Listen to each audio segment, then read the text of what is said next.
Koe ngahi eveni po koia o kamata aki ai koe ngahi eveni o kamata aki koia ai lere koe tahawheni mange au ai koe tahawheni mange au whainolo kātoa pe foki ngahi lere koia ai koe tau pehepe koe ulaki metari koula koia o spoti koina no hiwango fulu mafi tu e mau ia me he tahawheni mange au e whanau fefine junior i he ahoni whanau fefine junior koia e iai ai ulaki medali koula tau whaufuahe koe ulaki iweni peia koe ulaki iweni peia koe ulaki whainolo peia koe tahawheni mange au ai whanau fefine junior ai koe ngahi lere tahawheni mange au ia e lere aki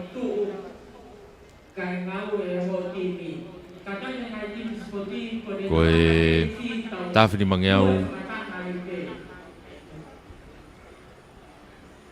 ai ko tau foi lere tahawheni mange au e hongo fulu e lere aki. Ai ko foi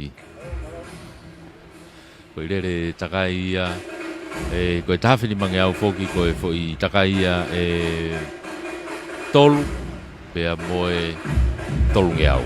Foi takai e tolu moe tolu nge au.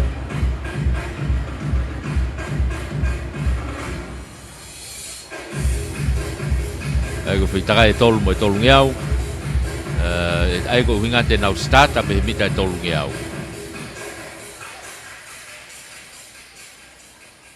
Te nau start me mita tolu nge au. Pea nau wa umai rewa ke te pi.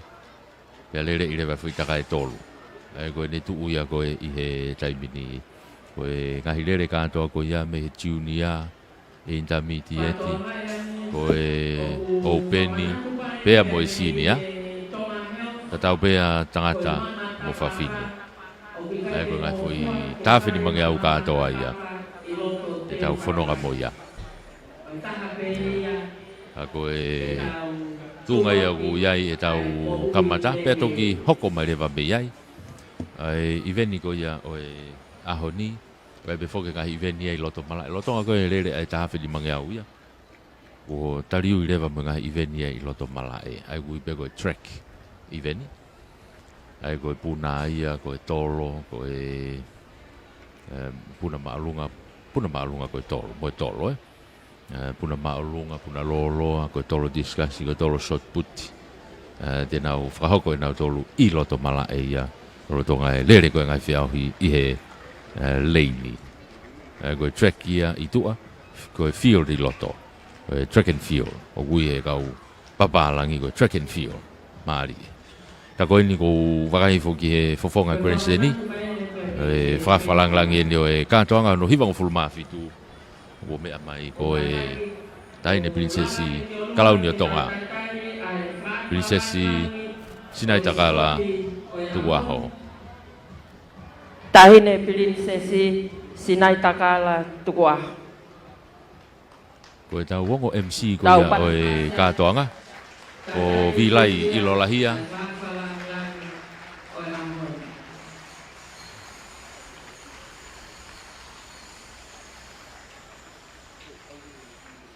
koe ia koe ngore o ia te ngona pehe tau malo kalama kono whakahoko tau whakatau kei tau kalama tolotonga tape amo kingi tupowono koe hau o otonga tapu e tahine kuini nanas pau patap ke tama plinis kalau ni tama ko tupo toa pa mo fale o ha mo off patapo atu princesi Sinai Takala tukuaho koe whakawe whakalanglangi o e sipoti hono hiwang o fulu mafitu ai ngahi kolisi. Patap ke princesa lote pilolevu pa moe hoeike o e fonua. Patapu ke talawhikau lahi o Australia, Your Excellency Rachel Moore, pa moe kau whafofonga muri o tau e malae ko teu whaiwa. Patap ke ik palemia Honorable Huakawa Meiliku, ko ik minista ako pa moe ako ngawe, pa moe ho ik minista o e kabineti. Patapo atu ke ofisa pure ngawe, o e pot ngawe ako pa moe ako ngawe, pe ke pot ngawe ke ngai mea whakaloto whonua pa moe kau ofisa pure ngawe.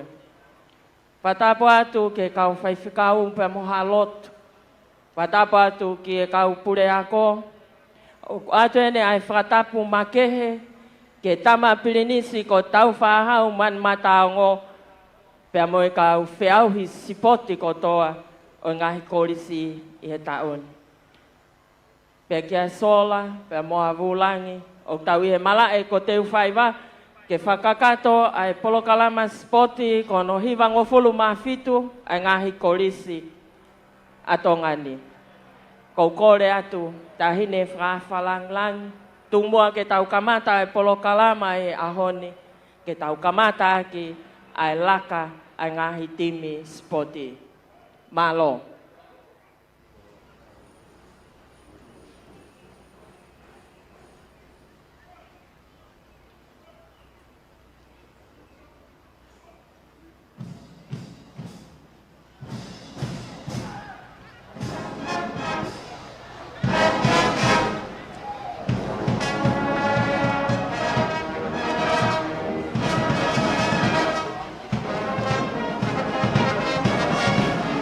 Mau kata kita whaiwa, pas-pas satu.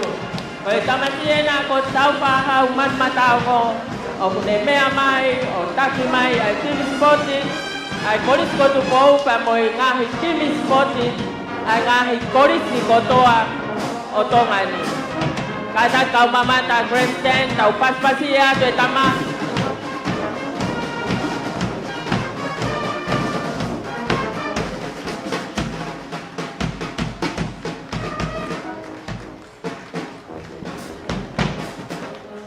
Koia, hange pe mo mea mai ki ai koe kamatai fi koe tamasi ia ni ko plinis tau whahau man matao mo I whafonga I grandstanding I he takia o e kātoanga hono hiwanga fulu mafitu mo e timi a korisiko tupou mai moa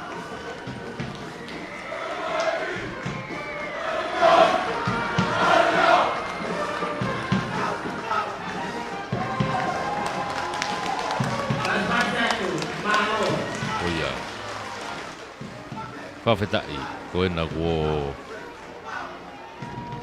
take laka. Pea hoko mai ai pe ai ngahi timi sipoti.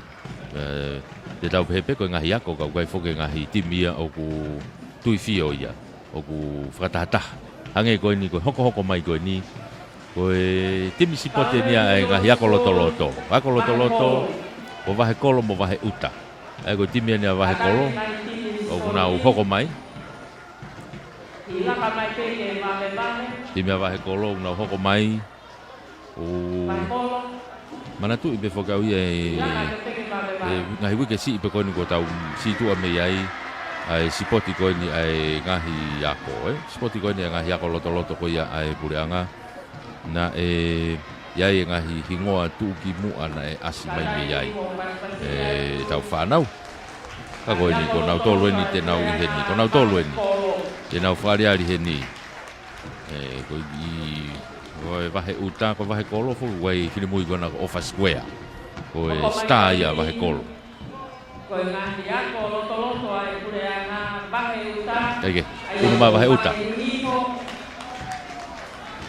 Unuma vahe uta, ke tau whakataha toa i taimini. Ai koe kai tipi whako ni, ai ko vahe uta, o ku ia vahe hifo mo vahe loto mo vahe hake. Ai ko vahe kolo, o kia vahe loto mo vahe kolo. Ai timi koe vahe kolo.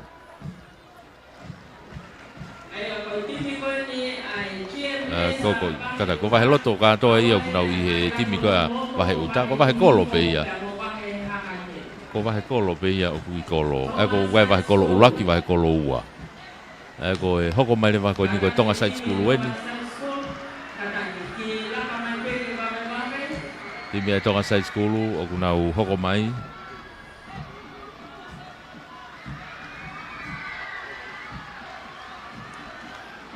Whanau koe ngahi timi whako ni mei koe Micheti Bemo Junior o kunau kau ki ai he whiauhi. Tatau pe ngahi ako loto, kai pe whoki ki he ako koe ni ai Tonga Side School. Whawhawha pito nau ngahi te unga o nau tolu hange koe nau ki lawe ki ai. Alu e ta uia mo e furi heo nau ngahi te unga o toi whawhawhange. Whakapapa e Tonga Side School nau ki tangutu na tō ki lalo ke laua e nau ves wholofola.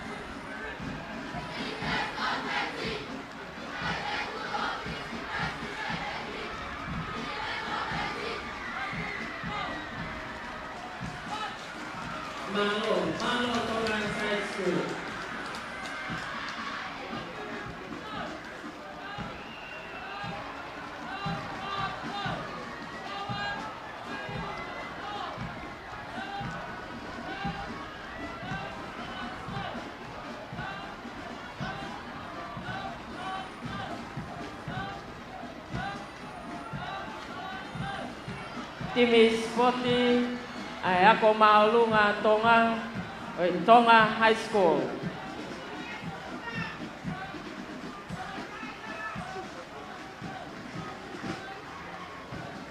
Ako maulunga o Tonga ni o ku hoko mai he tau ngahi timi ko ia o e Sipoti.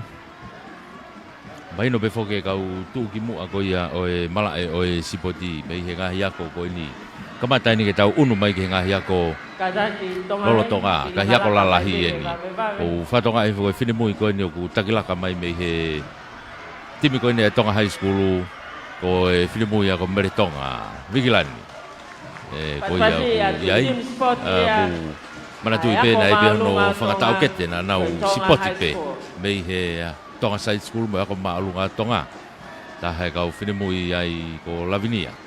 Na e tuki mu ai he tolo ka koe nu mui molo mui vai hake pe ai takilaka koe ni ai while mui koe ni a bere tonga Vigilani mei he timi koe ia ai ako ma olunga o tonga e takilaka te tau toki whanongo he ngahi hingoa he tau whanonga atu to ki i loto atu he tau ngahi whiauhi koe ni e te tau kau whakataha atu ai i he houani nau i he ni whoke whonga grandstandi pahoko rewa mo nau whakaapa.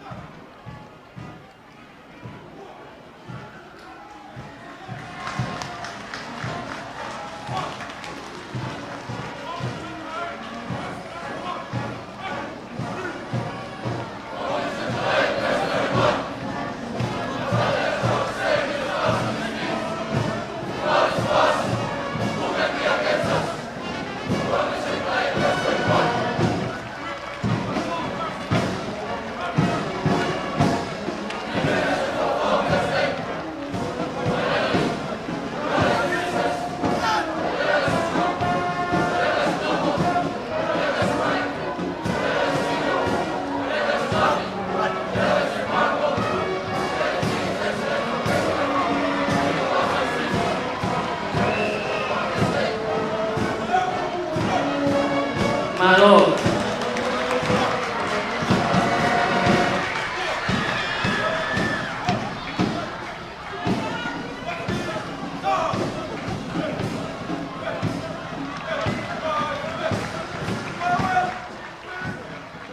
Koe hako malunga ni o tonga ko lava e nau whaapa. Lava e nau whaapa.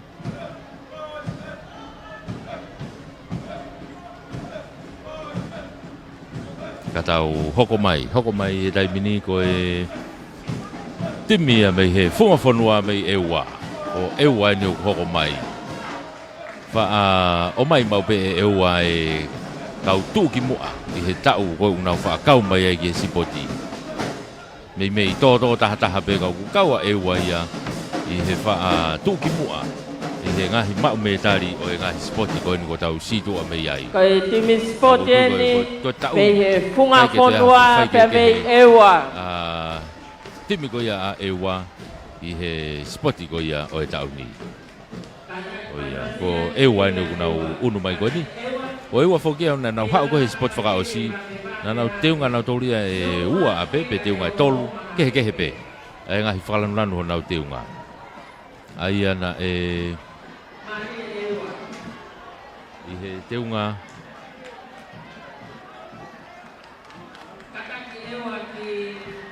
Na nau teunga nau toluia I he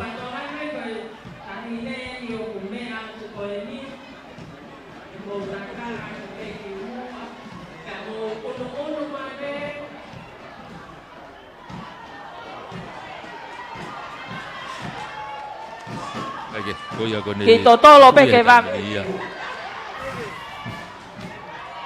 Teu atu ki he tau kamata ko e tau ngai whiau hi.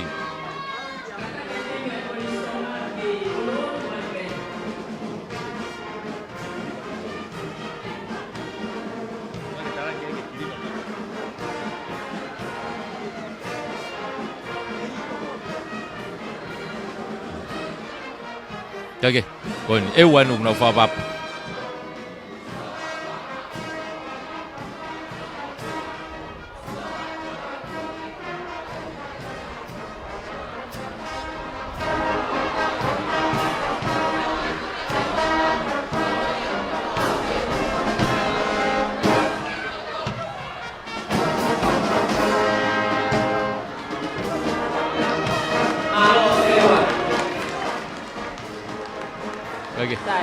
Ewa nau kunau whakapapa. Pau mau mai whakapapa ewa. O mea pena mahino mai ko e manpuna ko a ewa ko nau teunga ia. Toat, maari ewa. O teunga ko ewa whalanuranu. Ai kulanu pulu, lan mata, I matohi ake e ngenga. Timi ko ia a ewa. Ai ko ngahi lanu pe ia o ngahi ako ko na a ewa. Nau pa e ngenga whakatapa e ngenga whoki ko Ko ngahi kakato e ngahi lanu ki ai.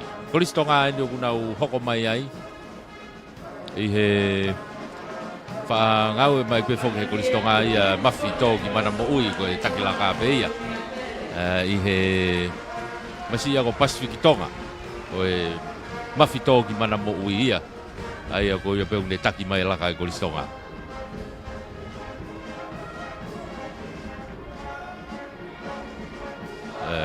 Whapapa.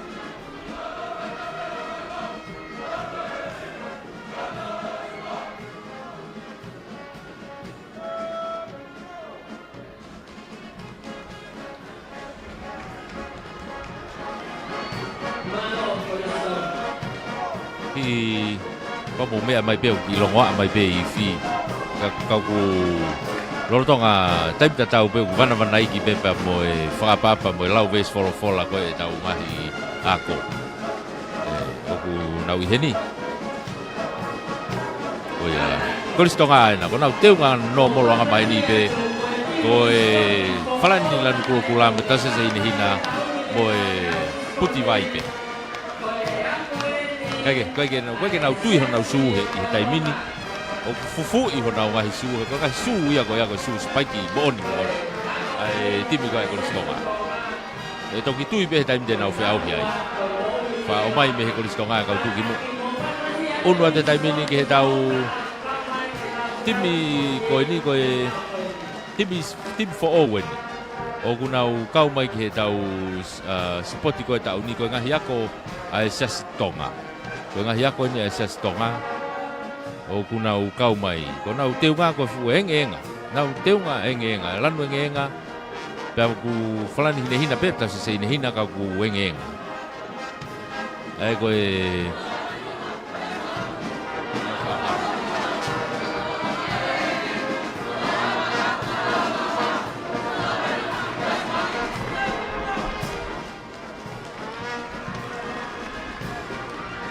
Ko ia ko nau tolu enu ko lava e nau whakapapa. E ngahi ako ia ai sasio tonga. Ui, he keresi, io, ko nau tolu enu. Hoko mai ai pe ai ko e kolisi tailulu. Ko e kolisi tailulu. Ko e sasio tonga tau tai nā whukia. Ko e kolisi tailulu enu. Nau teunga lanu mori. Ko lanu whaafofa mori e teunga o tailulu. Pea o kuto e whaafofa foko e nau tui teunga taha. Ai teunga koe o tailulu. Ko nau tolu eni he taimini. Lanu mori pe. Tatau pea whawhine mo tangata o nau teunga tatau ko tope. Unu atua kolis tailulu ia he taimini ki mua. Hoko mai ai timbe lolo halavalu.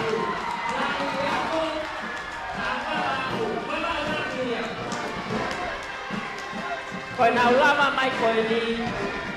Koe moto koe timia spoti a wawau. Uanoa wafa. Don't drop the oil.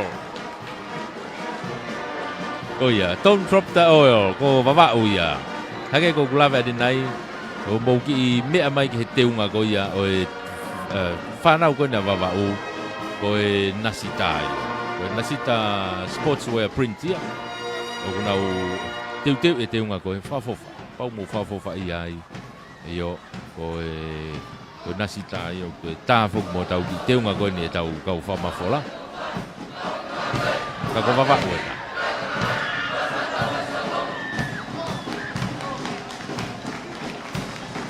Malo wawaku.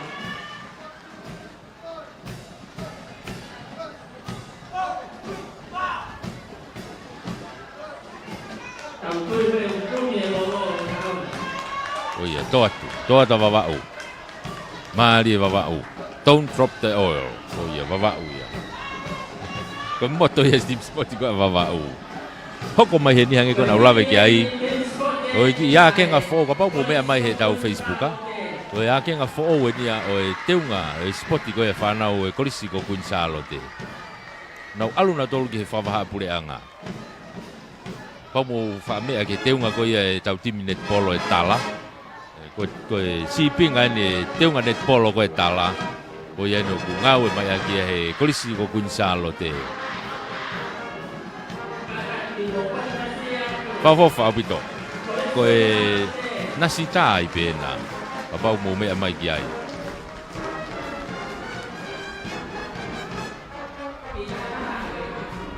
Io, ko ia.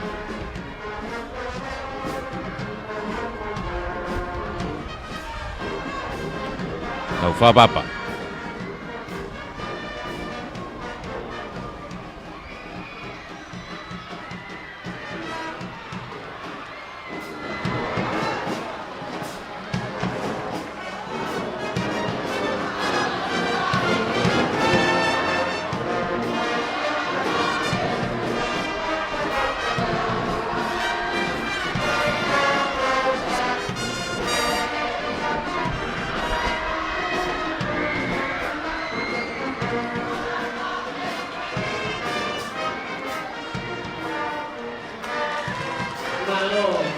Malo kunsalo.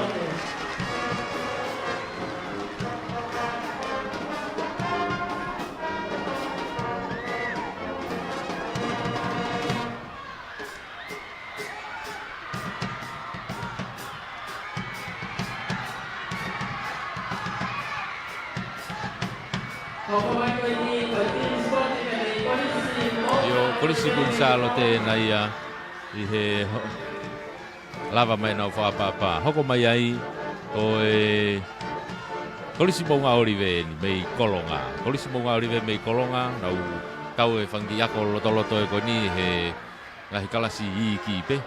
Au nau mei he Mitchet Junior ai ngahi ako koni. Nau teunga whakawhawha apito nau ngahi teunga nau tolu. Timia ai maunga orive ni.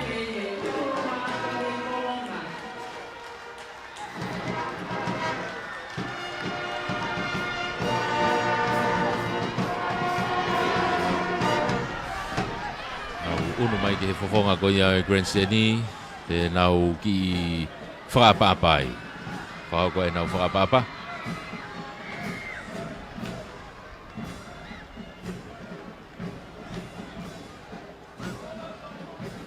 Kai ke he kau ku rotonga whoki au ku kei lere pe whoki ai fi I mau konga ki whakaongo mahalohi peke ke mau whangi whakapapa e ngahi ako.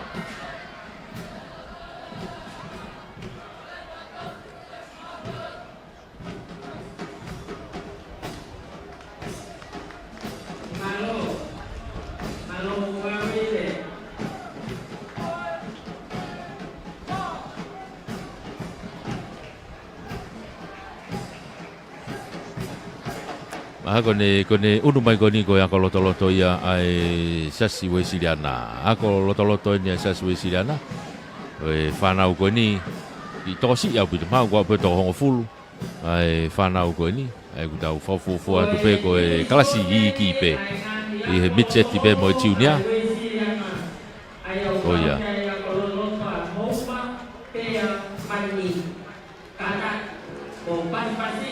Oh ya pea.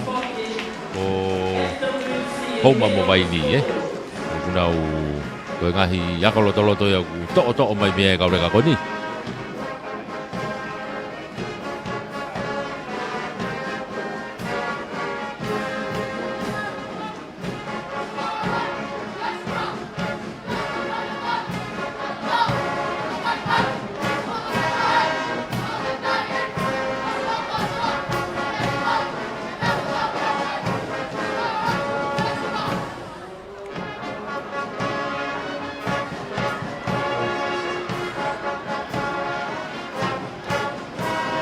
Kai foka whangi timi si poti fo'o mai o kunau hu he tauni ki he tau whiauhi.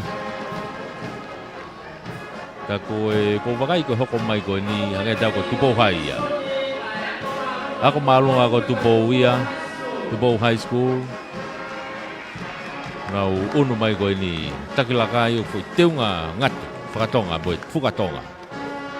Tupo high school, whafofa o pita honau teunga. Ai whanau koe ni koe nasi tā I pei ka pau mo mea ki ai koe whakateu ngai e nasi tā sportswear e toki lava atu e tau ngahi timisipoti e toki whamalo ia whoki e taimta tau whamalo ia a e tau kau sponsor koe whoke tau kau sponsor a tau tolu I he whamafola koe ni to atu pe tau kau sponsor I he lorotonga koe ni e whakapapa pe mo e laka koe ni e tau whanau.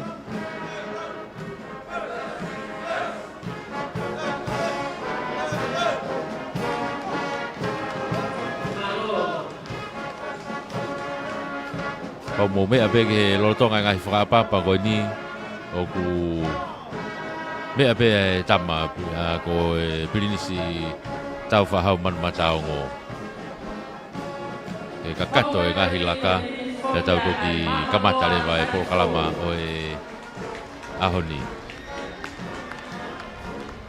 Mamaloa side school e ni, hoko mai koe ni. Timia mamaloa ka whanki I a koe ni, o nau I he ngahi kalasi I ki pe. I me ko Mitchet pe mo Junior, o ki ai e whanki I a koe ni. Kau ku whafofa honau ngahi teunga. Kau mo mea mai he tau Facebook a. Mahino pe whafofa wito honau ngahi teunga o kunau tui. Ka tau pe a whawhine mo tangata. maloa ia.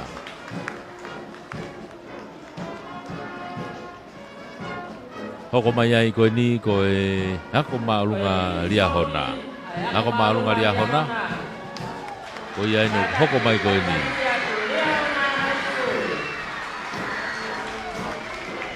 Kau apito e timi koe ia lia hona he tokolahi au pito. I he ngahi timi sipoti. Ai heo ku kātou i pia tangata mo whawhine ai. Te tau toki whanongo he aho koe ni whā ka hoko mai e ngahi hingoa. Tūki mua. Mei hea ko maalunga o ria hona. Ria hona fo ke tau ni unau toka ngai mai e tau paperwork. E tau ngahi lisi mo ngahi mea pehe. Hea ku wha malo a tau pe ki he tau paperwork. He tau hi mai e tau ngahi lisi malo. Ria hona. Ia ko whapapa ria hona ia. Kai hoko atu. Au toi pena ha ngahi ako e wha mai. Ia kakato mai e laka. Ai ko ria hona ni nau teunga lan mata i pe ko ia o ria hona. Kau kutoi ki teu i pe foki e kenga o e teunga. Uno mai taimini ko e hako marunga Santelu. Hako marunga Santelu hangai ko na ulame ki ai ti makehe au pito Santelu ia. Pau mo mea mai nau teunga whakatonga pe ki nau tolu. Tupem ta awala e whanau tangata pe a kia e whanau whiwhine. Kau ko nau teunga whakatonga. Teunga tapai ngatu. Whafofa apito e teunga ia Santelu. Nau tolu ene ku unu mahe taimini ki he fofonga ko ia Queensland ke nau whakapapa.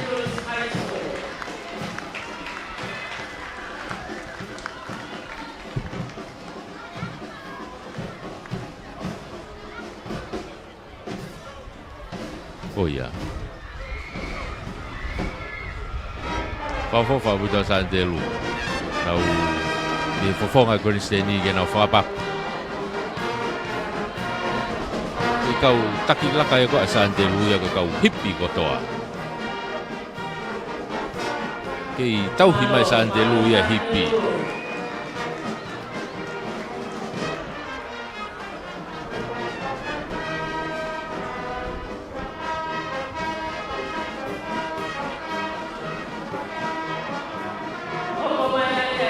Hoko mai ai ko ni ko Lawenga Mali e Christian College. Moui ia kalaisi. Nau tolu enu hoko mai. Whafofa apito e ngahi teunga ia. Me lawe koe ke ngahi teunga ku mata lere i pia whafofa apito. Teunga i pia o Lawenga Mali e hina pia moe lanu pulu mama. O Lawenga Mali e pe. Koe whanau tangata ku hina kātoa pe. Koe whanau whiwhine to e ugai ki piwa lanu pulu. Ka koe Lawenga Mali e Christian College. Nau i he fofonga e Grandstand ni ke nau whakapapa.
Io koia foki Lawenga Mali e.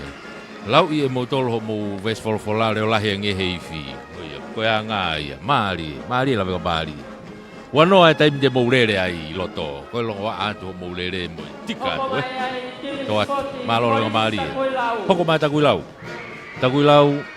nau hau me api ko niu ko kai boe kau spot ya takui lau hake ko kulave kau takui lau I he kau sipoti o fa unuhi mai me kau tu ki mu ai I he mala e o sipoti fa ilonga au pito pe ia o tonga ko ia ai sipoti te tau tok fanongo pe ai mo tok me ape ki ai o tonga lele ko ni a fa ga hoko mai ai ngahi hingoa iloa te tau tok mui ia tai pe ai takui lau lanu mata malohi ai pe mo lanu hina kau ku ki I teu I pe foke teu nga ia ko lanu pe ku mahino ka ko no teu I ko teu nga ko fa au pito ai foka konga ngahi lanu ya ko tatu ku mai ko ia ai laka ko kolisa fo ia o kunau fa si mai tau laka wa fo fa au pito na teu nga no tol ko I fo mo ba ke hange ai teu nga ono anga hono teu I ka ko lanu pe ko ia afo I falani lanu pulu boe talo se lanu hina ka ko ngahi teu ko ia mo fa ta falani o ku ma ke heia I ngai tau ko ni ko tau si tu ami ai ka wa ko lisa fo I he timi tolahi au pito he tau ko to pe o ola le au pito e na ngahi ke au hi o kuna kau kata haki ai te tau toki whanongo tau toki motok me ape ki he lere ai sipoti I ngahi hingoa iloa e asi mei apfo o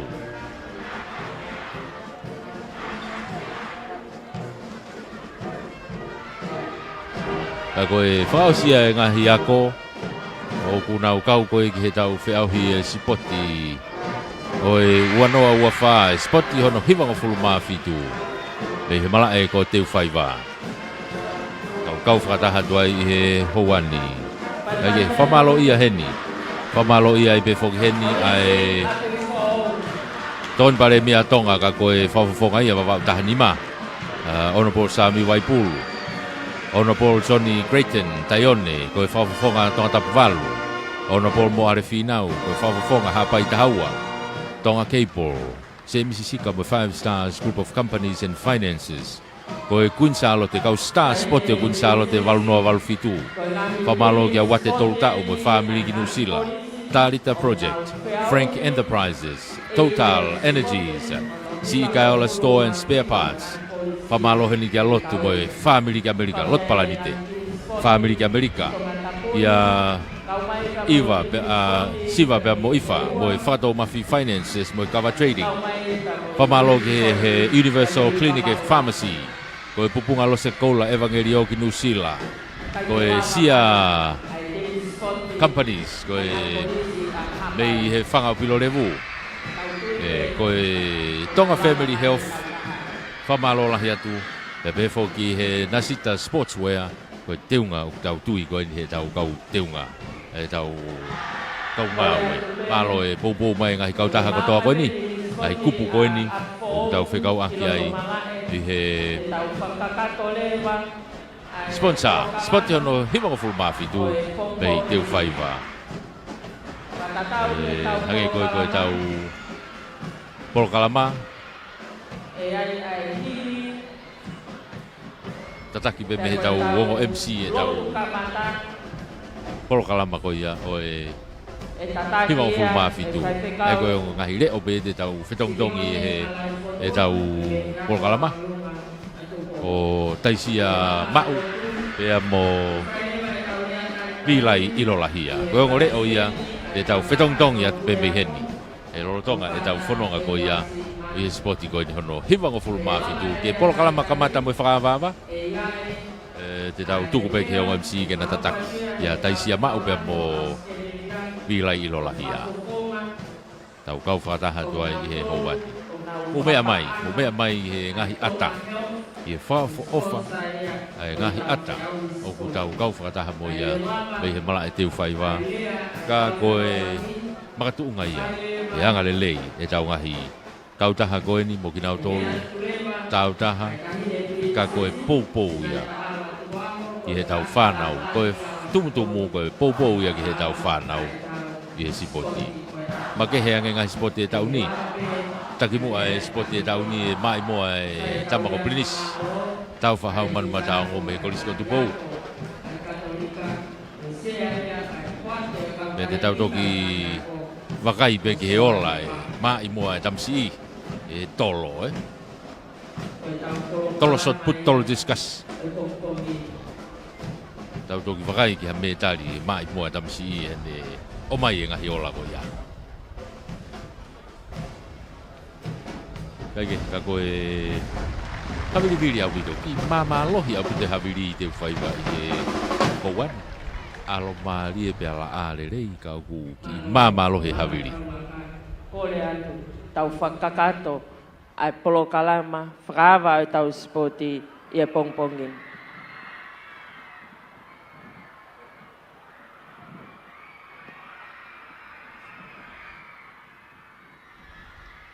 Maro, ka whakatuma ke polo kalama e ahon, pe whai ha tau rotu. Ka kore atu ki he kaui whatahata ngahi ako anga, ke mbau tataki mai a himi te au hongkuru maha whaa, ke whai a kamata ke tau rotu. E ki koe ofa au ke moana rotu, e ngalo i hoki ai e ngahi angahi a, e ko ufi ufi, e koe ko tā pē.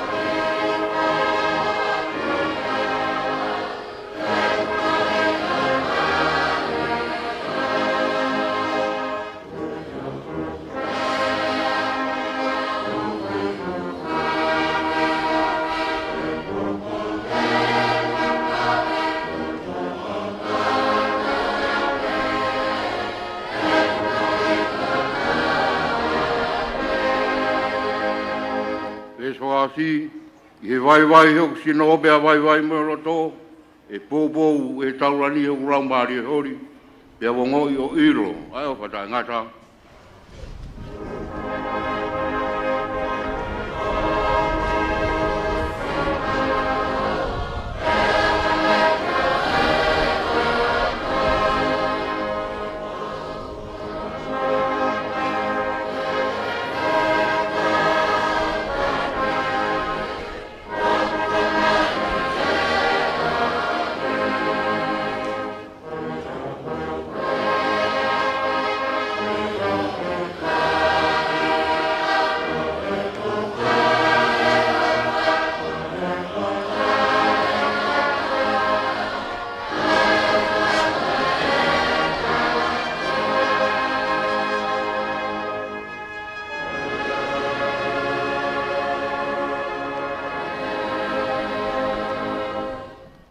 Te ke whai tau rotu e pongpongin, ko whaambe whanau spot, kai maak mō tōru kotoa pē, mō mea te whai wai haoni. Ke whamanatu atu mua e tararoto e mō tōru ko baura, ke huru urua ke hara whanonga e haoni. Ia whiripai wai wha, e songkuru maa wā, pa mo songkuru maa tōru. Iyo, o kourawa e noho mō raroa, e kourawa fōke a mō mea. Ni a ko iau e mea tahau tahu, mohono kotoa, kau poto potoi he noho mākona mo whikai a. Me noho mou mea, mo noho masiwa. Wo mawheia e mea kotoa pē, ia te ia, o le whakau kau au. Panau spoti, o tau whanonga mai he ngai whai ngā taarahi te teu na tau whai. Ngai ai taimi na tau whie kai ai, ngai ai taimi na tau ikai ki tau whiu he mohe, na tau mokosia, ana tau rawa i kotoa ia te ia nane whai tau whakau kau au. Ko tau au mai ki ahoni, amana ke whakahae fua e tau ngā ue. Te ko whakamanatu ia ku whai a Apostolo. Ka ke kai kuna e whiau ke kau ki ai, ka ke fie fia, ka ke fie maari e ai. Ka pau e kai ke hau o tau mua, o ke urungia e ahoni. Te whamanatu mai e Apostolo paura, tau fia me. Te koi a kune whai o tau whakau au. Te tau lotu. Dua maf. Te mau tamai whai manawa ofa a Fiona. Mau pata he la kua tu. Te mau haka he langi kua tau. Te kei tau mua tonu e whanonga hata. Koe mua awaka a Fiona. I whraua ku mau whai. Ko ke whaataa hala whanonga. Kai a mau tolu ai aho koeni. Me ai heni ai taine Princess Kalauni. Koe whalang. E aho kātoanga, si poti. Kono hiwang unma fitu ngai ako ngā tonga. E me ai hene tamga tau whaahau kai maa whana waku. Heni pamwe kau pureak. Si ngai mātu. Ke mau kau ngā whakamu oni atu. Ke ofa a Fiona ko whai mak mau tolu e ngai ako i tonga. Te mau au siha a whakroa me a whakihia koe. Ta toka beki mua e mau amanaki ke a peni. Kana e puri ai tau mua porau pamwe kawe ngā. Ka whakawhita e koe a Fiona. Nā ke whai ke mau tataki. E o dua o mau lotu atu. Ka whakawhita i beko i ke whakroa. Ko ke whai ke tamo tau whaahau. Kai mai haka tupu ko whanua. Aki o e ngai tari niti. Kai he ahoni. Amana ke mau mamata. Ki whai mea whakawhai a Fiona. Ke haka tupu o tonga. Koe mau lotu e o tua. Ka ko mau whakainoino e ko whai e apostolo. Ha mea te mau wau kia he whiau te mau whai e ahoni. Mau fia ve mo fie maari e. Te ko koe uke whai ho mau whakaukaua. Ta taki haki mau tolu e whanonga e ahoni. Ka tuke mau mui atu. Mau kore katoa ngai maaro hini a si sukulaisi ko aro. Ka ko mau whakamo ui. Amen.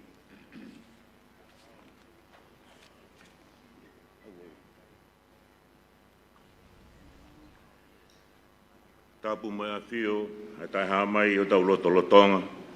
Tapu kia na a whiwhio, kintu po wono, kuine o whina o tonga ana na spautu wa, whare haa mohe o fo.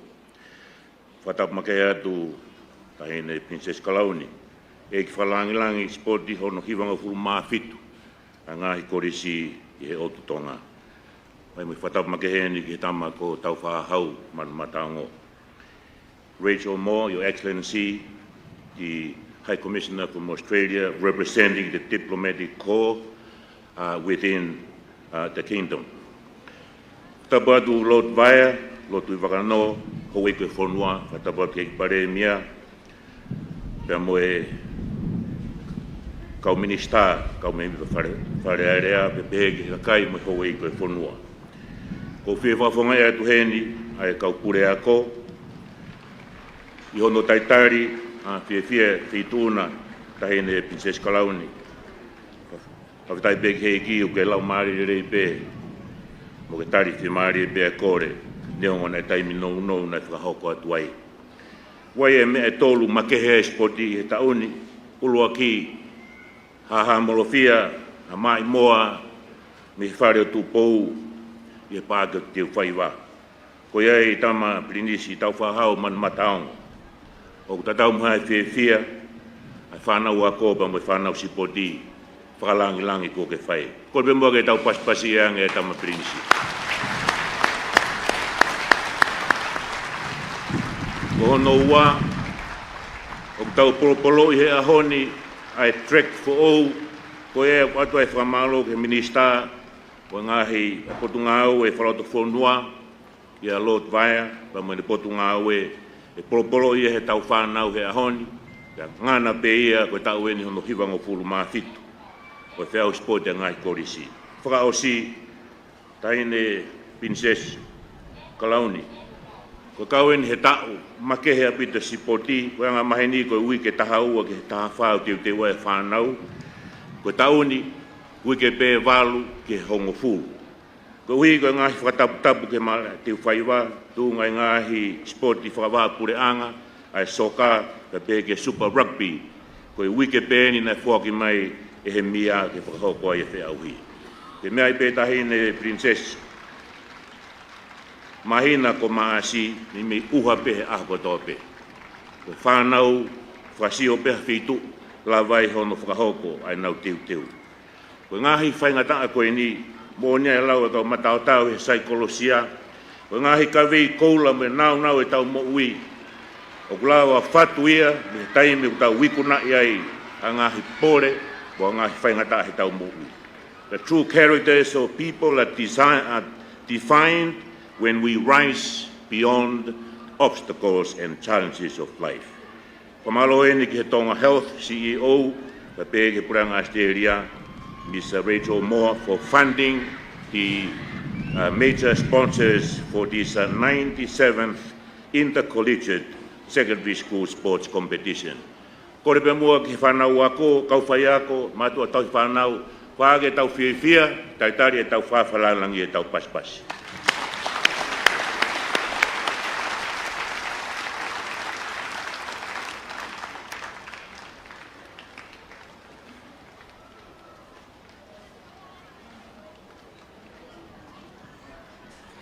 Good morning. May I acknowledge Her Royal Highness Crown Princess Sinaitakala Tuku'aho and members of the Royal Household. I'd also like to acknowledge the Honourable Huakava Maliku, the Prime Minister and Minister for Education, and Lord Vaya, Minister of Internal Affairs and His Majesty's Government, as well as the CEO, Femia Polotu.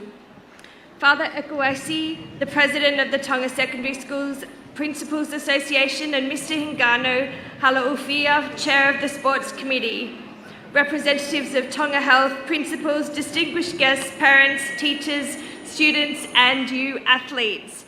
It is such a joy to be with you all this morning. As Australian High Commissioner, I'm very proud to be here through our sponsorship.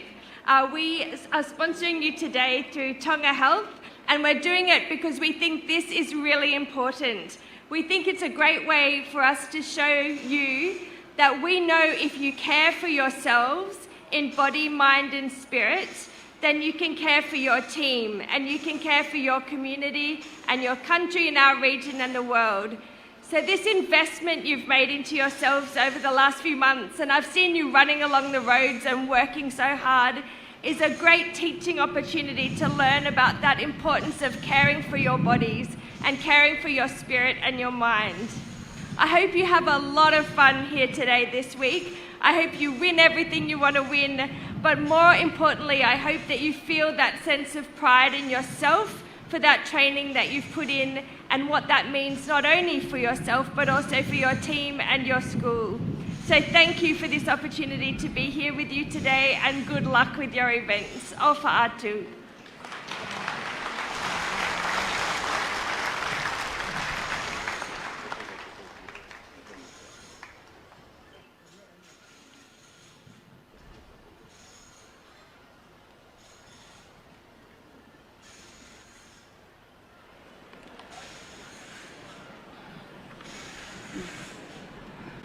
Tap moe awhia o toa mafi o tau loto ngā.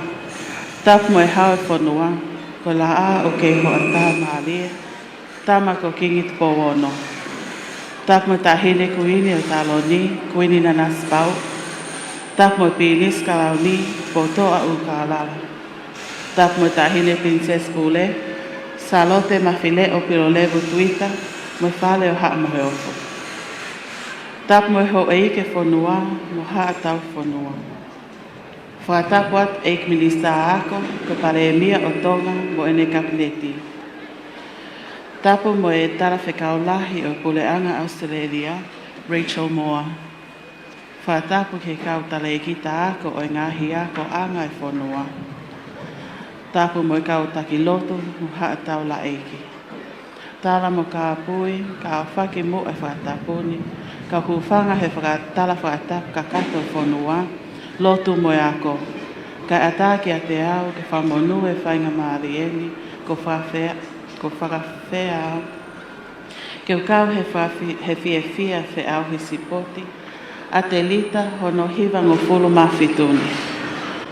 O ko whawhetai ke eiki, hono whakakawenga i aki e ngahi ako anga. Ki tau tolu ake mo uilelei, ke fe au hi sipoti ko ene. Ko ene tarango fua, ho tau sino mo ata mai ke lau malie, o ko kau ai he fia mo pole pole o ahoni. Pea i hono pehe, o ko ongonga lelei ai ho mo ngahi ako anga, whaka ofo ofa ai ai kaha ho tau whanua, pea mo whakamonu e tauhi o whai he ngahi whae, tamai, whai ako mo whanau taktaha. Whawhetai ke eiki o tau kau whaataha hono kamatai mi whiau hi sipoti a te rita ai ngahi korisi he wā wheua whaa. O kua tala monu mo o whalahi atu.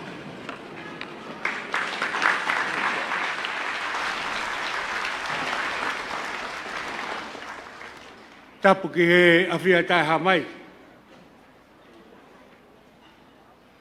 Tapu ki whawhalanglanga e aho. Waka kore atu kore whanga. Ke a whake tala whatapu ka e tā moko. Ke whawhangai atu. E minista o e ako. CEO. Seha kaupure ako. Kaupure ako. Kauwhai ako. Ha whakamaro. Ha pai veu. Tala ki wawa. Ongo ni wā. Kawai atonga tap. Tau fie la. E tau hike malu. He ko tau haka i he lang kua tau. Wa whaftai o tua. E ha whakoroa koini. Tau kamata mo eiki. Tau ilo hono sai. Whakalanglagi. O kumeite. Ai loto e. Ai sea e kaupure ako. Me kaupure ako. Me kauwhai ako. E oanga lele i ka ke a whea. Ai kātoanga mahuinga. O kui loto e whanau ako. Paku maurau ia koe koroa.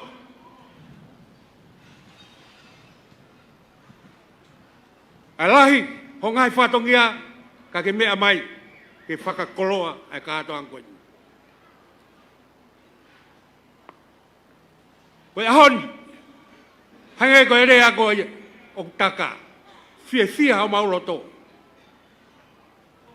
He mea mai e pris, tau whaau, man mataongo. Ko histori aia, o toi tohi, e he sipoti, e whonua kotonga. Aku langi ai, ai kātoa ngai aho koe ni.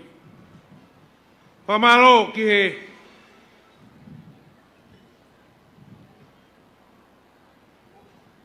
tahine ambastoa, Australia. Ere mea mai ke tau kau whakata. Pehe ke tangata i 5 kau, e ono tuku haka ki tau tolu e aho koe ni. Ko rangi maari e aho. Ko lahi e kia veka. Mau whakamuia. Ke hoko e ahoni. O aho whakawhiawhia. Pe tohi e historia. Ko mau mata. E tamsi ko tau whahau. E mala e te whaiwa. Lewe malanga tau.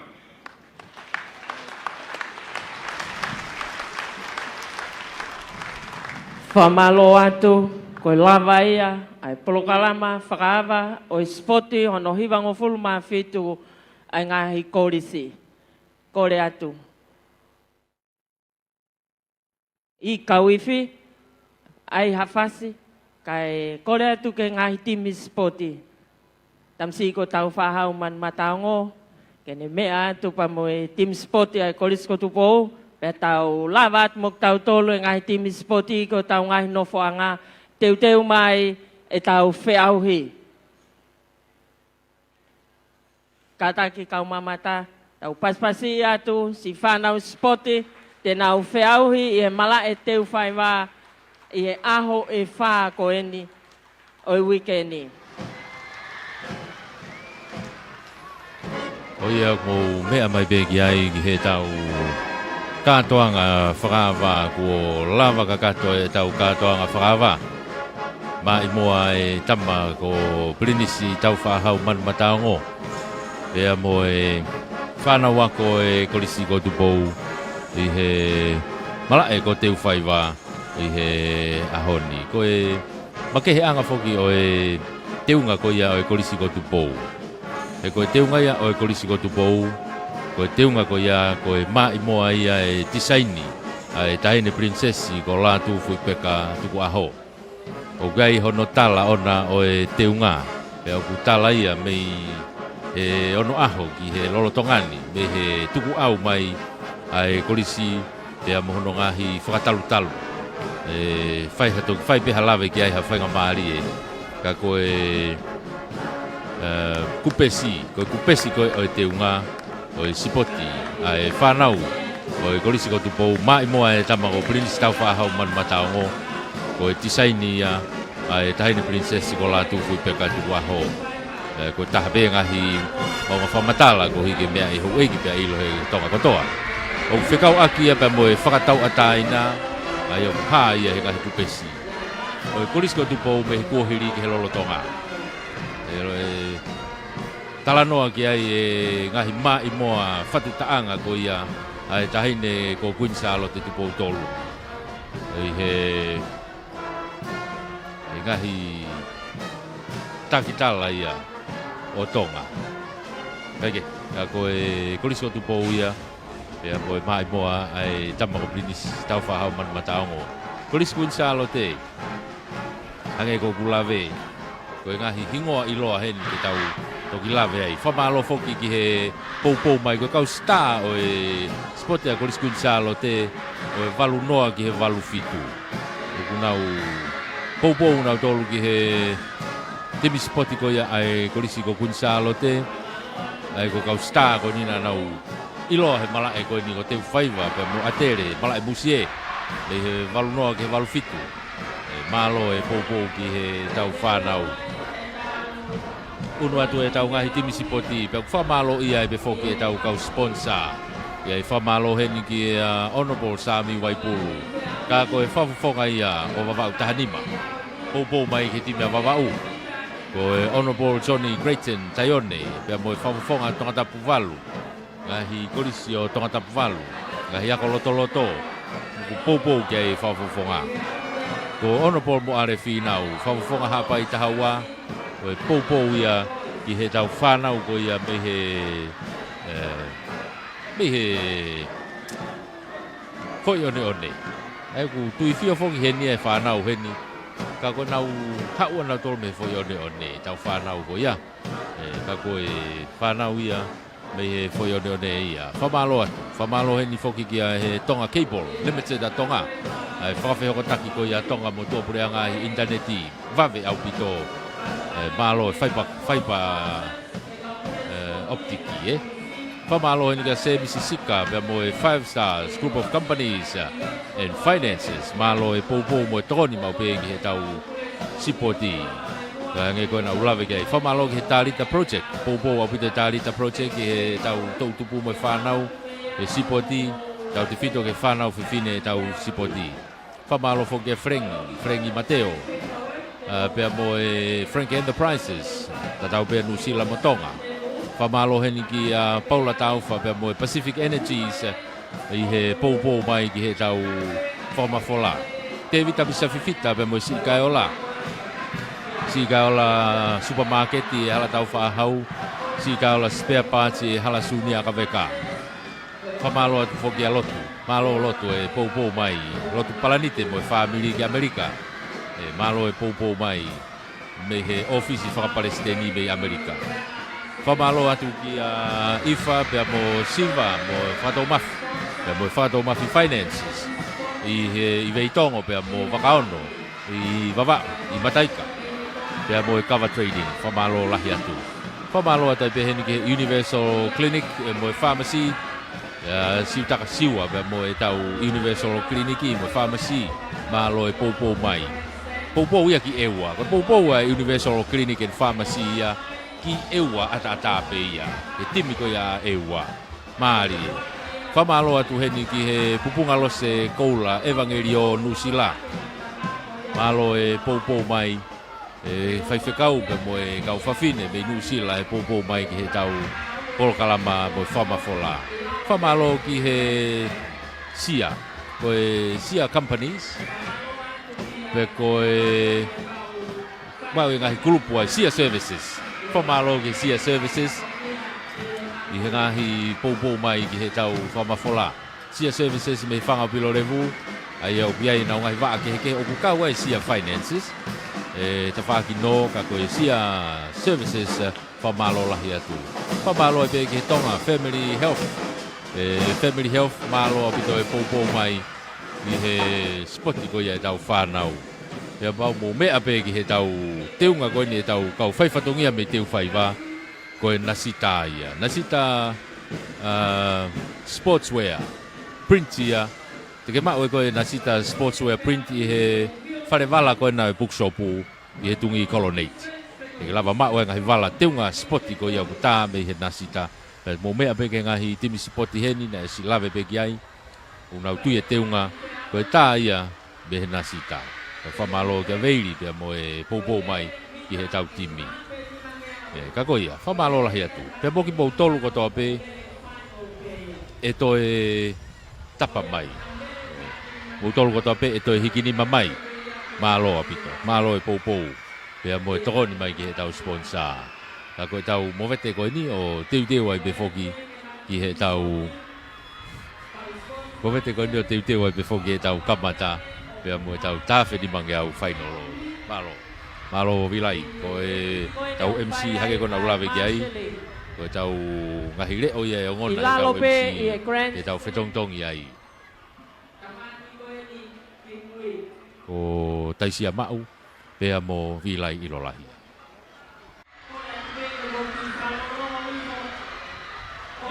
Ko ni e mei ka matau mu.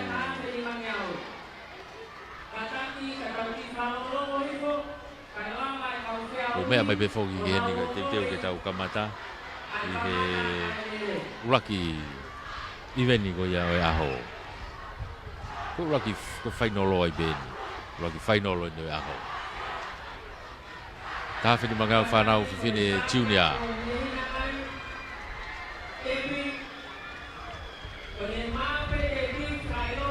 Iai e toko ua walu koe ni kuna urere koe ni. E tau toki vete taha mai pe he nau rere. E ngahi kulupu te nau iai he taki o alo ai pe ki he mui.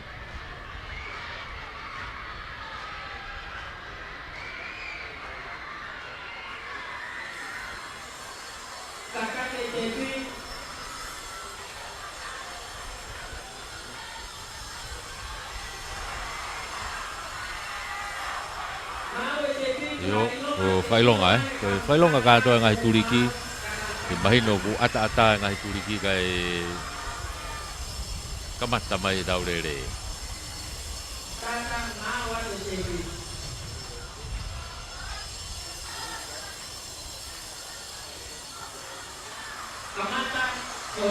Oni tuku mahe taimini e tāwhini mange au. Ko tō ngoki reka me ako e sastonga. Kone tēnā toi tūha ke peo rere. Kako e nā ko taki mahe taimini ko eua ia. Ko eua nā mua mahe taimini. I hono tawha aki peo kia mo kunsalote. Ko eua kunsalote nā ukai pe mo apfo. Nā uafe mai ko ia ke hau ke teo ni manoa. Ko uraki tolunge au eni unau rere ko ni. Afe mai ko ni hau kanu. Wame apute nau rere mai ko ni. Osi iai pepe mo monga orive. Ai ko kunsalote monga orive. Takuilau apfo o iai pe mo eua takuilau eua ai io ona tolo nei mo ai taimini taki mai taimini ko kunsalote na ko mere ofa holo ia ko kunsalote ia ko ki holo muia mere ofa ki mui ko takuilau na ko unu mai ki mua ai ko takuilau na ko Juliana Koka mi takuilau ko ia mo ai taimini i hono tafa aki pe ko apfo o ringali pe ko mere tiola holotu ai ko apfo o ia no tafa aki pe ai ko kinau tolo ko ia ko takuilau e ua pe mo e apfo o ko nau tolo na i mua ke i pike atu pe kun salo te mere ofa i hono tafa aki mo ngo eua foko ku lere i heni gai a mere mohokoi mere Anton o eua ia kage ko foi kau tamai au nau imu ape he taimini ko takuilau na ko Juliana ko mere ofa holo ia na kun salo te ona ku tele hake pe tafa aki Na wafe mai te au ni manoa he taimini. Ko ngo takui lau e nai ua. Ai ko uraki wa tole he taimini ko kunsalo te mo takui lau e ua. Ai ko ngo takui lau e na. O kuna whawhekiki mai pehe ta whaaki.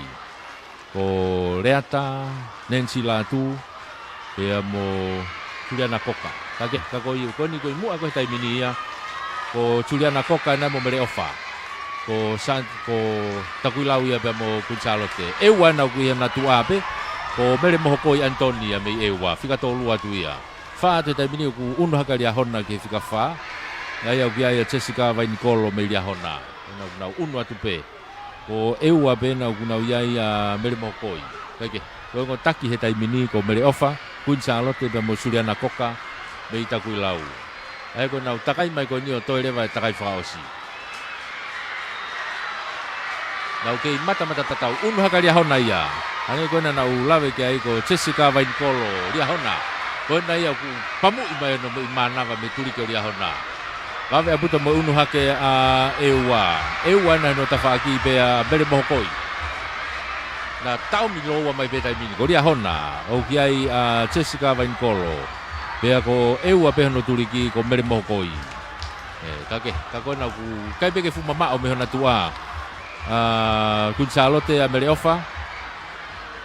Kako uraki wa tolu ia. Ko ki holomu ia toi pea takui lau ia.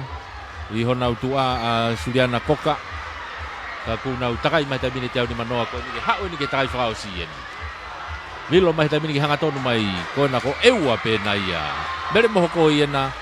Pea ko ewa ia mo lia hona. O ki ai Jessica Vainikolo. Ko na ko nau ana uraki ua mai pe tamini. Na te tau mi pe. Mere mohoko i lia ewa. Jessica Vainikolo lia hona. Na si mawahe mai na ua ia. Nei he toenga ko ia o ai ko fika o tolu ni au toki au. Na o te tamini ke tepi. Takai Faus. Whakalaka te tamina lia hona ia Jessica Vainikolo. Toki una te tamini a holo ia mere. Mei Kunsalote. Fika tolu ia. Fika wha tu peheno tua kako takui lau ia. Ko Juliana Koka. Kai ke fu mama o e tuli atu toka hai me hona tua. Ai ko kinau tolu ia. Toi mawahe taimina lia hona ia. Jessica Vainikolo lia hona. Mawahe au pito ia mehe ua. Kai ke te aha whelave. Koe tolu, koe ua nia e whai hono whawhekiki i. Ka koe tuu koe e uraki. I mawahe au pito hake a mere lia hona ia. Jessica Vainikolo Koe ua whai kia i tau wheturi ia. Hene tuu koe taimini. Vame abuta mai unu maa tonga hai ki mua. Ka ko lia hona. Ko afe mai taimina lia hona he bita wangi au koe uraki ia. Ko Jessica Vainikolo. Oina, ko afe mai he taimini. He te au ni manoa he taimini a Jessica Vainikolo. Toki afe mai e ua tolu wha ia i he mita wangi au he taimini. Unu maamari hake pe. Vave pe unu hake ia. Mere ofa holo ia me Kunsalote he taimini. Mere ofa Kunsalote pe mo mere mohokoi mei ewa. Ko nau ana. Vave mo tuli matonga hai. Ka kosi. Ka umai taimina Jessica Vainikolo ia. Lia hona. Lia hona ina ko siya umai ke ni manoa. Umai ke whanoa. Au ke tolu noa. Ki he ua noa. Au ke mita e hongofulu. Au atu ke tepi he taimini. Ko lia hona ia. Ko Jessica Vainikolo. Koe uana, takui lau, mere mohokoi, pia mo iyo ka koe, takui lau e nai ko whalaka te taimina takui lau ua, ko Juliana Koka ia, te toki tolu atu rewa, mere mohokoi Antoni mei ewa. Ai koe uraki ua tolu ia, koe koula Silva Polonisea i pe ia, koula ia ko Jessica Vainikolo mei lia hona, te toki aulatu rewa, takui lau pia mo ewa ko mere mohokoi i he pia ko takui lau rewa o kia Juliana Koka. Aike, koe uraki koula ena. Koe kuna e Jessica Vainikolo mei lia hona. Toki whakahola tu rewa e toi ngā he taimini. Whakaua atu. Ko ulawe atu pia o ke hanga tonu mai koe ni koe nau toki. Whakausosi mai ne kaurere hau koe hanga tonu koe ni. Toki ai a Munga Olive, ko ako loto uta, vahe uta. Ko ako loto. Munga Olive na pe moe tupo hai na ua ko na famu mui taha na toki fra wa te ngo tupo hai. O ai afe. Alu ke. Ai ka ko osi. Tau hoka ta toke tau whanau tangata. Whanau tangata na ko nau tuku teu ke nau tuku mai. Koe wakai fo ke ni to ki to la hiang e whanau tangata ia. O ki hene toko tolu wha ia unau rere heni. Toko tolu wha unau rere heni. Toki lawe atu peke ngā hingoa he nau temi te nau whakari ari mai ai e nau tola hi whauwhaua. Ai kau rere koe ni.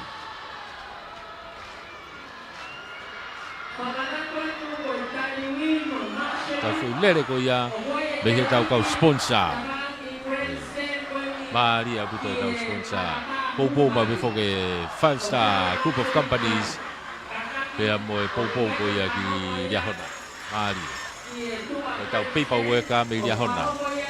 Te tuku mai tau risi ke tonu mau pe tau lau.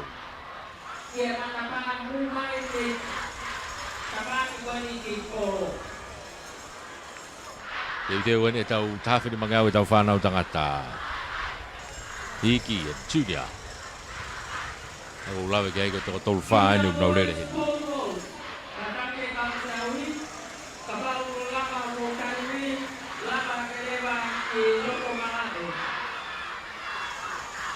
Kei kula tu pea e Stepi.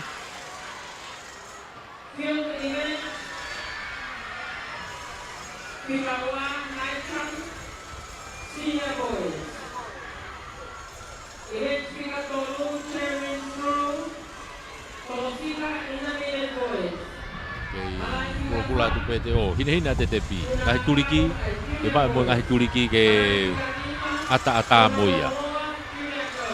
Pakai ke turiki kone, oye, tuang e mai taimini, movete mai e kaureka kone junior e tafuni mangeau. Ange hano tuang e atafu kapakuka. Na movete atu koe ni, anau, ki o mange rere koe ni, e kaureka koe ni. Na wafe mai taimini ke teo ni manoa. O mua na i mua, o kia i masi i ako loto koe na mei vahe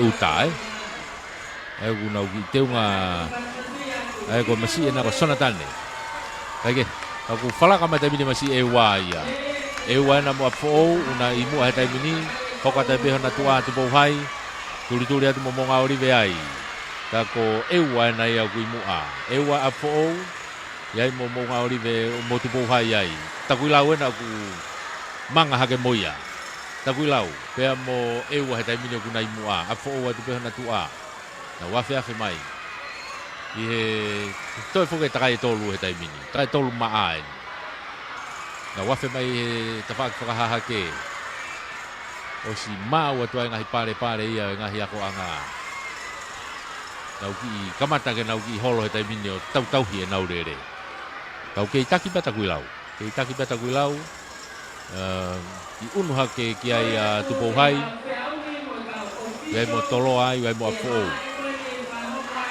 Afe mai taimini. E hau ki he hangatonu mai koe ni. Ai koe hangatonu mai koe ni ko na wau ki he te bi. Toi takai e ua rewa. Masi takui lau koe na ku kei taki mai taimini.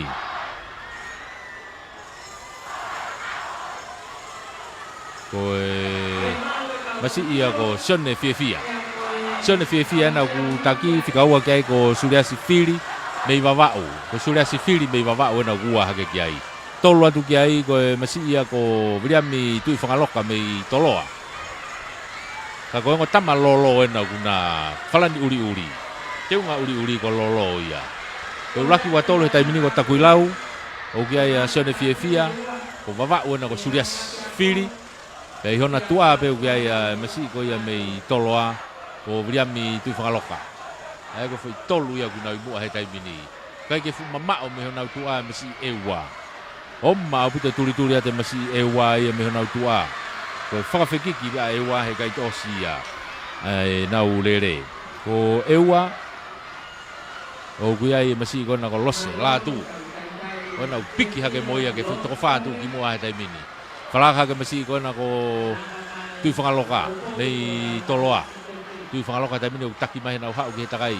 Falaka hake pe mo lose la tu mei eua. Eua o ku vave aputo ne tuli hake iai. Ka ko ne tu ia ko he tai mini ia. Oina ka ke taki mai tai mini ko tama ko ia toloa. Tu whangaloka pe mo la tu mei eua. Tu whangaloka toloa la tu mei eua. Ko vava uena ko surias kika tolu mai pe ia. A fo o vave aputo ne ki unu mai. A fo ia Saustari. I he na tu ape. Wa te tai mini Taifas, toloa, eua, vavau.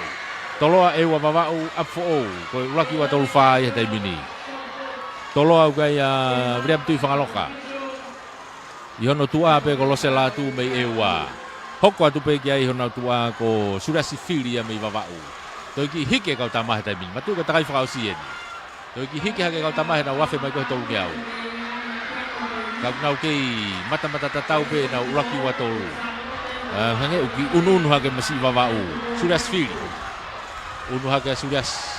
Kene whakawhiofi hake ke masi ewa ke alose. Kei taki bea toloa. Kei taki bea masi koena ko tui whangaloka. Kau ko eu ko vavau e nei hano tua pe tawhaaki. Suras fili. Riam tui whangaloka. Ono, toi hiki mai masi ako tui whangaloka. Afe mai ki hanga tō te hiki mai mo vavau. Suria si fili vavau. Liam tui whangaloka toloa. Ono na hanga tonu mai tai mini tui whangaloka. Kai ke toi whelame ha me aia. Toi hiki au pito mai ia. Te mau mai ia e whamumi taha. Alua te tai mini au ke te pi. Unua te mita ngofulu ke te pi. Liam tui whangaloka kolisko tupou. Tika ua ena wa te tai mini mita ngofulu. Au ke te pi. Suria si fili mei vavau. Falaka mai masi apfo o ia. Ai ko te vitakari. Nei apfo o. Oku. Kataki ko Saustari. Ko Saustari mei apfo o na fika tolu atu. Toki fika wha te masi a kona ko te vitakari. Ka ko ulakia. Ko koula ia no fika ulakia e whanau tangata. Vriami tui whangaloka. Korisko tupou. Hangai pe koe hoko atu ko ia. Na e whakaongo atu. Kau tau unu atu. Unu hake pe tāwhini mange au. Koe tau whanau whiwhine loto en. O kia e toko watolu na urere heni. Ia e toko watolu na urere heni. I e tāwhini mange au ko ia e whanau whiwhine intermediate. Ia ngā koe e tau ki i wakai ki he rekoti. Ko rekoti ko ni me he wafe tataha. Rotonga puke mai e mafi mapa. Rekoti ko ni me he wafe tataha. E tāwhini mange au ko ia whanau whiwhine intermediate.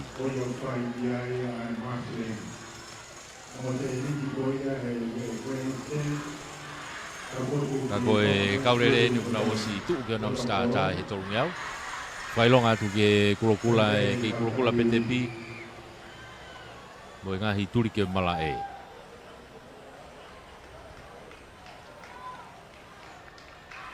Teu ke nau tuku mai.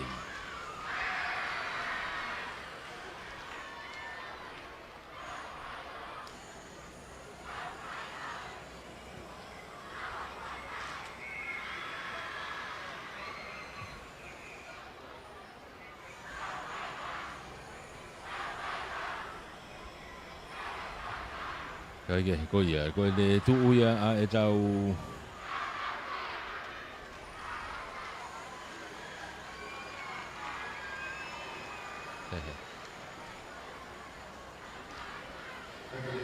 te wat ke tau whanau whiwhine intermediate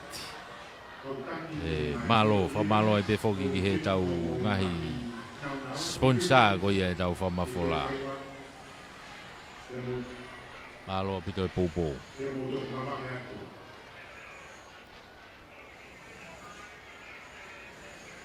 Koe ngahi eveni whainolo be fogeni. Koe koula, siliva, polonise beni o tau iai he loro tokani koe ni.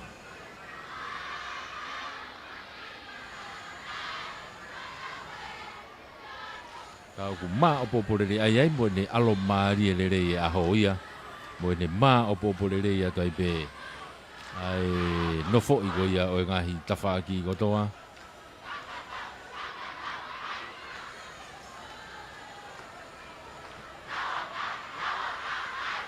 Ko na ku hina mai. Teu ke na tuku mai. Yo tuku mai. Ko tau whanau whiwhine loto intermediate tēnā. Ko toko ua tolu e nau lere mai koe nā. Ngau kei mahino pe fo i takai ia fo i tolungi au koe ni. Asi mai e kau hange peha kau whakamelo pehe lere. Kau tamai koe ia koe nau fo i taki i pe nau tolu ia lere. I he fo i tolungi au. Ko kau tama mo o ni. Nau taimi lere i pe nau tolu ia. Koe anga maheni pe ia lere o pehe pe ia. Ai unu mahe te au ni manoa he taimini ke afe mai ke hanga tonu. Mua au pito mahe taimini ko lawenga maari e ia. Lawenga maari e mua mai koe ni he taimini. Koe kola ape ke rekoti ia i he... Rekoti koe whamatala. Koe ia na e taki. Seilo se mo unga mei lawenga maari e nau ku taki mai koe nā. I hono tua ko en uvea mei tonga hai. En uvea mei tonga hai. Takui lawena o ki ai lota na kiu. Fika tolua hake pe ia. Tupo hai pe hona tawhaaki pe. O ki ai salote ahore rei. Ka koe nau tolu ia kui mua he taimini. Ewa nau ku piki pe ewa ai. Ewa koe toko tolu ia urere mei ewa hena. Ki ai mere loni. O Karina Vaipulu. Pea mo ante matau. Ka koe kaurere na koe takai tolu ni nau lere he taimini. Onu mai ke uang au ke hanga tonu he taimini nau ke lere ai. Koe te au koe ni ai tama. O motu uia koe rego koou. Koe sipoti. E tau koe ni. Ai ke hafe mai taimini uang au ke hao koe ia ke he toi takai e ua.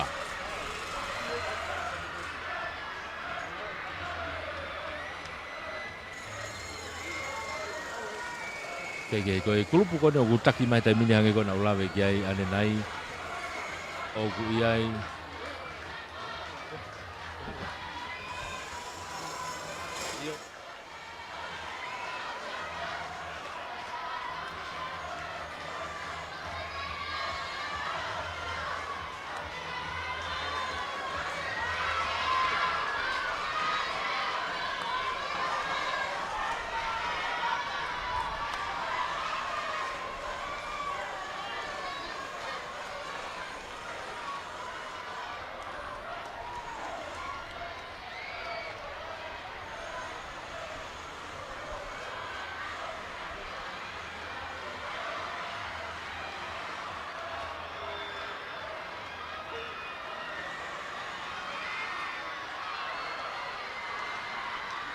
Tonga Health Promotion ia malo opito e pou mai.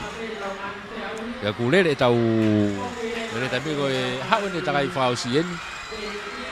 Kei mu ape foi kulupu kona na ulave atu ki ai. O ki ai eua. O ki ai tupo hai ka ku unu hake o uari ahona ia ki mua he taimini. Vave aputa tuli haka ngo wari ahona uki ate matonga ai wari ahona ia taha. Pea mo wari ahona taha ko moana langi.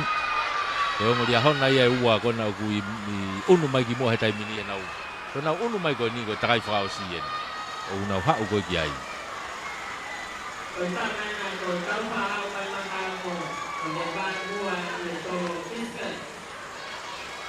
Koe, iyo, tako e ko ui me he MC. Masi ko prinisi tau whaaman matao ngo he diskasi he taimini. Ka koe taki ma he taimini ko te matonga ia mei riahona. Iono tawhaaki pe ko moana langi pe mei riahona pe. Ka koe tawhaaki ko na ua ko ewa. Ewa, o ki ai mere. Ko mere loni ena mei ewa. Ai ko ngo riahona pe mo ewa. Unau tole na ku taki uraki wa tole taimini. Ka koe takai whakausi ena unau iai. Takai whakausi ena unau iai he taimini. Koe ia kuna wa o te taimini ke takai mai ko ke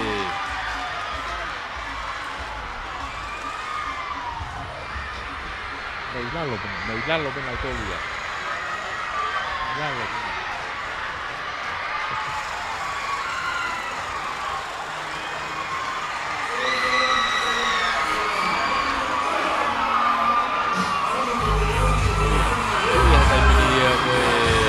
Dai vào xì này.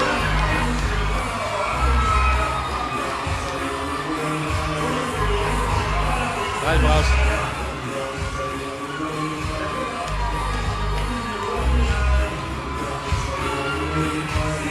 Oh ya.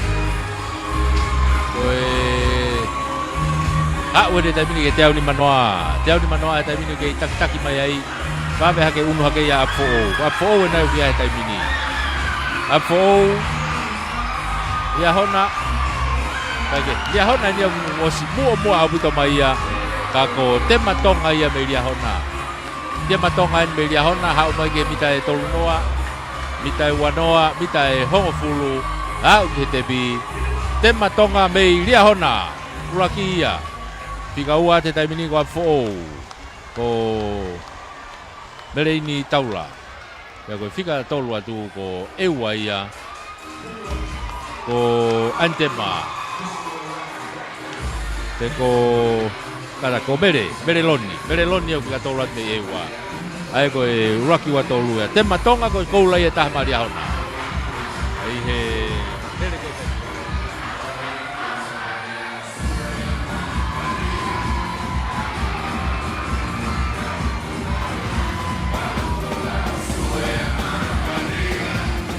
malo ada be kita kau sponsor io malo e popo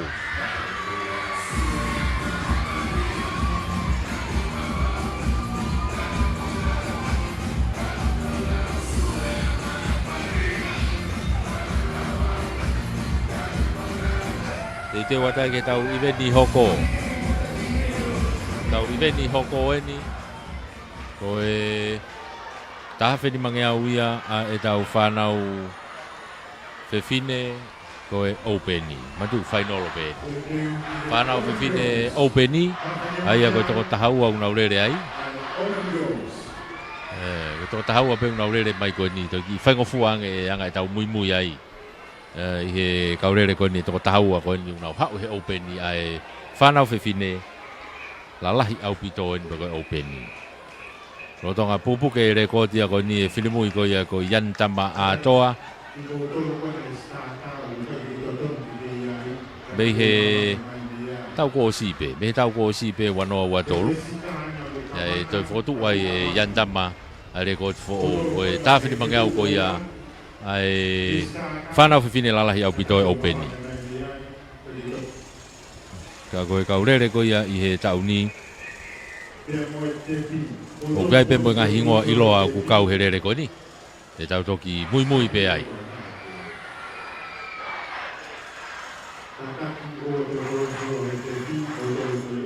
pe mi avalisi e lere ki he minite nima mo konga fu lere tafe ni mangau ko e ta minite nima mo konga alu hi foi gilal kau kei krokula te tau tepi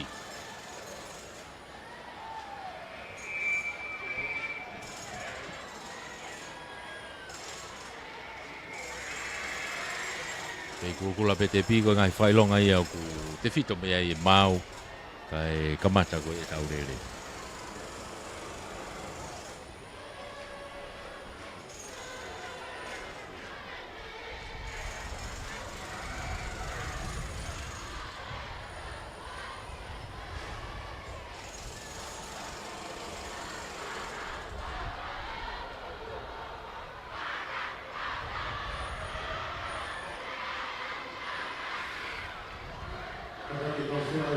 Oia, koina. Tuku mahe tai mini tau whanau whine open ni e nā. O kuna urere mai koina. Toko tahau ana urere mai koina. Ki taki mai ongo apfo ou i mua he tai mini ko ongo apfo ou ko whereunga mafi. Pea mo vino la tahi. Ko ongo apfo ou ia. Iona tu ape.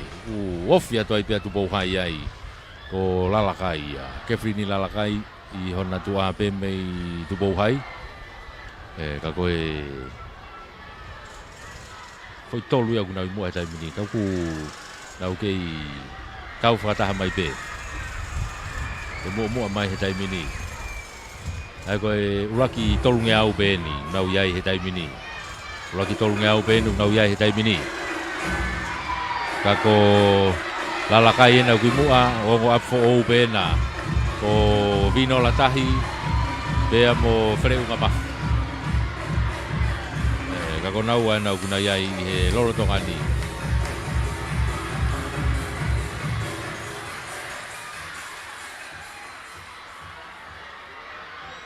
Takai koe toirewa takai tolu he taimini.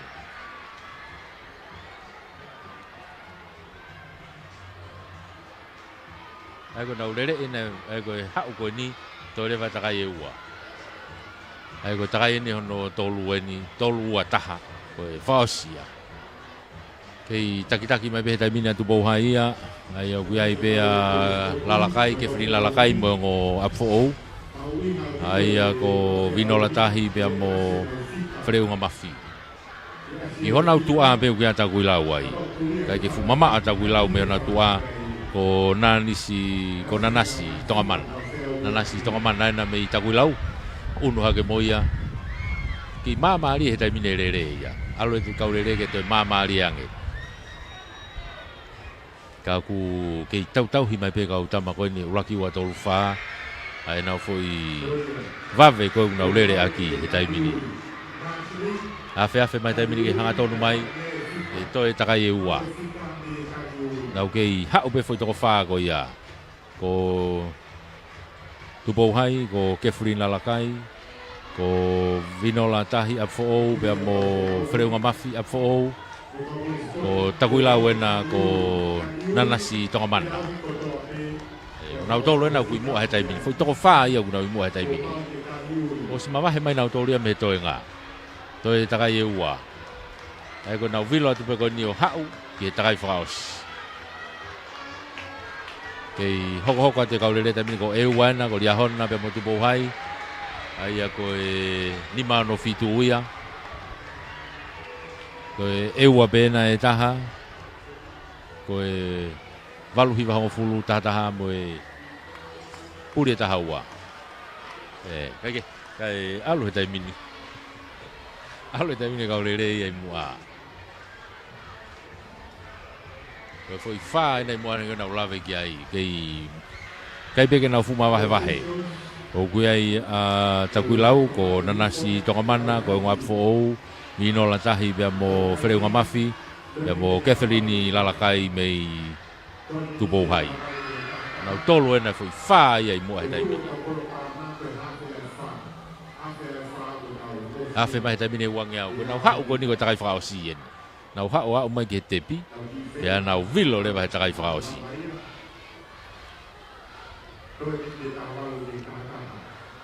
Hau he taimini ke te au ni manoa. Hangau ki tō ki mo ia lalakai mei tupou hai. Foi tolu pea ko nau i mua he taimini ko nanasi tonga mana. Mei takuilau ko vino la tahi mo whereunga mafi mei apfo ou. Foi uraki wa tolu pe he taimini.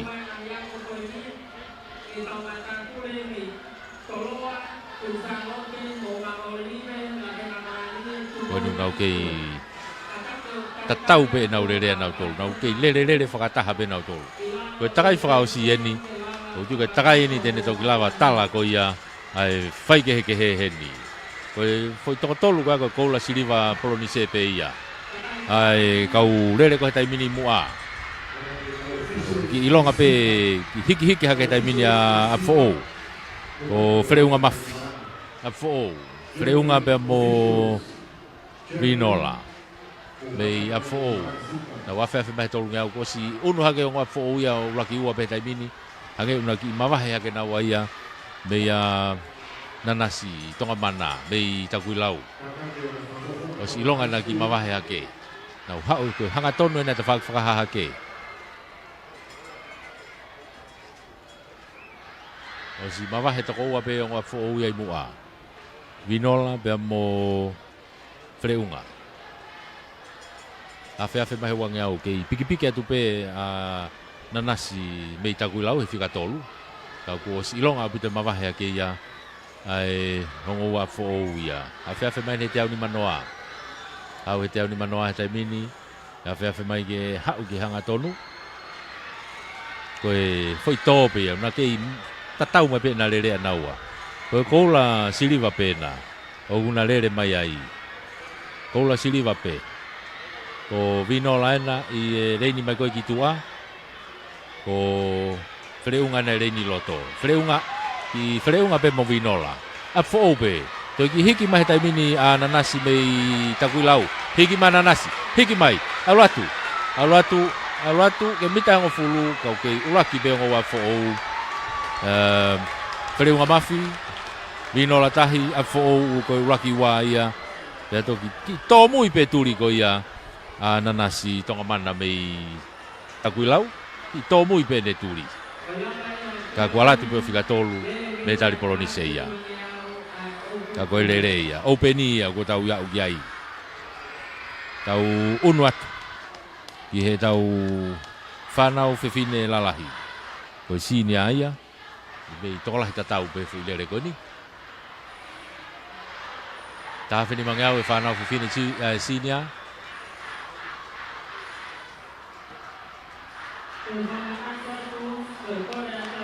o giai ai kau whainolo koe ni ai a gurere ai a siuti tau whamei a fo ko milorina tupo mei tonga hai lusi tau fo mei wawau Eva i po mana taria mei eua ko Ana Emily ta ofi mei lia hona e malatu mei santelu mere teisina mei Gunsalote Carolina na ufahu mei lia hona Vika Mafi mei tailulu Maria Halapio mei afo Veronica taria mei Gunsalote ko Resina Kula mei Takuilau ko nau tolu ia ko i toko tahaua ia unau rere ko na mea mai pehe tau Facebook a i he fofonga fia e tau whanau teu ke he starter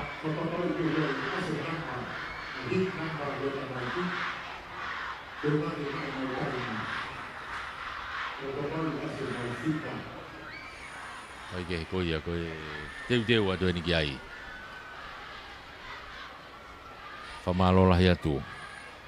Ai tau popo mai mo tau kau sponsor. Famalo ai begi he Tonga Health. Tonga Health malo e popo ko e Sia Services. Ko e popo ngalo se Koula Evangelio Minusila. Universal Clinic and Pharmacy. Frato Mafi Finance, mo Frato Mafi Cover Trade. Lotu Palanite, mo family me office fa Palestini me America. Mari.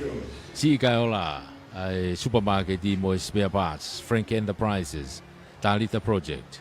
Ko wate toluta mo family Ginusila. Gunsalote kau star valu no valu fitu. O support Gunsalote, Semisisika mo 5 stars. Group of companies mo finance. Tonga Cable Limited. Mo arefi now. Hapai tahaua. Ko Creighton, Johnny Tayone.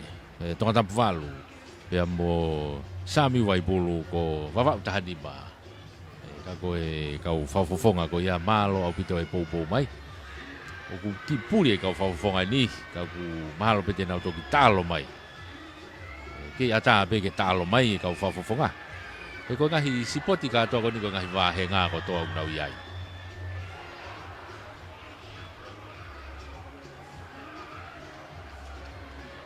Ko mea pe foki kono toki fili fo o ko na o tau whawhawhonga wawau tahawha. Ka pau na o si fili fo o loa pe na o si hikini ma mai pe ia. Wawau tahawha.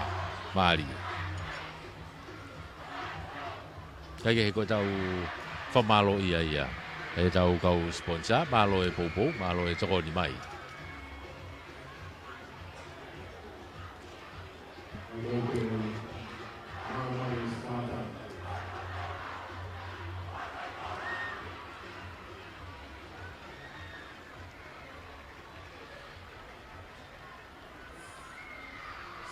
Wana tuku mahe taimini e tau whanau whiwhine lalahi.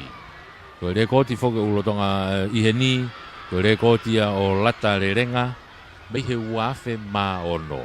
Kau ene ngahi re koti wholoa, o ku kei tuu, uafe mā ono, ki he uafe ua wha.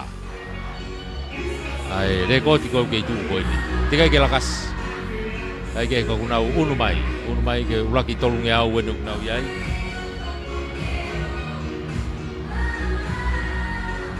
ulaki mita tolu nge au wenu na yai taki mata mini ko ngo kunsalote apo e mo tupo kai ngo kunsalote e wa ko mere te sina e mo Veronica Talia ona wana kui mu a he dai mini ona tafa ki pe o Lucy tau fo ia me babau Lucy tau fo na me babau yai a fo e ua i pe ko na kui na u feta tau me atuai ko Maria Halapio e mo siuti tau fa me a fo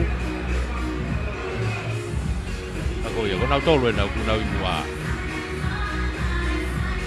babau ka ko babau na ku asi mua Lucy tau fo me babau i he grupu ko nai mua fuka tolu he tai mini e tak bebe tai mini a Kuchalote ako Kuchalote a fo e mo baba na tolu e mua ako Kuchalote ua o una kau i he grupu ko nai mua he tai mini ako foi toko fa na una ki mava he ke tai mini ko Kuchalote mava u afo ako afo e ua na imu alo wa bena wa ia tau takai ba ko ki hau ki he o se takai tolu o se takai ai ko na ha ko ke kamata ai takai hono tolu e o si takai tolu ko takai ua ni ko kwatu o baba ona ia ko Lucy tau fo me baba u ko ia ku taki mai tai mini ko fika ua mai ke hano tua ko afo ai ko ngo afo na ua ko siuti tau fa na mo Maria Halapio i hona tua ko takuilau pe ai ko kwatu ai ko le sina kula me takuilau ona ugana tua pe ki mavahe to a mava uya ki mavahe mava uya Lucy tau fo ona ha u goni ki he takai goni pe takai fa osireba ai u to na fu takai ua ke mavahe au pito he taimina a mava u ngali ko tau fo i one yen ko ia matu ko koulai ko lele ko ni ko koula hanga tonu pe ke koula ko ke to fihi ka ku ke taki mai ya baba o ko Lucy tau fo o mei baba o ha u he tai mini afe mai ke hanga tonu tau ni manoa he tai mini tau ni manoa ha u ke hanga tonu ha u ko ni ke te pi ko tone tau ko ke te pi ko tai whakao si le vai a. Se o ku kei matai hivi malohi mai pea wawau ia. Te kai ke aha i whakailonga ia ha holo mei wawau. Koena, ko Lucy tau fo mei wawau. Koena o kei taki mai tai mini. Ma wahe au pito e me he ua. Ai ko ua ko ap fo o kui ai ko siuti tau whaena. Mei ap fo o pea mo takuilau. Ai au ki ai a resina kula. Mei takuilau. Kai kata ko resina ia ko to ta hafu ke he ia mei a resina ko. Resina no wase risi ka ale na tahanima. Ai ke. Ka ko mahino babau ia. Oua, babau. Ko e tau fo i koula na ko. Lele he i loto he taimini. O Lucy tau fo mei babau. O se mavahe au pito mavahe kia mita ni manoa ki hono noa me he ua ai ko takuilau ia ku he ua tolu hake kia ia fo o eua na u ki kamata ke ki tuli haka eua e lava pe ke ma o eua e fika ua e ni fo tuli hake kona he taimini ko eua o kia ia Eva i po mana taria ka ko e uloaki o afe ma he te au ni manoa he taimini ko Lucy tau fo ia mei babau.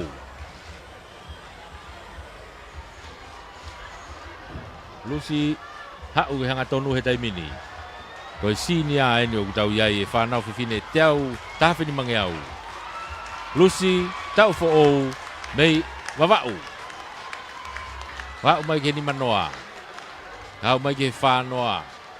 Hau ke mita e tolu noa. Hau ke mita e ua noa. Ke i lere pe. Hau ke mita e hongo fulu. Hau ke tepi. Lusi tau fo o mei wawau. E kuna ia me tari koula ko ni. Ko whika wā ni ko takuilau. Turi mahe tolua siuti tauwha. Mei a fo o. Ka ko au he taimini ke tepi. Ko takuilau ia kua. Me tari siliva. Siuti tauwha mei a fo o. Ko me tari polonise ia. Whika wha he taimini ko eua. Ko ewa i po mana taria ko whika wha ia mei eua. Katoki hoko atai pe ai. Ai toe ngā. Ko kia wata Maria Halapio mei a fo o. Ko resina kula na me takulau to kia wata koena. Santelu enu toki whao se atu. Alu pe Santelu ke au. Owa e holomui. Mari e.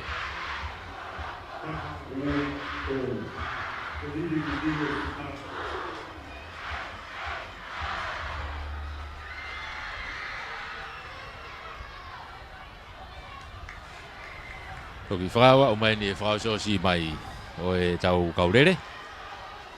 Ka ko e tau tailulu e amo ria hona e nau kuna toki whakasosi mai. Tailulu ko Vika Mafi, ko ria hona, ko Ana Taufi. Hau mai ke tepi. O ia, teu te taimini ke he tau tahawhini mangeau e tau whanau tangata loto. Tahawhini mangeau e tau whanau tangata loto e ni o tau iai he taimini.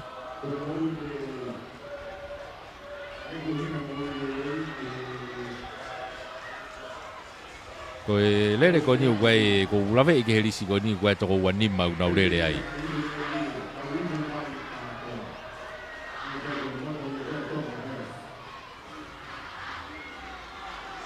Ugai e tau toko wanima ulere mai he lere ko ni. Asi heni ugai mo lere mau pe foki heni ai whakariari e lere ko e national law. Ko national law foki ako ngahi kalapu ia.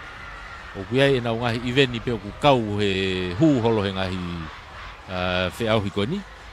Ka te tau toki wakai pe ki ai. Whaai pe ia o hu whakataha pe mo e openi he taimi o ku nau lere ai hui whokai ke nau futokola. Kau ku ngau lere whakataha pe ai.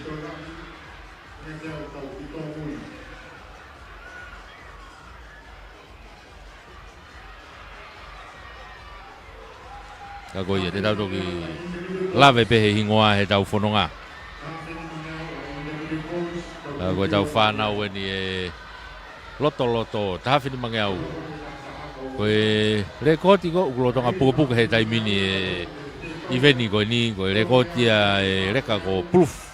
Ko proof ka poni fituafe. Mei toloa. Rere mei toloa e reka koe ni. Koe ia ukunde pukapuke. A rekoti ko ni talu me he wanoa taha ono, wafe taha ono. So me alueni i he tau hongo fulu e fo i rekoti ko ni.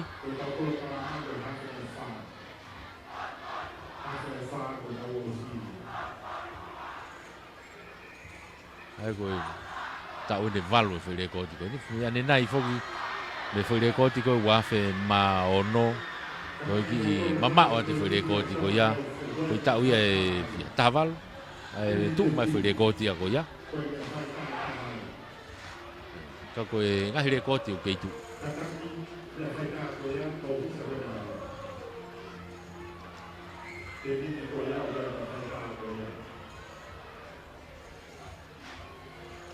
Te watu ki he stata. O kei ngau e ki pe foki he spoti ko ni. Ai ngahi mea ngau e whaka elektronika. E koe tau taimi whaka elektronika e no tau rere aki. Tau unu ki he whakawahapure anga. Tuku mahe taimini e toko wanima koe ni e tahawhini mangeau e whanau tangata loto. Nau movete mai he taimini he tureki. Tawhak whakahaha ke. Nau wofe atu ke afe mai ko he wange au. Takui lau ena mo Sante lui mua. Wai mo ngotama tailu luai lia hona. Ngotama vava uen au kasi mai ai. Ke ki tu pou hai. Ka koe ia. Koe na wafe mai ni ki mua. Takui lau eni aku taki mai taimini. Takui lau mo Sante lu. Oua. Sante lu ena aku si whakari-ari ia.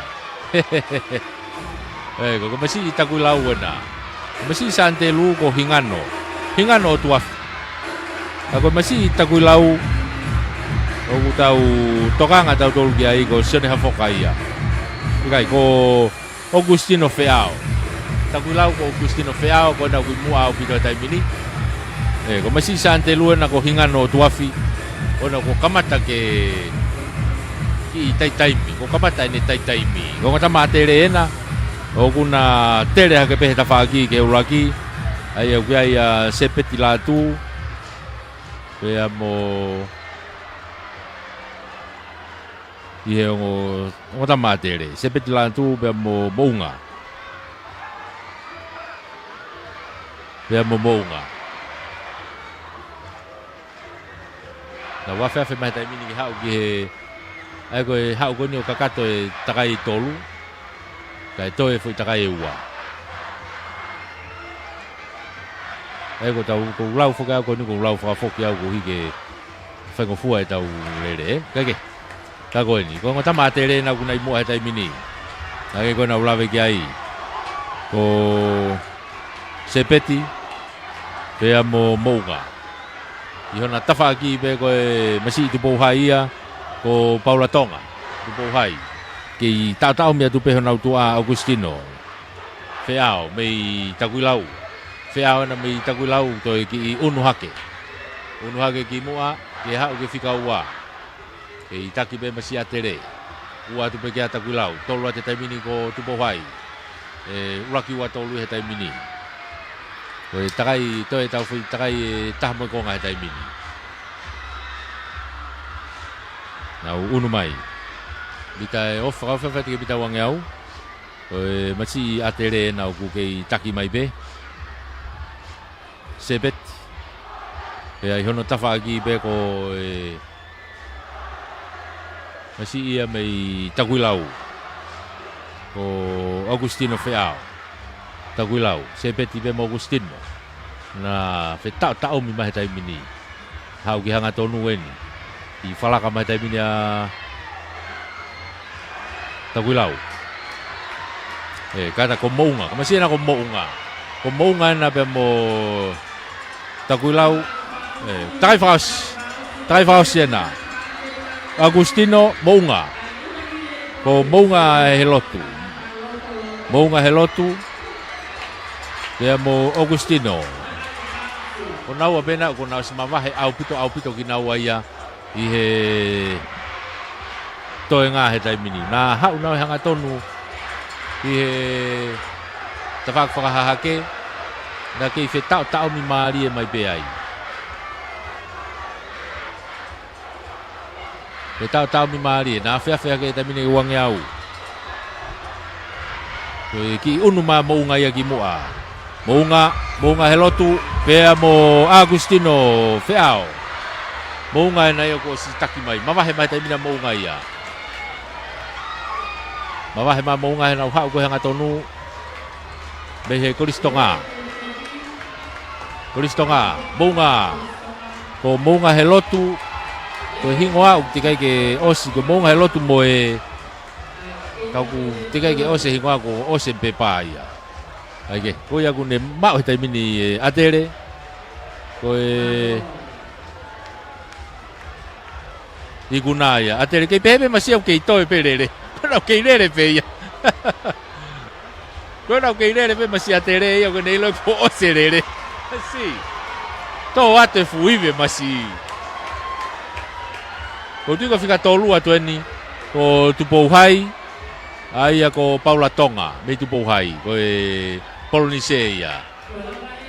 Ko masi kona ko mounga helotu. Teko se masi fiti moni. Lere au ke te piu.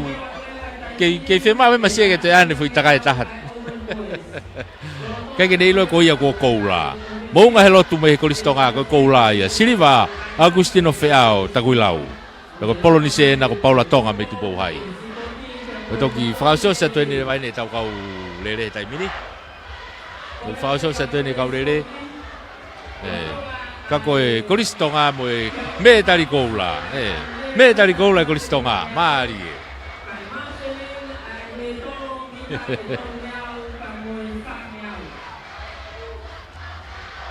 Oia, koe lava te e tau whanau tangata intermediate, koe metari koula ko mounga he lotu.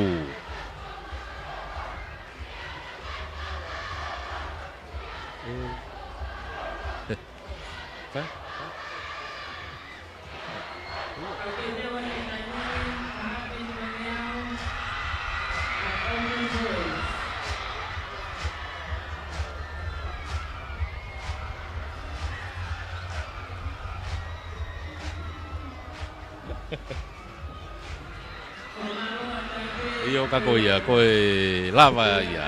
Toi le vai ni tau lele koe ni o hoko mai. Koe tau whanau tangata open ni o tipe ko.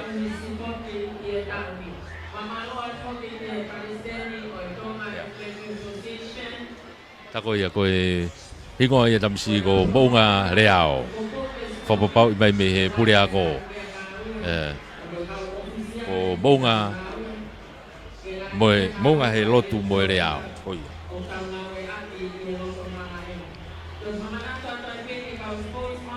Pe ko listonga ia mo metari koula ko ia. Mari.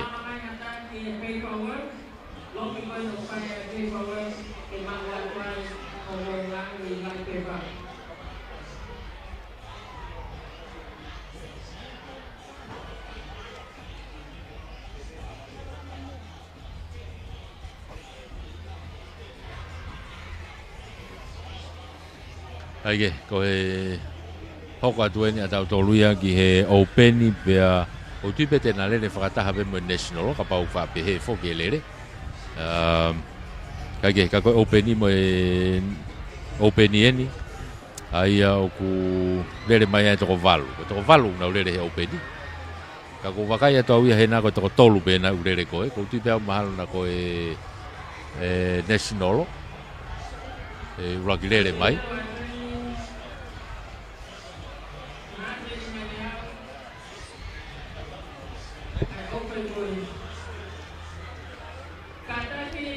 Open, oh tako openi. O kipe mahana o tola hipe me starta.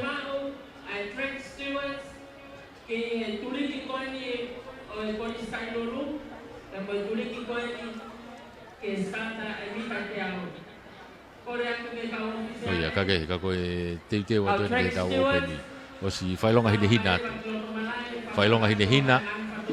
Ai te pi fai longa hina mai mo starta ko ngai tuli ki foka mala e fi ma o ke ata mo ia ki he e tau lere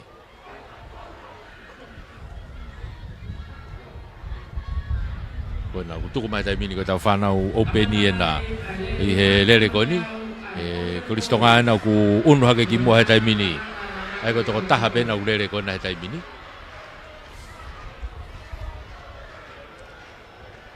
nau unu hake koe nā koe mita e tolungeau, uraki tolungeau, pea nau toki takai tolu rewa.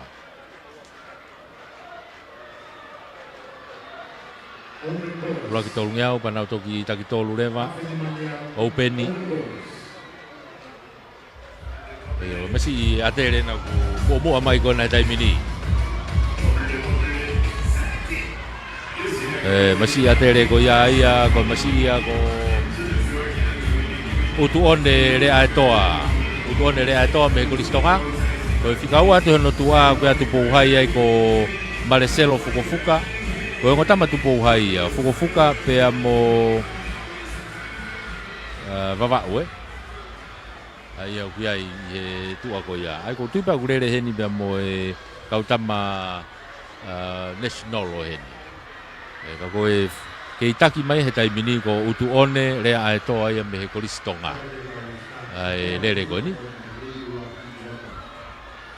ko ia ku mo mai tai mini na wa fa mai he wanga o he tai mini ke ha ko ia ki he takai ai ko na ha ko ni ka ka to le va le va takai frausi tolu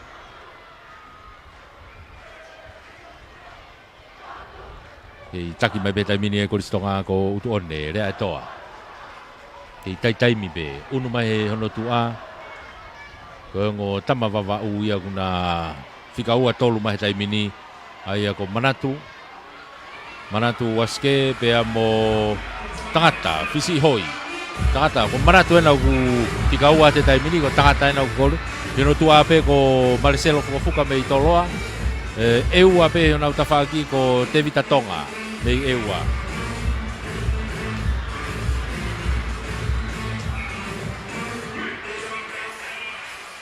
ai ke ko tu ia ko afe mai ko no si ke mama he be me si atere ia ko ni ha u fuka nai ni ke tai frausi ha wa nai ni ke tai frausi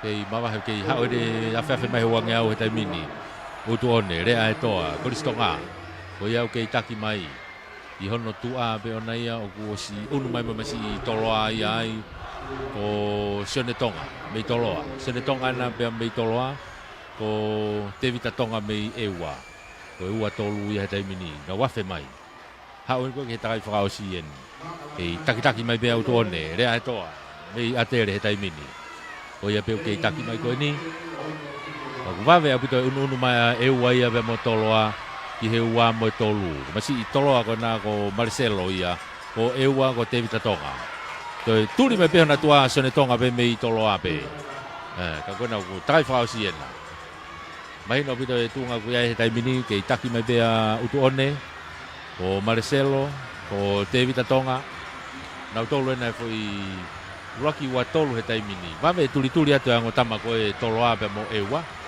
Ki atere. Ke fenga pe tai mini auto ne ke puke ne taki. Vame unu atu ia a tolo ia. Marcelo pe amo David Tonga pe ewa. Ko na ko nawa na sfafio fet nawa ia. Ya mai ke mita wang yau. I pamu mai mana va tolo a me tuli ki ko tolo a ta fa ki ko e. Afe mai ko ke ha we wang yau. Taki mai be tai mini utu one be atere utu one to hiki mai utu one hiki mai tai mini mo Marcelo ia hiki mai be mo David Tonga me ewa Marcelo fuka me toloa nau ha uko na taki ki falaka mai tai mini Marcelo ha u alu ke te pi fika ua tu pe kia ewa David Tonga na wa ke mita fu wa ke te pi Marcelo fuka me toloa David Tonga me ewa e to ya wa tu pembo utu one rea e toa o e koula siliva polonise ia o e tafini mangea o e openi tangata mari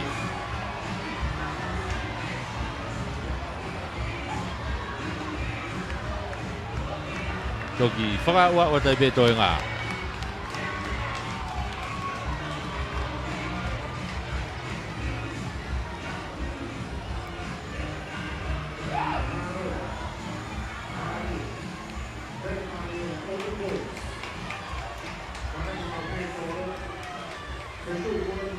ko ia o e tau unu atu e tau ki whakasos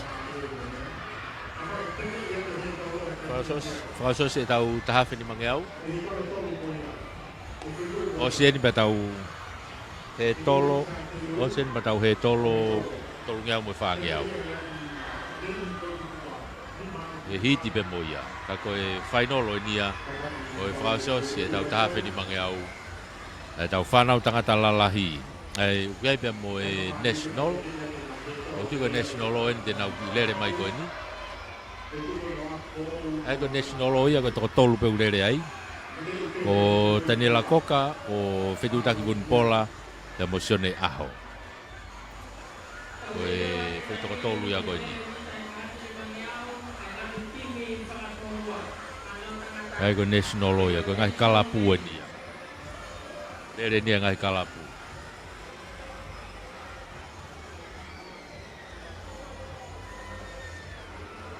O tolu pe lere ko ni asi ko ni tau risi ko ni.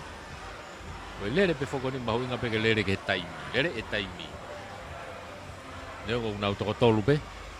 O fa ai pe foko tui fio mai he ngahi lere ke he. Ka ko whakaukau e ka omiti mahalo ke ai kehe pehe tauni. Ai ko hui fulahe fihi ai kau whakapare ko he te pi. Nau hau whakataha pe whok nau tolu. E tako ka masi uruaki to tonu ia koe o e kalasi ko ia. Ka uruaki mai whok e masi lalahi ia. E ulau ai pe ko uruaki ai. Nau ki fihi mau pe ai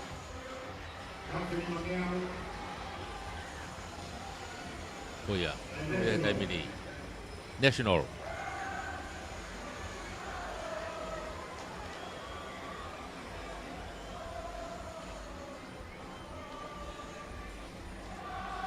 Famalo ia tau kau sponsor. Malo e popo mai. Fai ngamari e.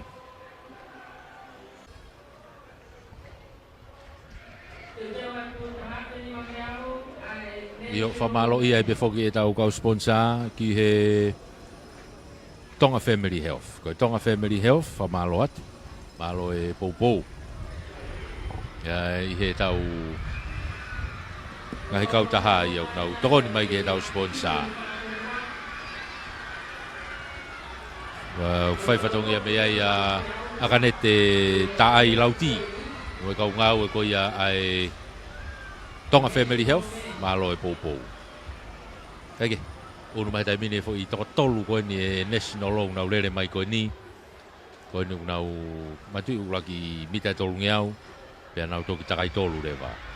Taimita tau ko sokotutu e ngai he tolo mita e tolu ngiau wha ngiau ia. I hene tu koe he taimini, koe nau lere mai koe ni.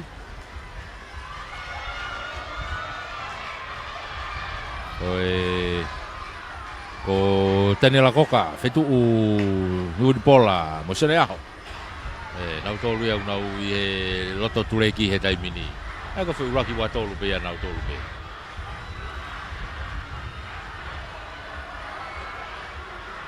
nau tui pe nau tolu e ngai teunga ko nau ngai kalapu ka ko nau national ka to ai ko lia hona pe mo e toloa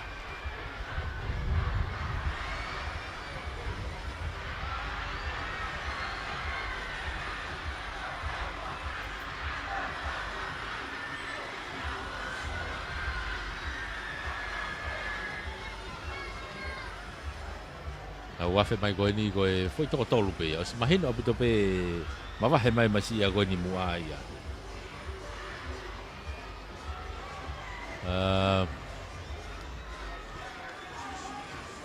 David Takoka fetu u un pola sone ah i mua koe ni he taimini ko tenela koka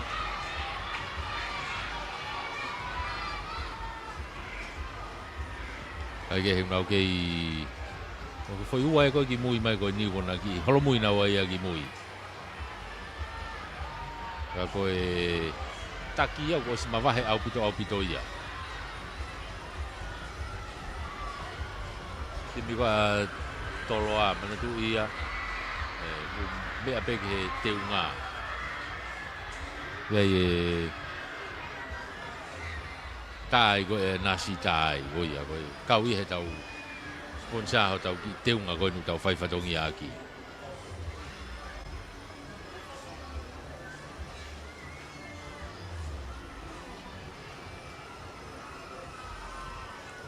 tau hau ko ni ke takai whakaosi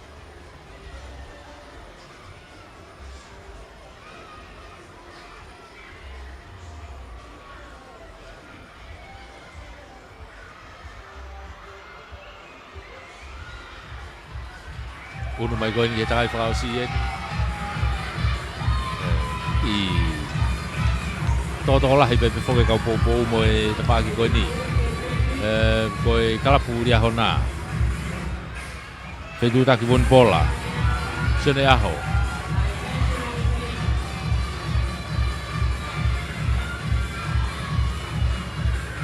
Okay, nau whakawa o tabe nau tolu ia. Takai whakao sia ni o e lere, o si mahina o puto lere ko ni. Kai ke to e mau ia, masiki aho na ia ko ni.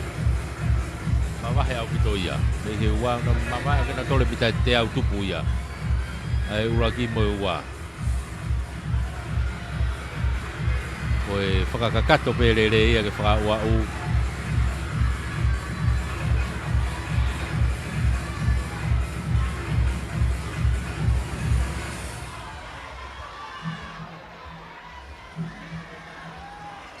Ka kua osi mahina o puto rere ia. Ne tuu koe he taimini.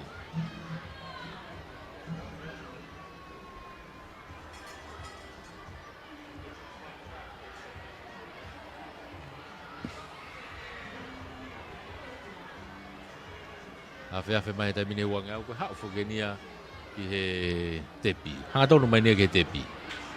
Kua osi mahina o rere ia ko ia.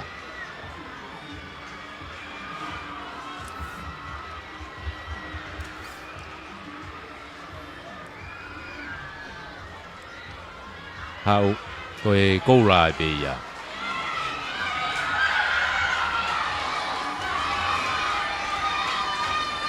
Io koe na o hau mai e pe koe lava e na ia. Karapu ia lia hona. Koura ki ia. Koe uai koe na fitu e taimini na wamama kena tole mitai wangi au tupu. Mitai wangi au tupu nai. Osi mahina o pito perere ia ko ia. Ka koe whamalo ia da be whoki e tau kau sponsor. E tau kau sponsor io whamalo lahi atu.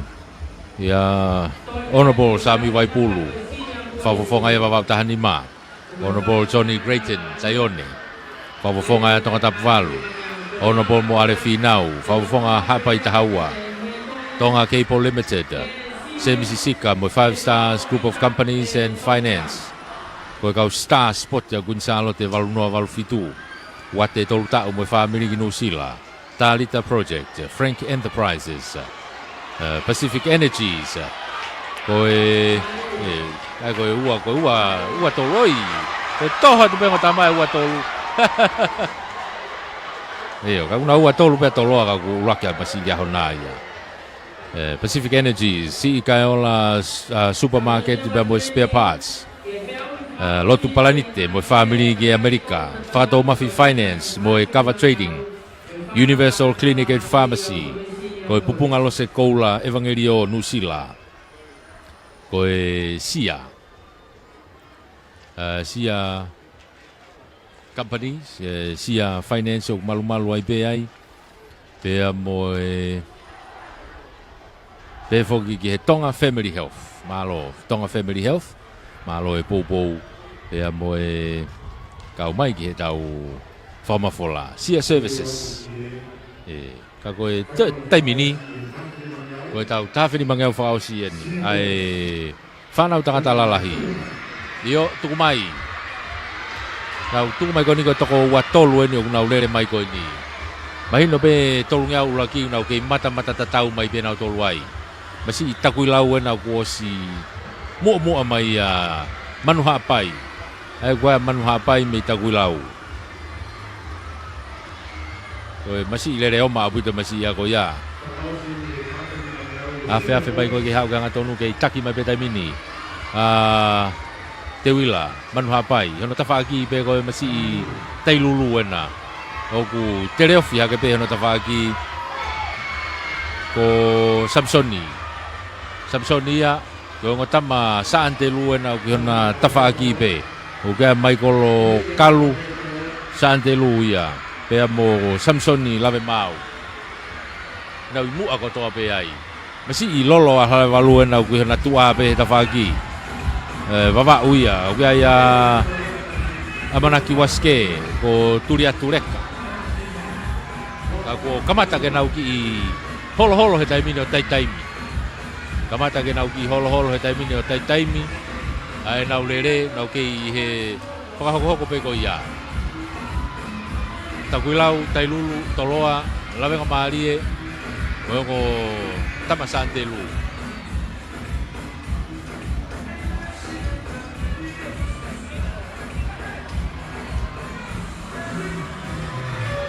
Afe pa dami ni wangau haun ni ai koe o se ne takai tolu. O se ne pe ko ulak takai. Ei taki mai be masih tai lulu a Samsoni latai pangai. Pika no tafaki pe ko sone ka fo be la mali e. Unu mai kai pe mo latu latava o me dia hona.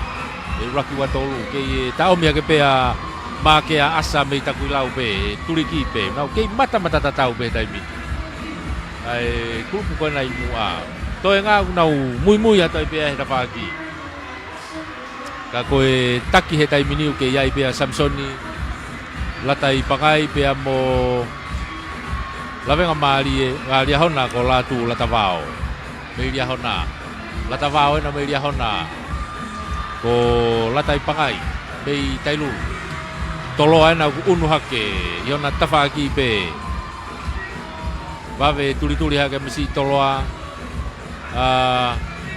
sosiwa kafoa me apfo kuyai tafaki pe kako Isaac Rebek na wafe pa heteu ni manoa na okay ko kaurere ko ni na ivi me tola he kau potu tatau he tai mini na ma uive kau tama ko ni na ha ko ni ke trai frausi na ha un ke trai frausi ni ko taki mai tai mini ko masi toloa ko masi toloa na ko taki mai ko maika ko maka pakatuki maka yo na tafagi pe ko dia hona ai ko latu latavao tau me tu pe na tua ko ewa o ke ai asilus fetu we pe mo e pala me ngolok ka ko e kau tama na ko gimua he tai bini o ke ai ko na dia hona latu latavao maika tuki maka apfo o pe na tuliki pe ai o ke ai Isaac Rebek na tolo nai mua ka ko ngo tama dia hona pe mo tai lulu Samsoni pe mo dia hona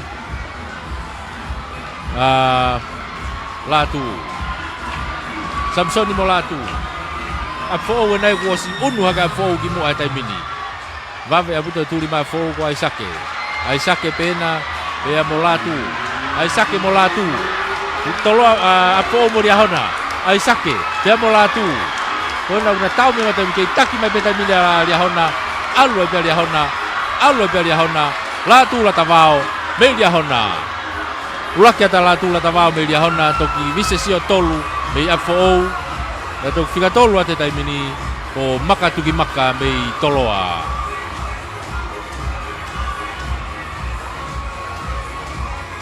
oya o dia hona ia ko to foi koula na dia hona taha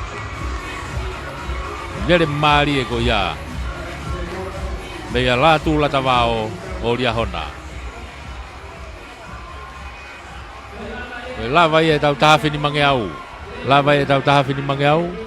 tau te watu ki tau toluia ki he hoko mai ko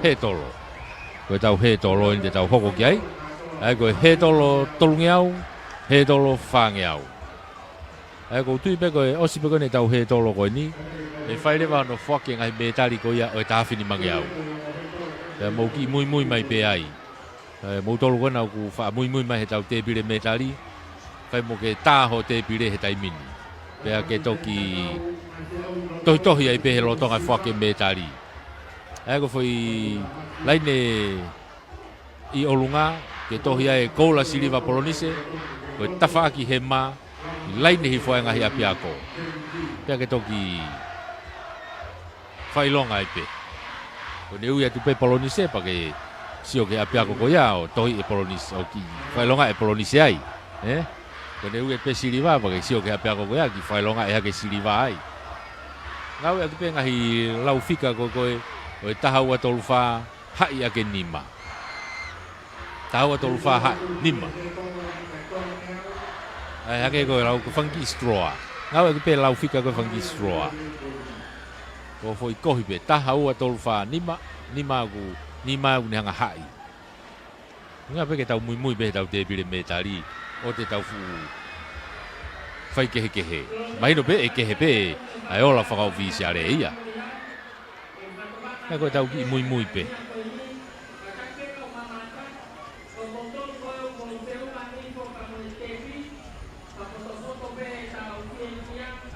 a faita ke ne mau ai tepi. Pea whatoanga iange, tau hipe mol malu, tau fia pe, patonga yang ko teu fai va malo ia be foke tau kai kau sponsor.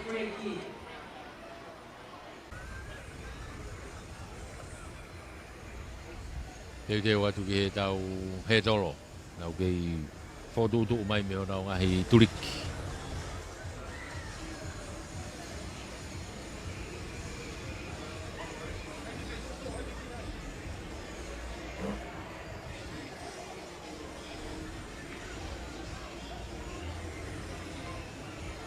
I longo no be ngai turiki o te fai va ko lo to ki lere pe foke ngai lere kana to ki va mai. Ya nga ko tau fano fo tau yai e loro to kani.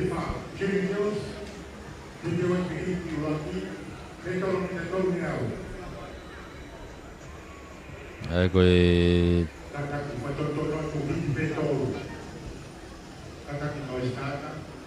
i te tolu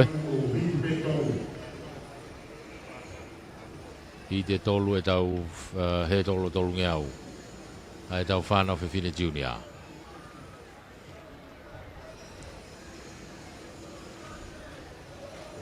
Iai he taimini.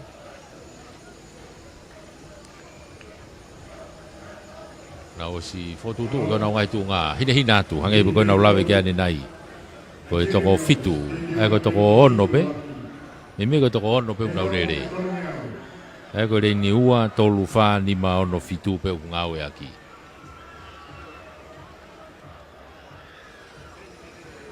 Tuku mai tai mine uraki hiti. Okay, mata tau. Ilonga asi loto a vahe kolo. Ko mere lola fina ona mi vahe kolo. Kamata ke ilonga ene asi ana. Itu ha ke pe ko vavau ko Angel Mailangi. Mi vavau. Itu a pito ke tonga side school ko saline vai. Tau na wafe mai wangau he tai mini. Ke puna mai tai mini a Kuchalote. Tonga hai na ko lani manu. Mei tonga hai. Lani manu mei tonga hai wafe pito ene. Asi ana he ni loto pito. Na wafe mai ko ke hau ke tau ni manoa ke taki pe itu a vavau. Angel Mailangi. Lani manu mai tonga hai loto. Oh, to alani. Taku mama he mai tai mina Angel Mailangi. Vavau. Taki mai tai mina Mailangi me vavau. Ua mai be kia mere. Mei hahake. Mei vahe kolo kataki. Mere lola vahe kolo. Taku si mama he mai tai mina ke he tolo whakau si Angel Mailangi me vavau. Nau kimi tau ano. Tu ke te pi hongo fulu. Angel Mailangi me vavau. Turi atu pe tai mini lani manu ua. Mei tonga hai. Ko pango ko ne to ka ko tui tena to ki vete ki finalo ai lere ko ni mari au pito ai ne lere anaia ko tolo atu ki ai mere lola me hahak me vahe kolo ai akolo tolo to hit no wa tau fotu tu he tai mini lere he mai heni Mandip Singh me vahe uta ko tau anga fasi e ki tonga hai. Meria me fiha ki tu bohai, Jessica vain kolo ria hona. Mere fehoko, vahe kolo, Angelina tu pou Kuchalote. Koe tu ia i he dai mini ia.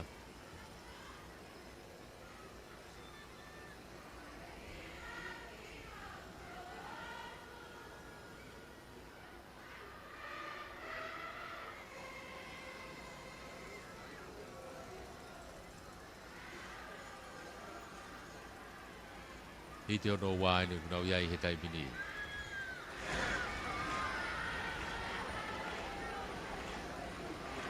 Tuku mai, hi te ono wā. Toko nima be ni au nau lere mai koe ni. Nau puna mai raki he tōra tai mini. Kei taki be i he reini tua Kuchalote ko Angelina Tupou. Wawe aputo asa tonga hai he reini koe ai loto tau anga. Fasi eiki mei tonga hai. Na wafe afe mai wangea he tai mini. Ka kui loto i be koria hona. Jessica Vain Kolo. Afe mai ke uang au. Nau kei mata tatau mai pe. Ka ko itu a kun Charlotte Angelina Tupou, Jessica Vain Kolo dia hona. Ko tau anga fasi e ki tonga hai. Ko na wafe mai ko ki hau ki hanga tono tai mini. Puna mai tai mini dia hona. Ko Jessica Vain Kolo. Wafe abuta tuli ma tonga hai a tau anga. Tau anga na pe itu ai pe ai ko kun Charlotte Angelina Tupou, Jessica Vain Kolo. Pe mo tau anga fasi e ki. Vain Kolo na ko sbomo abuta pe tai mini.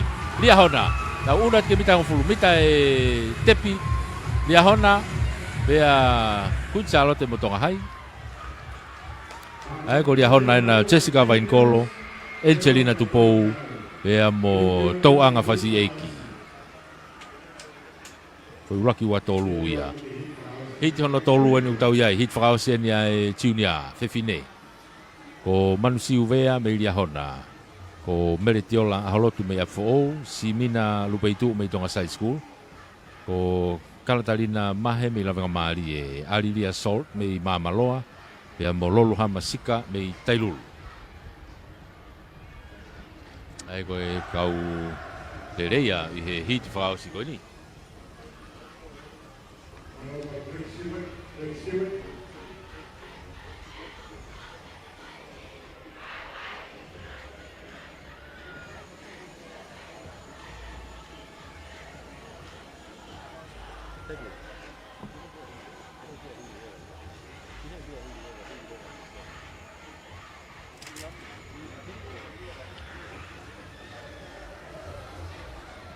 o ia ko e hit frausi ni ai whanau fefine iki junior o na lave atu na nga hingoa te na toki frali ali mai bena tolu heni i he tau lere he tolo mita tolu ngeau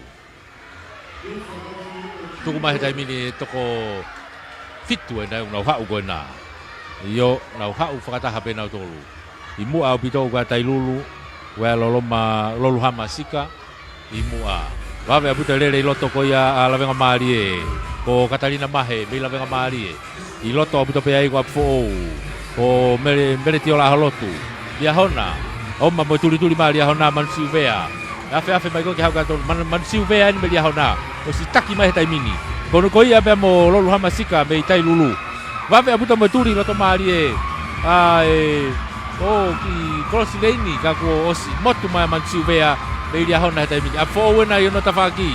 Meritiola holotu. Meritiola. Na feta tau me tai mini alot ke tepi ke ulaki biala dia hona mansiu ua ta fo o Meritiola o lavenga mali e ko Catalina Mahe. Kata ko mama loa. Kata ko mama loa ia ko Alilia Salt. Fica tolo atu kiai. Oh iya ko e kagoria hona mansiu vea tau uno ke tau whanau tangata iki junior o gai pe fo hite tolu he tolu mita tolu ngiau rotonga pupu ke rekodi ko ni he talavo ko ni ven longopoa taimia ke talavo he taimi ko ia ni ven longopoa na ne pupu ke mai me wa fe ta tolu e fo rekodi ko ni ai ko tau ni hiva tau ne hiva e kei tolonga mai fo rekodi ko ni au mai ke wanoa wafa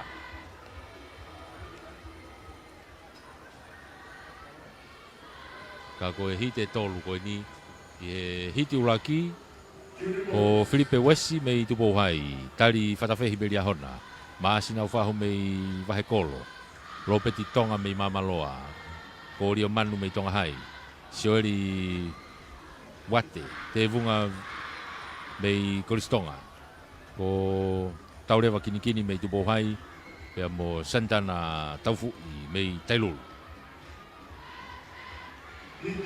tuku mai yo vape abuta ase masilia hona ko tali fatafehi o ma au pito nelele nai ka kutu ape tailulu ya ko Santana taufui itua iloto ko tali fatafehi bei lia hona kona ko siafu mago tau ni manoa si ma uma e tali fatafehi ya ai kaurere ko to sfalaka au pito mai ya i he kaurere yo no tafaki pe kiloto ko tupo hai ko Filipe Wesi me tupo hai mamaloa ko ka ko si motu manoa au pito mai ya tali fatafehi Meiria hona. Ko Filipe West pena me tupo hai no tua ta faki. Mahe ko ngaloto ka ko si mahino atua tari fatafehi. Ua ata Filipe West. O ki tolu atu kai ai ako loto. Ya toki hoko atu kai mama loa pe mo e tailulu. Mo toenga ko na kaurere. Ka koe masi ko na ko tari fatafehi. Ai mata lele ene lele mo e oma. Ana o si ala ka pena tole hanga tonu koe rakmita te au. O si mawahe beia. Kage koe hiti urakia. Hiti honoa. Hiti honoa ulere ai a Joshua Hangana Side School. Ko Paula Whakautoki Mamaloa. Siosiua Palu Toloa. VJ Rahman Wahekolo. David Tuipulotu. Tupo Hai. Siausi Pita. Kolo. Atere. Pea mo sione mahe tonga hai. Mamaloa Vairea Apfo.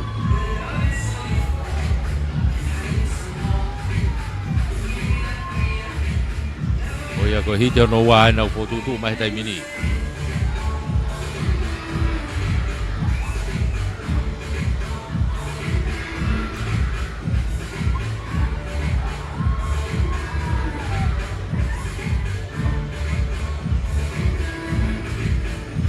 Ei la le rei pe teu fai vai he howani pe mo e fai mari e sipoti. O tau iai, lere mawhana ngai whiau hui. Ake kona ulawe kei ngai whiau i tolo mo puna i loto malae. Ngai whiau i lere ni i he tureki he taimini.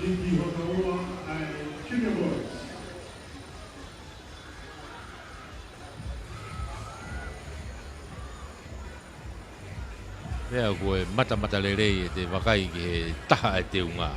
Wau pe ke he taha mo su.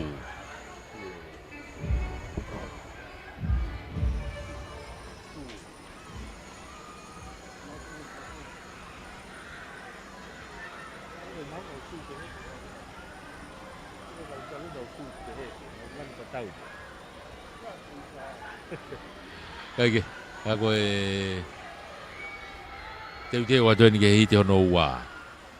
Hiti hono ua. O tau whanau tangata junior he tolo mita tolu ngeau. Nau starta mai me he turiki tonga haha ke. Ko i starta i e tolu ngeau. Ai turiki kone ubia i e papatohi kai. Yanga koe tau tuanga maheni teu whaiba.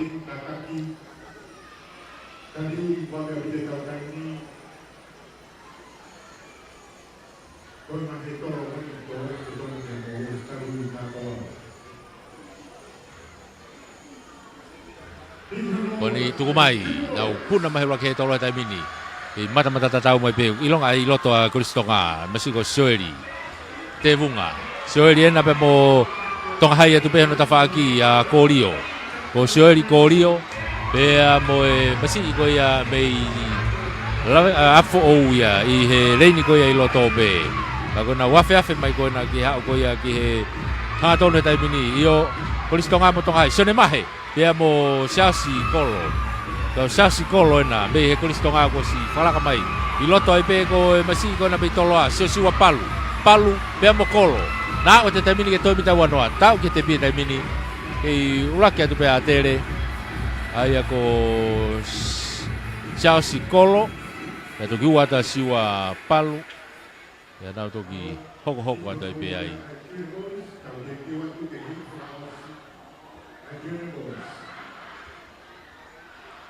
Foi iveni uruaki ko Filipe West. Ka taki ko tari fatawhehi meri ahona. Ko i lere ko ni i kuna ia Kolo Siasi Kolo mei atere. Hiti ono tolu hit whakaosi. Lere maheni a Emos Moala mei Side School. Siwafu wainga mei toloa. Tani lang mei tailulu. Sila pakai mei riahona. Samsoni malua mei tupouhai. Ko palaha mei kofe mei atere. Sione sokai mei Wahekolo. Pea mo sione Vatikani mei lavenga mali e.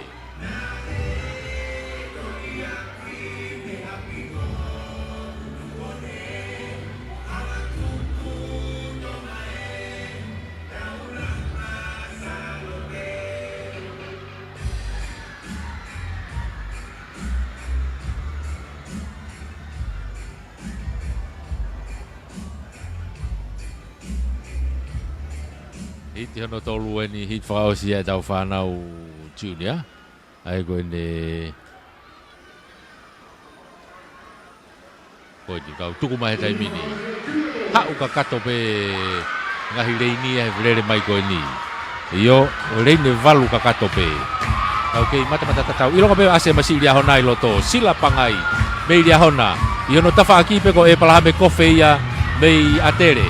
E palahame kofe mei atere. O sila pangai mei lia hona. O si taki aputa mai taimina sila ia. Afe mai ni ke hau ki hanga tono e taimini.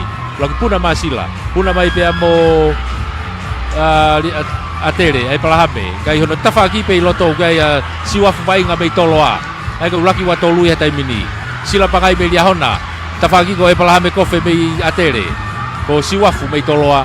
Ko laki pea lia hona ua atere tolo tai pea toloa. Sila pangai mei lia hona. Masi ia koe na nai uraki he foi hiti ko ia.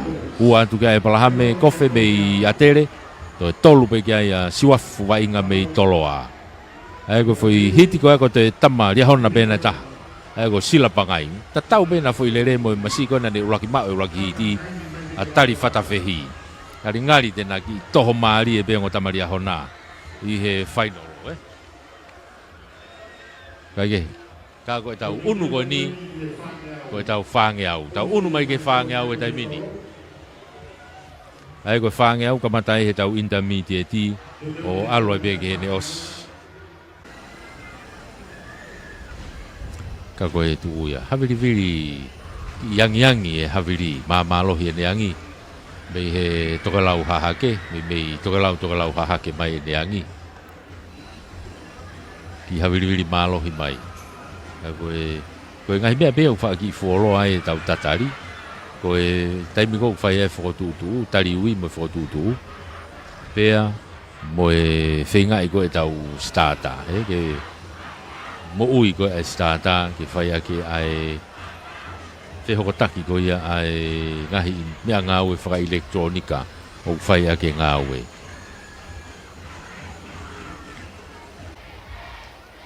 Malo, ka wofi he mau. Malo starter.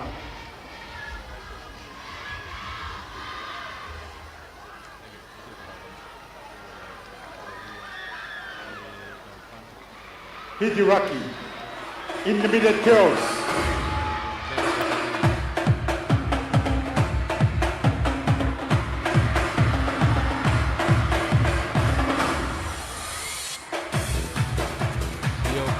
Ke tai mini ka koe na koe rock koe he tolo mita whange au. Nau kei mata tatau hake ko nako lia hona. Ko ofa tu i fua na me lia hona. Ko na ko whakalaka hake tai mini. Ia no tawhaki pe uke aia Jennifer Ainu ko na me a fōu. Ka ko Queen Charlotte uke aia Ruth Calmetti. Pea pe he whoki ki wawau ko mere ana newspaper me i wawau. Na wafe mai nei te au ni manoa he tai mini. Kei taki mai pe tai mini a ofa tu i fua me lia hona.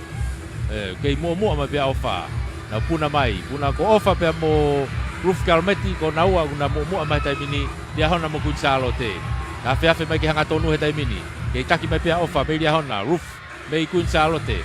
Raki wa pe ia toki mama he mai tolu a fo o ia tolu. Ai ku nau ke lere mai pe ko ni. Ka ko ni. Ko dia hona na. Ko Ruth na pe mo ofa tu ifua Ruth. Na o ke te pita mi raki pe dia hona. Ofa tu ifua fika ua ta Ruth Calmetti Queen Charlotte. Yo kia wata taimina Jennifer Ainu a fo ko fika tolu ia. A wat ke te pi he taimini. Ta tok hoko atu ai fika fa mo fika ni ma. Lolo halai value na ko meriana newspaper pea mo mere tu kia mei tonga hai. Tau unu ki he hite hono wa. Hite hono wa o ku lere hene Marianne ki o kata mei tu hai. Ko orinei liutai meria hona. Ilaisane waka mei lau mei wawau. Paea maumalanga mei tonga hai. Susana Kaufusi mei tai lulu. Te mo vai moana ahoafi mei takuilau. Koe tu ia e ngahi reini, ka koe kau lere ko ia I loto. Ai koe tu whako ni o kume mei lere pehe reini ua tolu wha ni maono fitu. Wha ata pehe reini walu mo e taha. I he ngahi lere koe ni.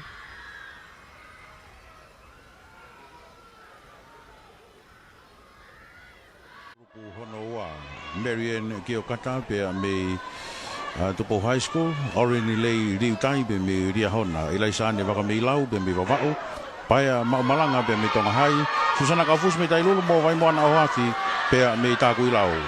Pa whanana mawahare toko whapeni. Wawao pea mo ria hona, Oreni nei riutai o ria hona ke siofi heni, ka koe na ko tai lulu e na ko motu manoa ta Susana Kafus me tai lulu. Tai lulu o ria hona mo wawao. Mei tai lulu Susana Kaufusi. Iono tua ko Orili nei riu tai pea mei ria hona. Ok, whikatolo ato I lai sane waka mei lau pea mei wawao. Mita wangau ke te pio si mawahe ake a tai lulu. Koena ko riu tai ena pea mei ria hona ku turi ato whakalaka. Orili nei riu tai o ria hona. Koe taha ne kau star pa ke te uwhaiwa. Orili nei riu tai pea me ria hona I hono toa kua tai lulu Susana Kaufusi toki whikatolu mai a wawao ka koe ni mao mai hanga tonu ke te pi pea mo he tolo whakaosi Orili nei riu tai o ria hona mawahe au pito mai toine mita wanoa ke te pi mita hongo fulu ura ke te pea Orili nei riu tai o ria hona koe ni whaosi lue mai a Susana Kaufusi me tei lulu.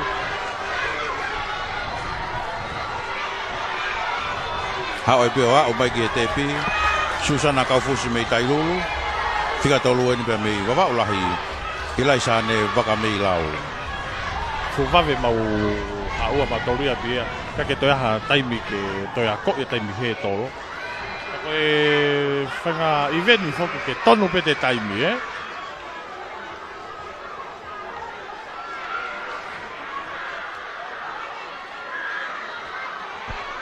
Pehe e tautou o whawea na nau ki he tolo pe o wa.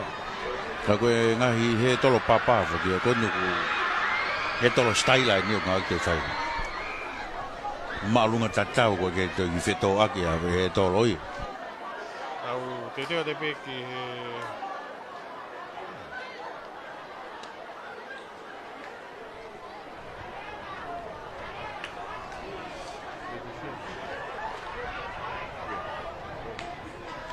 Senior girls. Lere mita e whangau ai senior girls. Reini ulaki wakamafi pia mei tai lulu. Koe reini wa seni houa pia mei tong high school. Reini tolu, Crystal Foto pia mei Riahona high school. Reini wha Rachel Lafenui mei afou. Reini ni ma Kuluveti Vaya pia mei Kunsalote. Reini ono ko Avea. Rea pai pia mei Lavenga Mari Christian College.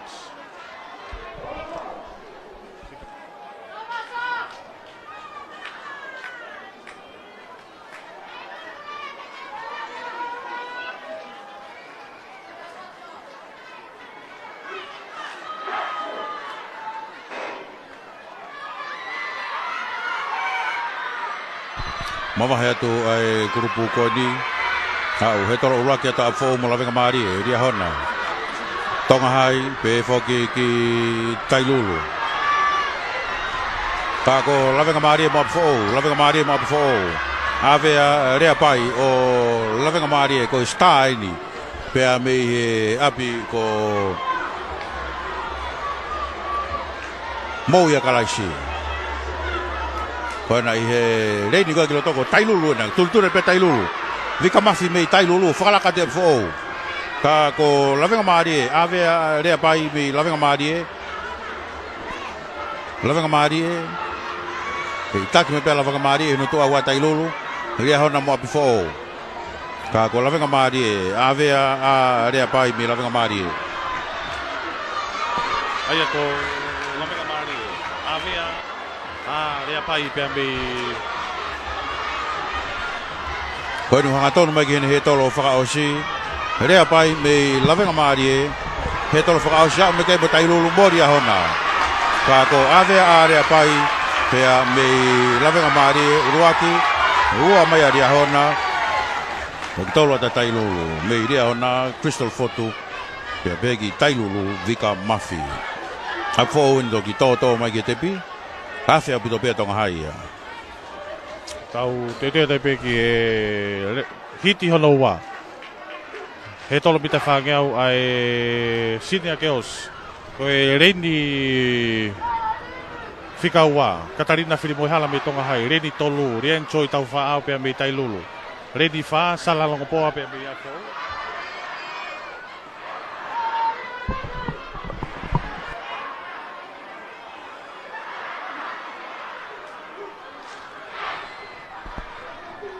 Ko e reini wha salalongo poa me afo. Reini ma niurini mori. Pea me ria hona reini ono ko ofalatu me kunsalote.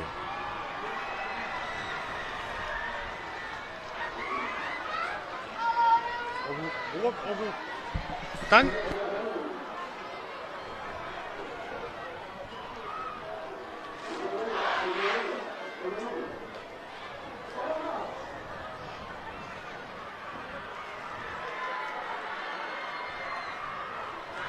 On your mark. That's it. Pa fa na dami ni. Mama ha to ka le ko ni. Taki el pe kun salo teren ki tua ko ria hon na ia ta fa ki pe. Pe fo ki a fo na manga tu. Afi pai no ma pito as Maria hon. Fala ka Maria hon mi ta tong ngau ria hon. Taki Maria hon tai mindi. Ai ko diuri ni mori pe me ria hon.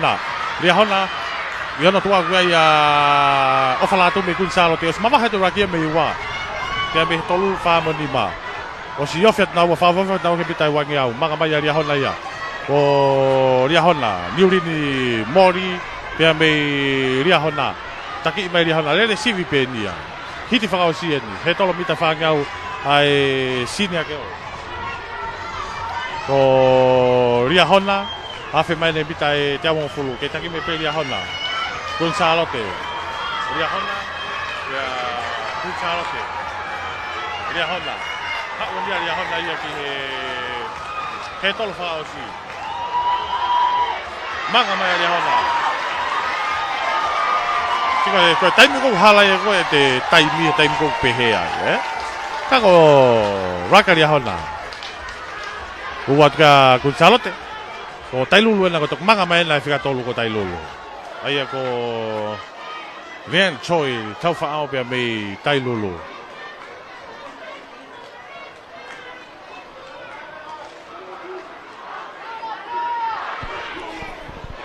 Sini mui ko ni ko taha ia kau pewhine soka. E he tau temi chifu e tau tahi wa. Hari en Choi tau whaa. Intermediate boys. Koe tunga ia kuiai he taimini. Pamalo te pehe tau ki kau whataha.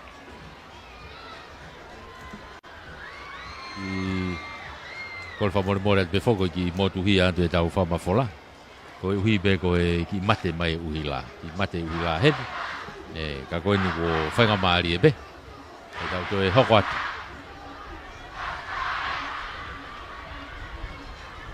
Ka koe intermediate. Whanau tangata intermediate.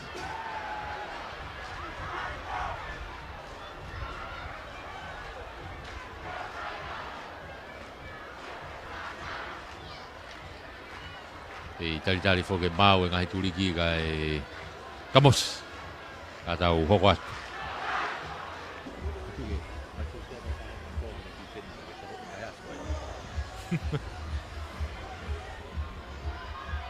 Kake, koe tunga yung tau iai e loro tokani. Teu atu.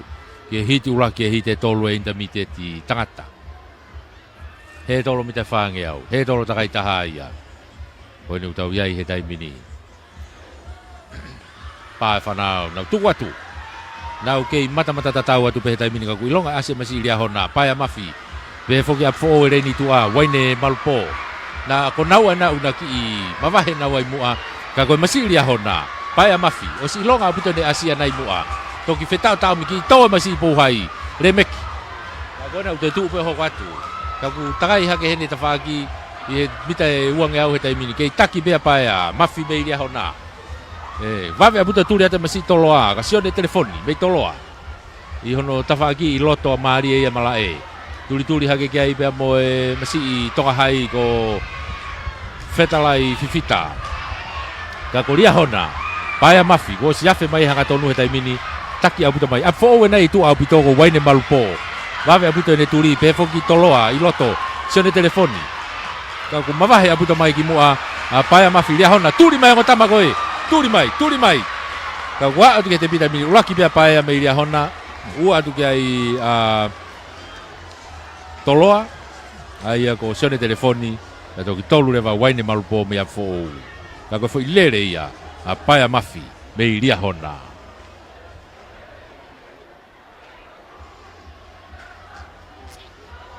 hiti hono ua te tau hoka tu kia he taimini hiti hono ua lere mahene a paia i Vaiola Tonga ko tupo hai ia flanke te kafa me vavau lomantiesa mausia me atere ko paia moi me lia hona ko siaki taufa me lavenga maalie Samuela e te aki me toloa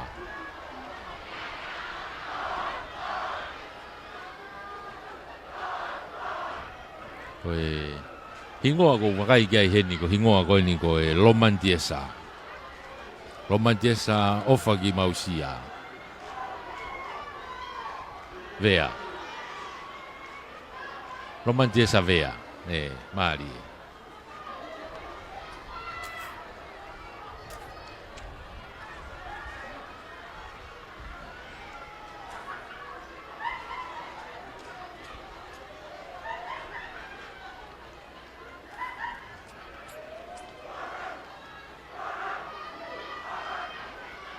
tukua te taimine kau tama na mata tatau te pena urere ko lere mari e dia lere ko ni ko na usilonga pe mavahe punna ko lomantiesa itu au pito ko Samuela te aki mei toloa ko na ki manga lere tafaki ko lomantiesa o ku ia ria hona ko paia moi ka ku na feta tau me te taimine ko ski o si mava o si ilonga taimine falaka ia lomantiesa na wa ke of ke wanga au he taimine o si ilonga ne mavahe ana lomantiesa vea bei atere afe mai te au ni manoa he taimini taimi mai pe iono tua pe hele ni ko ia tua ko Samuela te aki mei toloa ka ko iloto ai pe ia kinaua o ki ai lavenga mari ko siaki taufa ai ge na wafe hanga tonu mai ni o si taki abuta mai lomantiesa kono tafaki tu ako Samuela te aki siaki taufa lavenga mari mo toloa ia he ua ka ko lomantiesa i he fika ulaki na wa ki hongo fulu wa ke te pi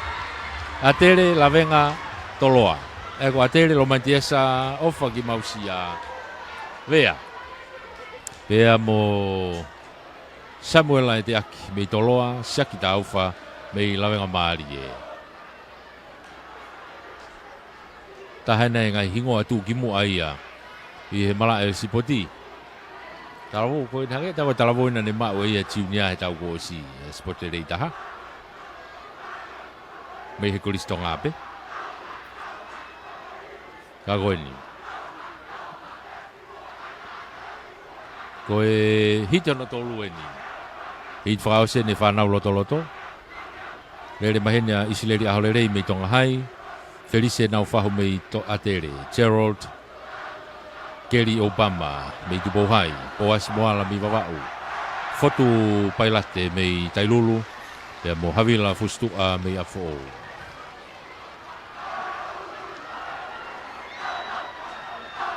koe kaurere ia i he loto ai ton bege tokono i loto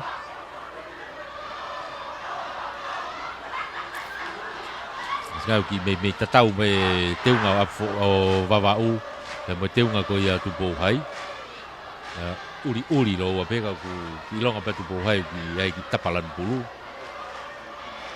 ko vavau teunga uri pe te unga ia lolo, te unga lolo pe vava uia. Don't drop the oil. Oua, maari vava u. I mua au pito gai masi kona ko havila fustu a mea fo.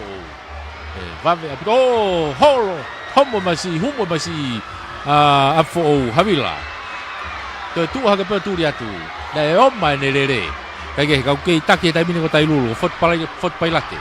Tai lulu. Fika ua ke pe no tu ata fagi ko atere ia, Felice na fahu. Felice na fahu pe atere, o sfala ka ke tai mini. Ye toenga ko kau lere na wa ko ke wange au. O si mu aia. I mu ia tu ai pe ai tu po hai ko Opama.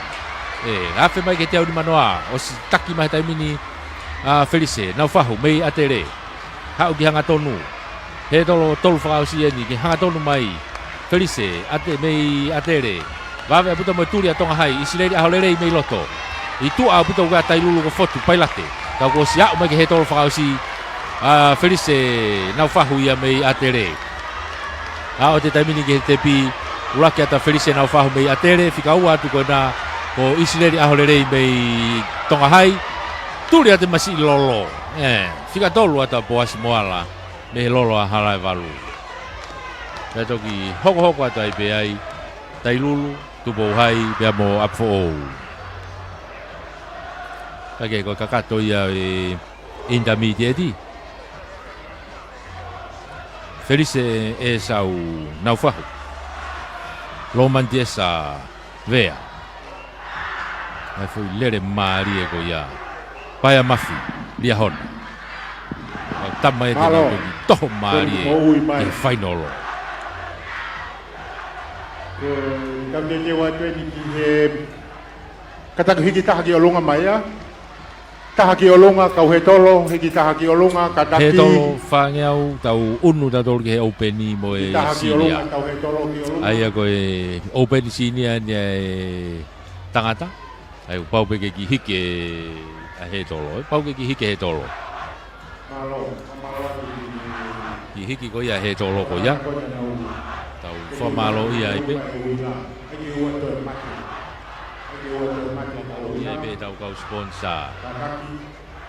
Ki tau whamafola.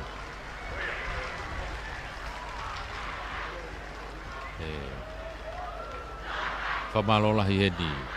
Spoti ono hiwanga fulma fitu. Ngahi kolisi. Whamalo ki tau kau sponsors. Whamalo ki Honorable Sami Waipulu. Whafafonga Vava Tahanima. Whamalo kia Honorable Johnny Creighton Taione. Whafafonga Tongatapu Val. Whamalo kia Honorable Moare Finau. Whafafonga Hapai Tahaua. Tonga Keipol. Semisisika be moe 5 stars. Ko e kau star kunsalo te Valufitu, Valunua Valufitu. Wate tolu tau mo family New Zealand. Talita Project. Whamalo ini kia Frank Mateo. Halafihi pia mo e Frank Enterprises i tonga pia mo New Zealand. Malo e popo mai. Si kai o la. Supermarketi, lotu palanite, whakatou Mafi Finance, Universal Clinic. Ko e pupunga lo se koula evangelio. Ko e Sia Services. Ko e Tonga Family Health. Pea behefo ke wharetohi o motuanga o wha. Whamalo lahi.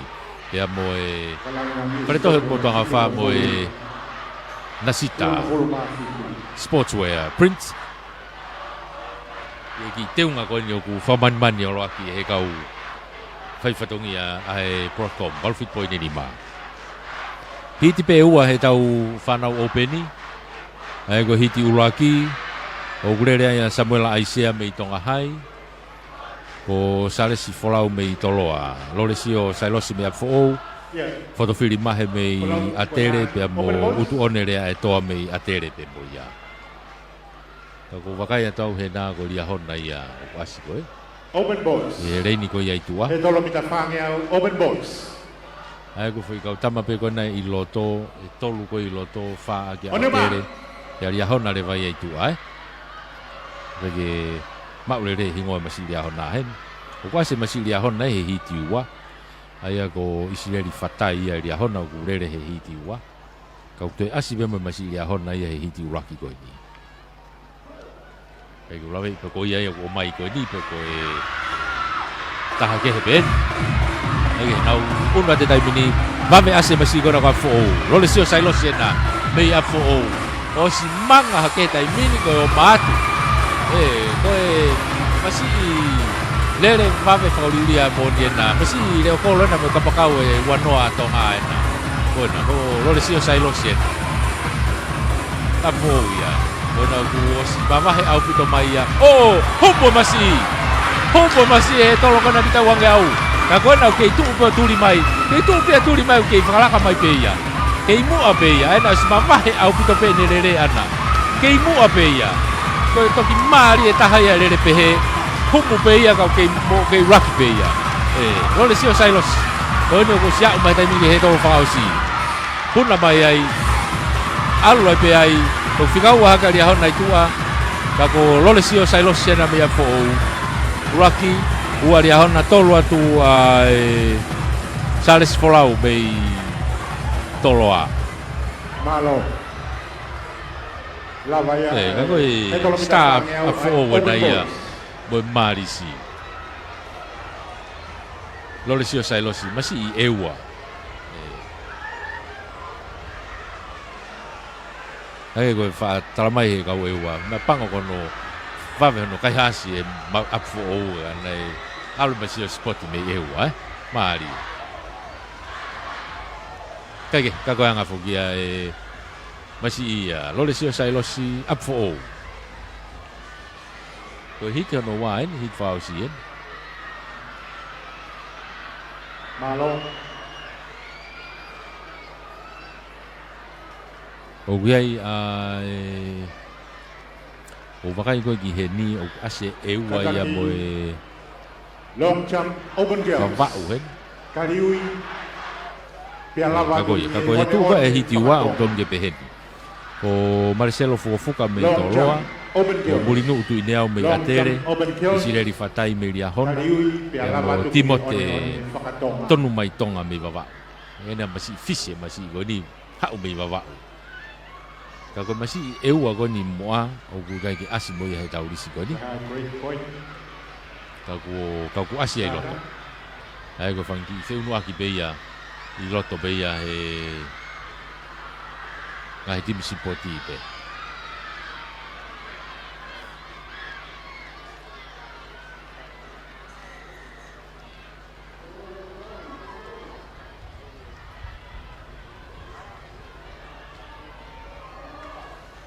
tu kona ngai tuanga senior boys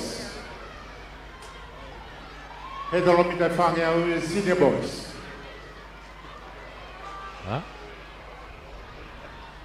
Kadaki open boys hitiwa open ni nilai hitiwa open ni nilai malo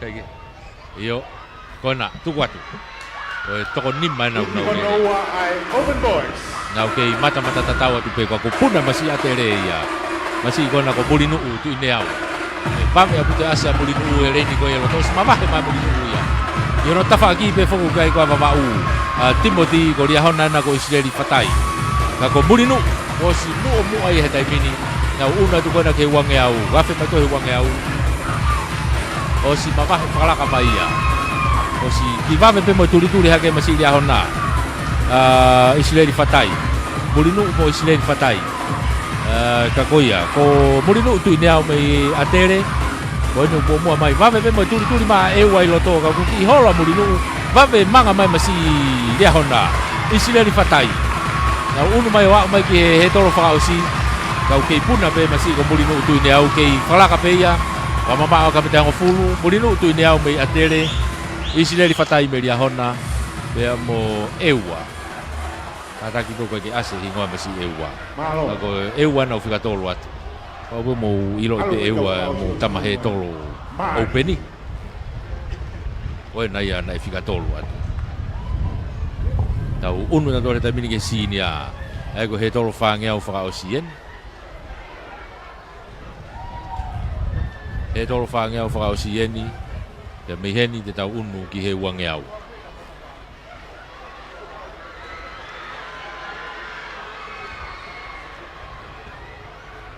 ai ko hiti uraki ene tau whanau tangata sinia le henia Chase o samu mei toloa Ko risala tonga me tupo hai. Simone tonga me tupo hai ai pe. Ko sione Orlando me atere. Andrew Moala me Iahona. Sita mounga me tonga hai. Hiki Rocky. Ai sine boys. Ko hiki be ua. Ai ko kina tolu enu lele ko ni ko fatonga ko alboa o ki he valu. Ko valu itua. Ate o lele ai a lavenga mari e itua. I ngahi fi uno aki peheli si o ko ke asima he tau isko ni.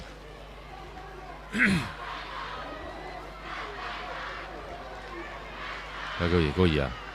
Kau tau whamalo e ki ria hona ko e paperwork o mai e tau risi. Tau te wa te wang yau. Tau tui be ya o mai be mo e tau risi wang yau. Malo. Malo ka skiwe.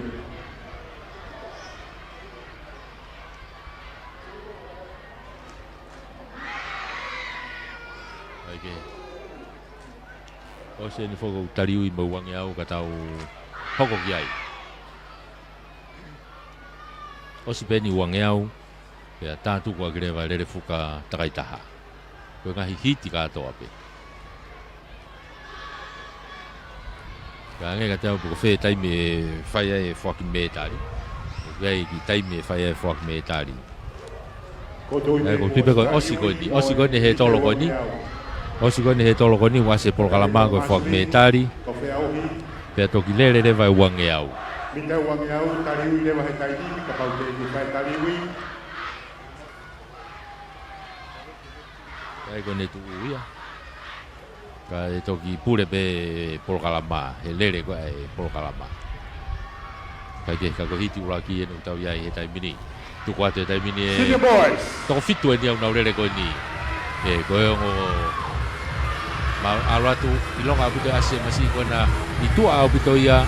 Kuai ko ya tong hai ki hola tong hai ko masi tupo hai na ya ko tama tupo hai pa me abu na lere na wa ya ko Simon de Tonga me tupo hai kai pe mo atere ai sione Orlando katoa ona kuai mo ya ki dia hona ki lere pe mo dia hona Andrew Moala na wa fa pa te au di manoa tai mini hau e teo ni manoa kona tonga hai na wawe aputa ne te asimai reini ko ia tua tonga hai a siuta mo unga me tonga hai ko sione Orlando me atere ko Andrew Moala me ria hona na tau mi mai tai mi hau ki he tolo fausi na puna mai he tolo fausi tonga hai na mo atere siwa be mo Orlando ka ki uraki be masi atere sione Orlando me atere siuta mo unga me tonga hai lele mali au pito ia ngota makoni. Malo tangata. Ka wange ko lau ko osen ba final. O pena tolo tu leva masi dia hona pe a Andrew Moala. Ko tuipe kau lele mitai wange au ko mo stadiu. Te watoni ke tau hit fa osen he tolo fa ke au. Ka hili lele mitai wange au. Faya e tau foki metari. O ta ko na ko mahino mai por kala mai te tau unu ta tolu ke wangeau. Te tau to foki metari.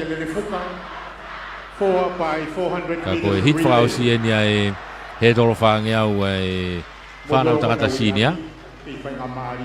O kuia ia siwa te aki me toloa Joseph Boy me apfo.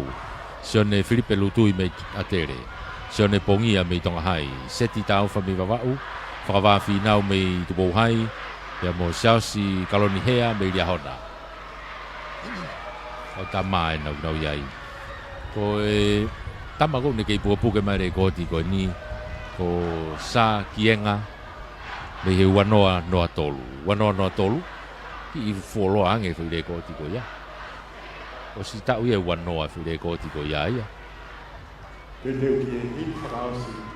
ai ko ta une wa ta ha ke ta uni ai fu le ko ti ko ia ko he tolo fa ngea ko ia nai o tu wai sa kienga ai le ko ti ko he wano no to le fu ka ko mari ta ha ya ko ia mo to ko na ke me mai ngā loea kau mai api kei whainga mare me te whaiwa. O lava mai kau bobo I ti whaosi, ai koe tau he tolo whangeau whaosi eni. Ka tau teu ki he wangeau. Ta koe e a fua pe a honi. Na tau loto katoa pe ki ane. Ta koe ti mo fuaki mai a honi.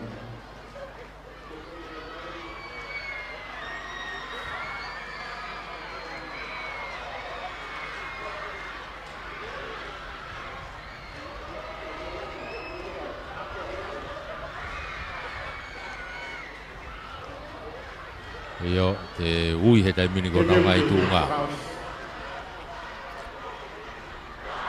Ui ko nau ngai tūnga.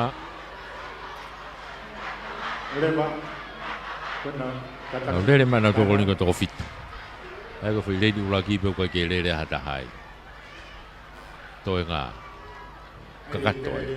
Reini ua toloa, reini toloa fau, reini wha, tere, reini nima tonga hai. Reini ono wawau. Reini valu a Riahona.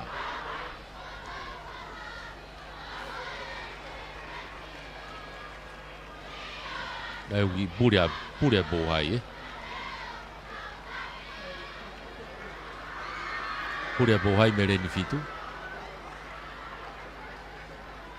Ai koe toko ono pe taimini.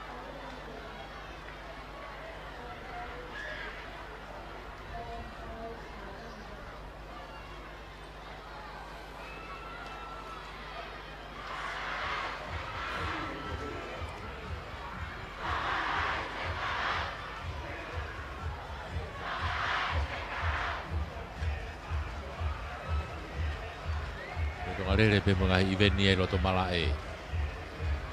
Wai tolo sot puti me tafak whakatoke lau koe whanau whiwhini. Kuna akau me tafak whakatonga me kuna maulunga e whanau tangata. Kuna looloa tafak whakahahake koe whanau whiwhini moia. Kau event whakaose ni he tolo me ta whane au.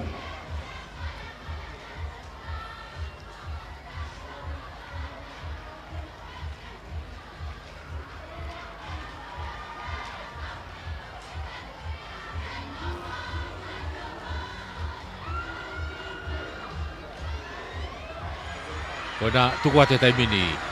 He tolo me te whange au. Taita. Tau ke mata tatau ate me taimini. Kau ku Riahona ia i tu au bitoa Chelsea kaloni hea. O si mawahe pia Chelsea i mua pe. Riahona. Koe ate rena u hoko atu ki ai i loto ko sione Filipe Lutui. Pe whakano ta whaki pia toloa u ki ai a siosiwa te aki. Kau ku kinau tolu pena i he taimini. Na wafe afe mai taimini wange au. Kei taki mai peta mina Chelsea kaloni hea. Pei Riahona. Wafe apute asi he leini loto a siosiwa te aki mei toloa. E foki ana tawhaki peko sione Filipe Lutui mei atere. Sione Filipe Lutui mei atere na pia mo siwa te aki mei toloa. Toloa na ko siwa te aki. Mama he mai taimini ki mua. Sione Filipe Lutui. Ntua peko Chelsea kaloni hea Riahona. Kako engo tamana toloa pepe mo atere. Siwa te aki. Uno ate taimina sione Filipe Lutui. Ha uke tepi. Atere. Sione Filipe Lutui. Siwa te aki. Kato ki tolu atu ki ai Chelsea kaloni hea me Riahona. Ka koe ngahi lere ko toa koe ni. E toki vete ia me he whainolo. Toki vete me whainolo ngahi lere koe ni. Ka koe ni kakato ia e tau he tolo. Kakato e tau he tolo? Ko tū hake rewa kau te. Kau he tolo?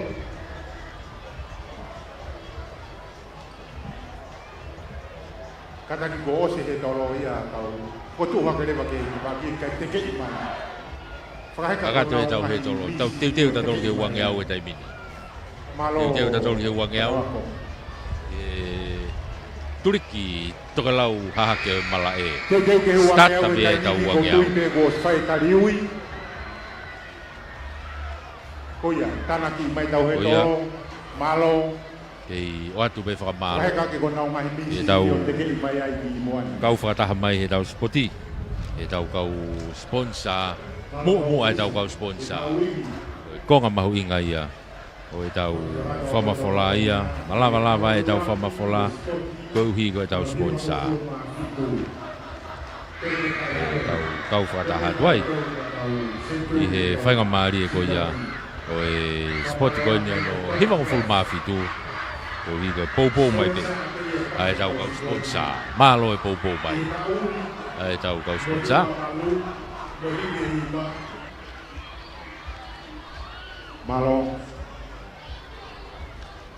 kau ofisa pare ko e ya te ma pa ma malo ki ai kakari mai ko listonga me ai malo he pare ko e whakatonga officials te ma ki me vai ko listonga no kakari mai me he tau tene ki pai whakatonga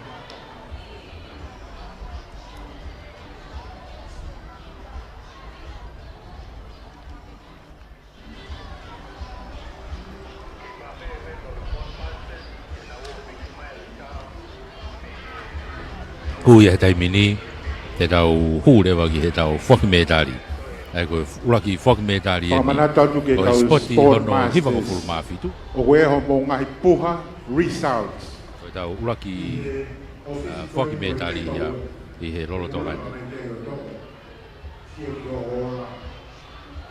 Whai mo whai ni halau ngā kei taimi. Whamalo ia tai pe whoki e tau kau sponsors Whamalo e pe whoki I he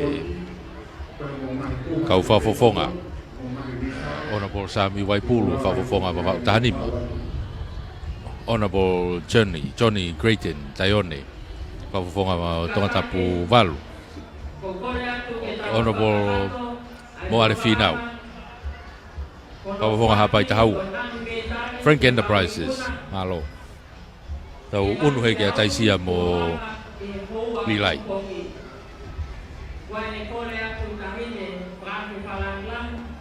Princess Nantakala tuwang Iya nalilikuwa Katufakya ni Ay ngang metali Kitao Ikuna O ngang fiauhi Koini Kawak metali E fuaki Ie spoti Ono hina ko fulu mafitu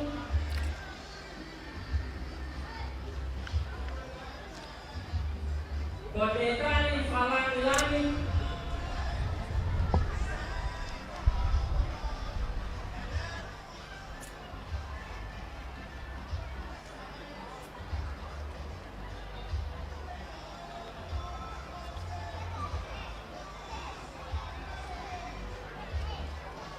Kau rat metali o fuaki ahoni ke kau spoti mo kau ikuna o spoti ono hivang o fulu mafitu kau metali falangi I he tolo discus ai whanau tangata I iki au pitope kau midget boys discus throw o fuaki a kia plinisi tau whaahau man mataongo tuaho kami he koris kotupou Peo ne foto ai record fo koi mita tahanima poini enima bal.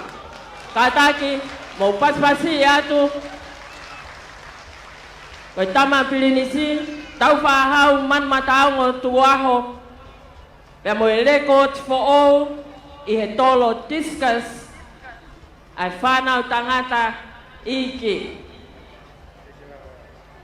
Peo mo record Koi mita e tahanima poini enima bal.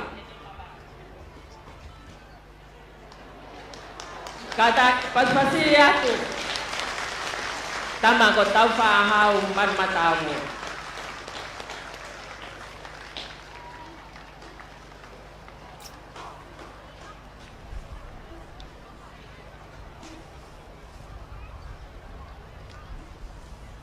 Whawheta e mai mua tamabilis.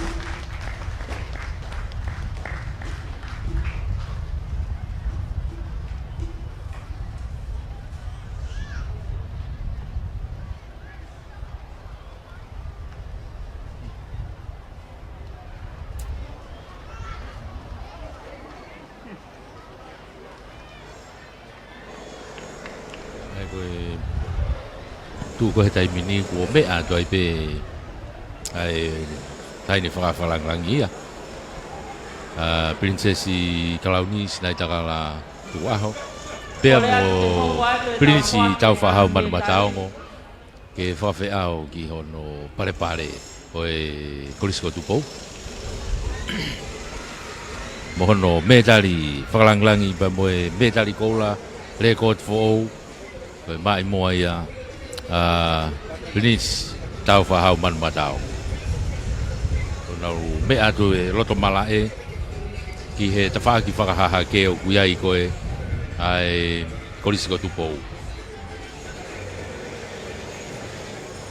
Mona u kau whawhiao. Te tau pātu ke kuake o ngai me tai, lele mita e tahawhe ni mangeau, ai whanau whewhine i ki, pe koe junior girls. Koe ulo aki mo me tari koula, Jessica vai Nicolo, Liahona High School, koe minite nima, se kone whawalo poini e tolu nima. Ko e ua mo e metari siliva, Julian Koka, Korista Kuilau, ko mita nima, minite nima, se kone ni mavalo, poini e ono wha. Pea koe tolu mo e metari polonise, Mele Mohokoi Antoni, me he ngahi ako a e ua, ko minite e ono, se kone no noa, poini no atolo. Malo, uno.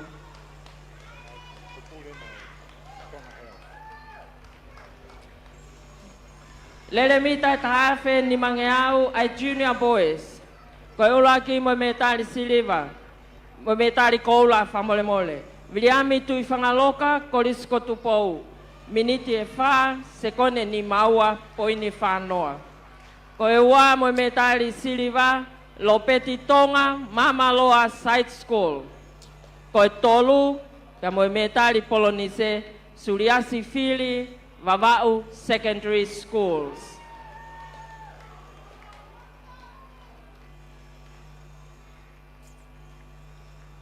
Malopuno. Lere mita tahawhe ni mangeau ai intermediate girls. Koe ulo aki, moe metari koula. Tema Tonga, Liahona High School. Minite nima, se kone wha nima, poini e ono nima.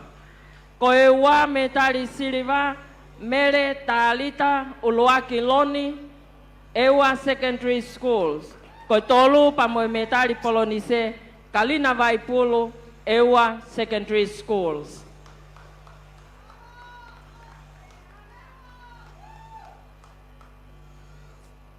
Malo uno.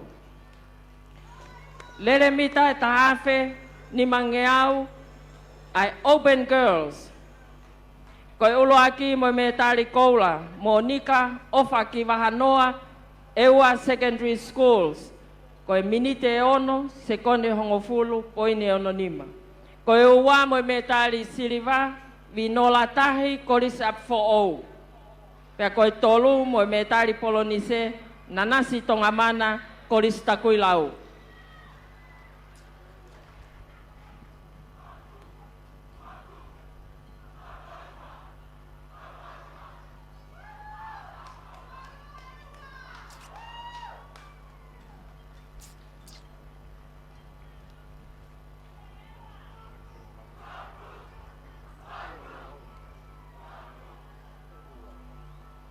Malo puno. Lere mita tahawhe ni mangeau, ai senior girls, e koe whanau whewhine lalahi. Koe ulo aki mo metari koula, Lucy Tau Fo'ou, Vavau Secondary Schools, koe minite nima, se kone ni manoa, poine fitunoa. Koe ua mo metari siliva, Maria Hehea Soakai, Korista Kuilau. Koe tolu mo metari polonise, Siuti Taufa, Koris Up Fo'ou.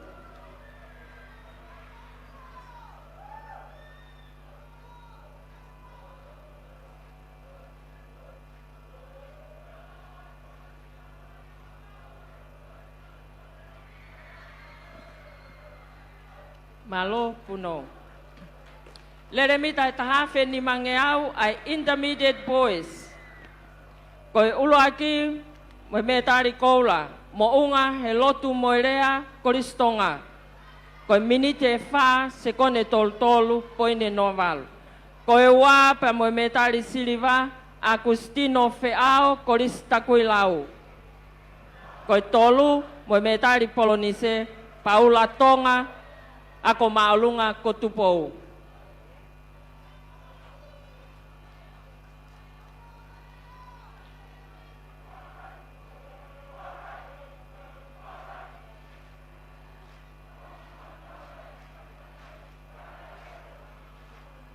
Malo puno.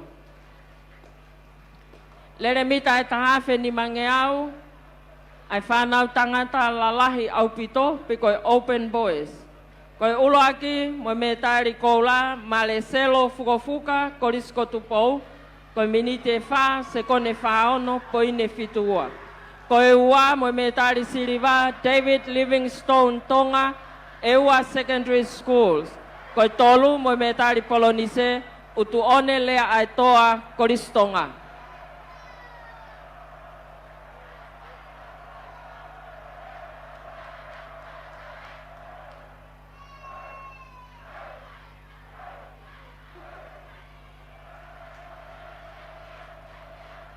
Malo puno. Lere mita e tahawhi ni mange au ai senior boys, koe whanau tangata lalahi. Koe ulo aki mo me taeri koula, la tu, la tavao, koris Riahona High School. Minite wha, se kone tolu poini e hivaua. Koe ua mo me taeri siliva, visesi o tolu, koris apfou, pa koe tolu mo polonise, maka tuki maka, koris kotupou.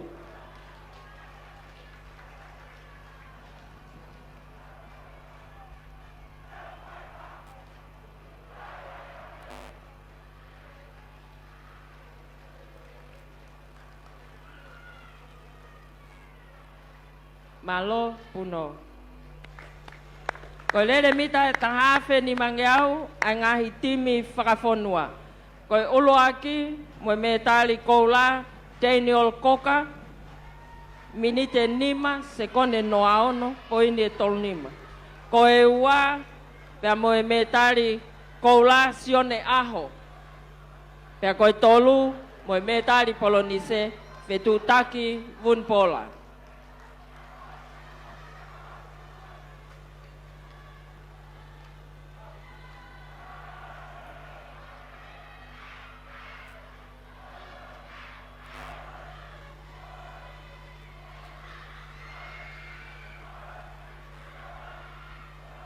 Malo puno. Koe tolo mea mamafa ai intermediate girls. Intermediate girls shot put.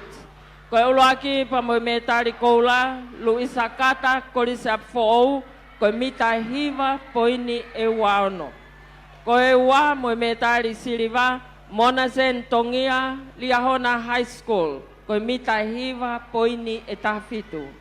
Koe tolu mo me tari polonise, falakika tau na holo, korisku insalote, koe mita hiva poini e noaval.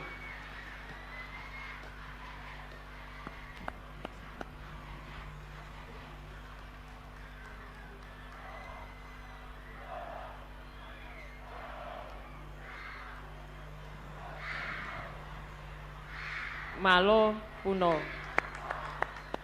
Koe me tali frao si te tau fuaki i hoatani. Koe tolo Tiskas a Mitched Boys. Koe ulo aki mo me tali koula, tulu kalani walu, GMS a vahe kolo, koe mita e waono poini e ni matol, pek ni fotu ai ai record for all.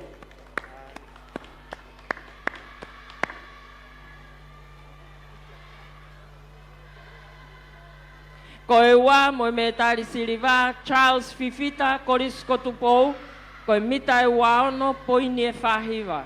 Pea koe tolu mo me tari polonise Antonio Tauwaka koris takui lau, koe mita e wafa poini e hivaua.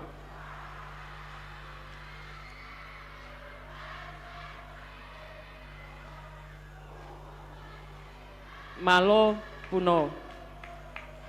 Famalo atu, ki he ofisa pure ngāu e pot ngāu e ako, moe ako ngāu e, ka moe ofisa pure ngāu e tonga health, pe ki e sea kautaha e kau pure ako, pe moe pure ako e koristonga, e lava whakakato, a e polo kalama, o e whoaki, o e uraki, o ngahi mētari, ke ngahi whiauhi kua lava i e pongpongini. Ko lava ia e polo kalama whake ngahi mētari, te tau hoko atu lewa ke whakakato, ai lere sivi mita e uange au. Whatonga e ange, ko e he tolo, pa moe lere mita e uange au, pa moe relay ko e ni, ko e lere sivi katoa, to me ai ai taimi lere i taha, ke toki final ia he ngahi aho ka hoko mai. Malo. Malo te sia, o malo te lava e whoaki metari koia o e ahoni. Te tau hoko te lewa ke he iwenui, lele mita uange au. Ngahi sivi, hiti, lele mita uange au ka ofisa, mo ngau e mai rewa kataki. Toi pe foi ua maari e taha peni. Lele mita uange au, pe amoe, lele fuka mita whaange au. Koe tau lava e ke ahoni. Whamalola atu ka officials. Whatongai fuke tau taimi e ni. Tui pe te tau mau pe tau taimi. Talo e tau sipoti koe tau toki mau e ne tau taimi i e ahoni. Whakawhetai.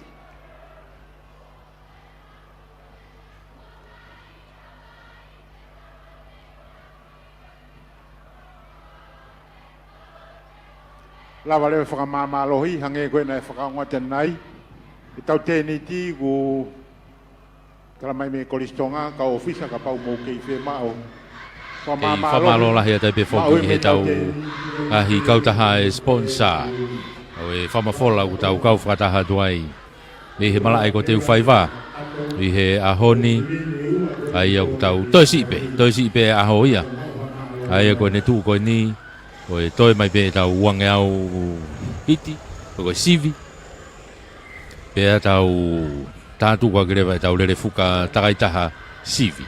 Ka manatui whoka tau lere fuka takaitaha, me mego ngahi kalasi pe ia ki loto ki olunga. O nau lere ko ia. Kaku tau ke i kau whataha tuai.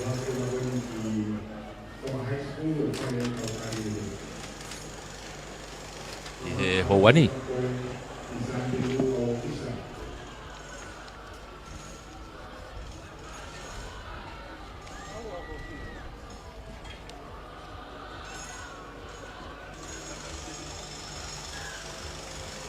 Kei whamalo ia e whoki e tau kau whakatahatu.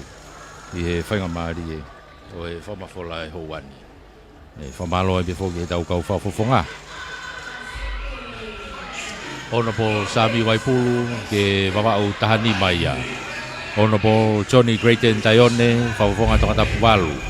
Honorable Moare Finau, whafofonga hapa i tahaua. Koe Tonga Cable Limited, whamalo lahi atu ki he poupou mai.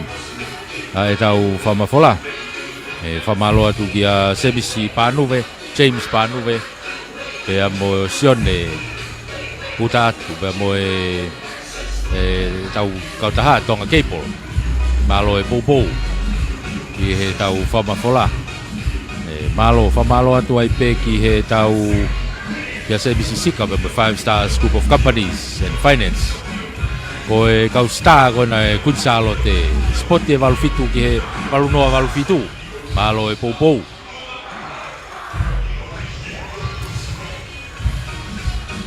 Kei whamalo ia i pe. Whamalo atai pe whoki heni ki e wate tolu tau mo family i Nusila, malo e poupou. Ko e Tarita Project. Malo, whamalo atu Vanessa Hereta mo e tau Tarita Project. Frank Enterprises, whamalo atu Frank i Mateo mo e Frank Enterprises. Malo pito e poupou. Ko e Siora Pa pe whoki ki he Frank Enterprises, Frank Finance, io lava le ia. Whamalo e pe whoki. Ki he Pacific Energies, ia Paula Taufa, ka mo e kautaha lolo ko ia Pacific Energies.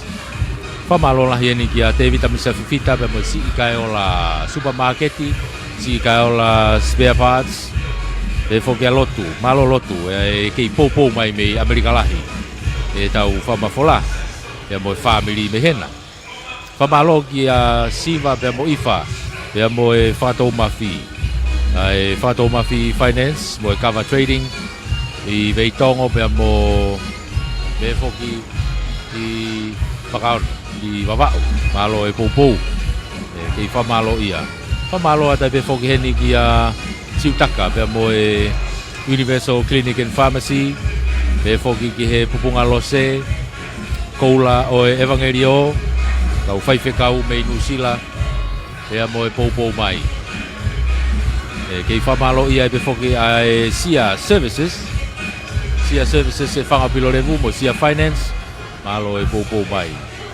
Whamalo e pe whoki ki e Tonga Family Health, ia akanete lauti pe mo e Tonga Family Health, malo e poupou e whamafola.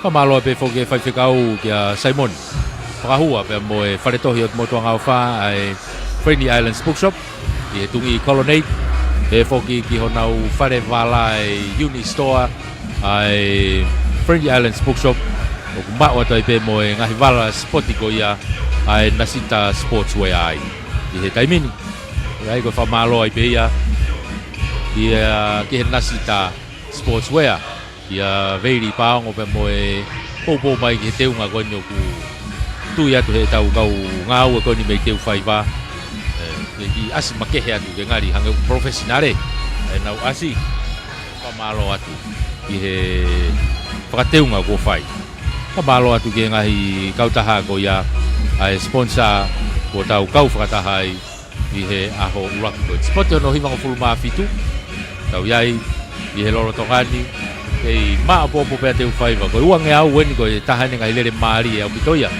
o e whea au hi, o tau iai he taimini, pea tau teu ai pea ai ki he ai koe uange au, pea mo tau lere fuka takaitaha. Mati fuka lere fuka takaitaha ia, ko intermediate pe ia ya mo senior o ia pete tau lere he ahoni ko ia ku tau iai he loro tongani ko uange au enu fotutu tariu ia uange au ke fotutu ai pe me starta me tuliki ko ia to lau ha ke o malae tau kau whakataha to ai he howani o ke whamalo ia ngai whinau aki ko to pe o tau whanonga moia. Turi ngai turiki ke whailonga. Bao e stata. Ko stata ana ko si hiki mai. Ene whukahine hina ana ia. Hiti uraki ena. Teu ke nau rere mai. O ku rere mai ai a merehu whanga mi Santelu. O hiriwaha tau waka mei wawau. Winita tokai mi lawenga maari e. Sikini turama mei taulama mei tailulu. Susana kau whana mei riahona. O Angelina Aipolo mei Tonga High School pe mo tutanga suluka mei ewa. Nau tolu ia nau rere mai koe ni i hiti uraki koe ni.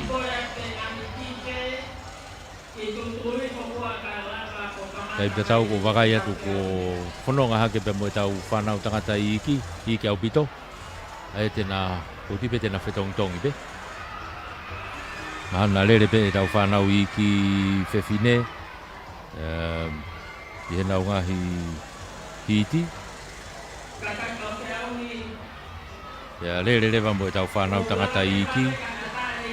Ko tipe mana whetongtongi pe he atu ai pe o alu ke Junior Whewhine, Junior tangata o whetongtongi pe he atu ai pe. Hiti ura kenu ko nau tuku mai nau tolu, awhi mai. Ki hao ko ki hanga tone tamini kona ko wawau ena ko hiriwaha ena, mei wawau. Hiriwaha mei wawau kona ko si taki au pitoia i hene da watu koe ki he mitango furua ki te pi hiriwaha mei wawau ko e tau mea tu i he ua mo e tolu e toki whetoho tohoi maari e tuai ai tailulu la kataki ko lawenga maari e a mori a hona i he tuu ko ia o ki ai pe mo e wawau ko Santelu ko tailulu pe he fogi ki he Tonga High School mo e wana nau lere fu lere mari au to ia e ka te au ko e Ko ia ka ko fine mo ia me wawa o ko hiri waha tau waka ane kuna foi lere ko ia una tau tore tai mini ke hiti ono wa ni tau ia he tai mini lere mai a Maria Pongi me a fo salo te havea me wahe kolo pisi la muti me kun salo te tisaya Filimone me tai lulu o Shania fisilau me wahe loto pe mo Maria takau me wawau Nau tōre nau whotutu he tai mini te teo ke nau tuku mai. Hiti honoua i me hite whae Midget Girls. Hiti me tau angeau.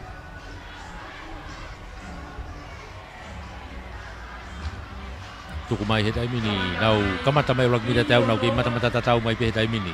Wawe aputa ilonga e asi mai loto ai whawhawhonga koe na mei wahe loto. Wahe loto ena, wahe loto kolo, wahe loto koe ako loto vai loto ka ko tu au pito ia ke ai up for o na ia tu au pito Maria Pongi pe ato ki tailulu ka ko Maria Pongi me up for o o te tamini ke te bi Rocky ua tu ki ai tailulu ko Tisaya Filimone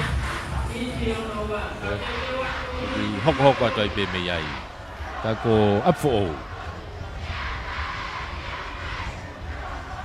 ko Maria Pongi io o e hiti hono wā ia. Tau unu ke he hiti hono tolu. Lere maheni a neo mai pāhulu mei waheloto ko tangi mausia siri mei sai skulu. Tiuri petari mei afuou. Ofa pulu mei mamaloa. Tiuri pe manuhapai mei takuilau. Ko ofa square mei wahekolo. Pea mo kasirita tua kalau mei mo ngauribe. Ia ulere ko niko lere maari eni. Ko ki i star eni. Mei he ngahi ako loto wahe kolo ofa square na iloa no hingoa i he lere ko ia he spoti ai ngahi ako loto e pureanga a ko ni kau mai heni i he lere ko ni fata hape mo kau tuki moa mei he ngahi kolisi koe ngahi ako koe ka ko hiti ono tolu eni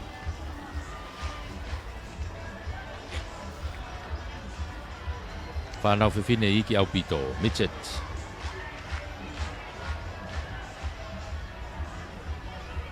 hina ngahi fuka. Ole va e kukula kilalo tu ki honau tuanga.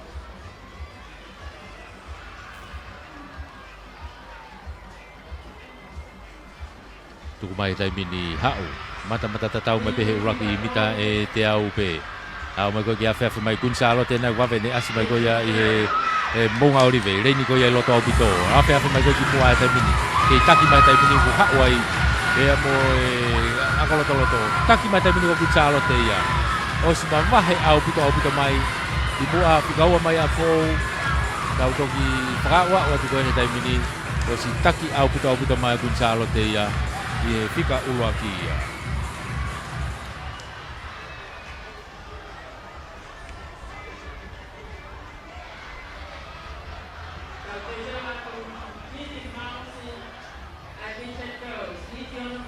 hange ka tau ko hiti nia ono wha na lere mai a koe ni. Asingai nei te tariu i fo o uia. Tau ku koe i honga te whapapau ke ko risi pe ko aia pe kai. Kake, e kau lere ko na lere mai. E risi ko na tau wakai tatou ke au ke hatahai e kau mahe lere ko ia. Ka tau wakai yang e lere whakamui mai koe ni. Na koe whangi i unu holo pehe he hiti. Ka koe kaure kata tau pe, ko hiti koe hiti enia hono tolu o kurere mai koe ni. Ka koe hiti whae na o si lere mai ane naini koe na tokosi.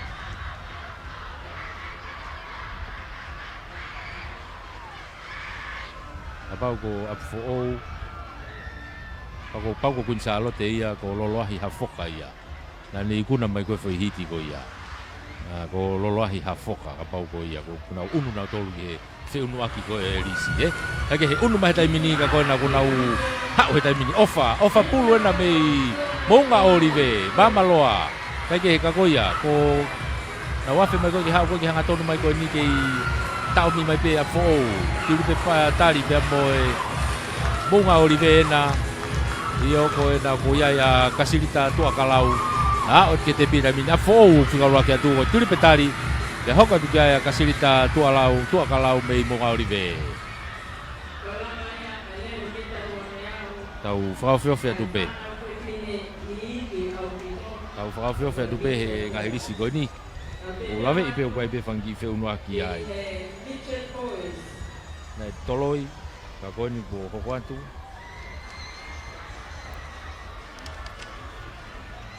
tau mui pe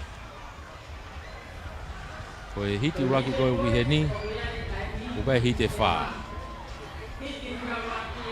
ko hiti raki ene tau na ure ko tai mini ko lisi ko ni ko tolo ga Samuela lolo mana ia Anthony Mafi me vavau ko hautoka Violet me fo Yohane lava ke aho me ewa Sao Siloni me takuilau Asairi Saluni me akolotoloto we siliana Thomas Ilie me tailu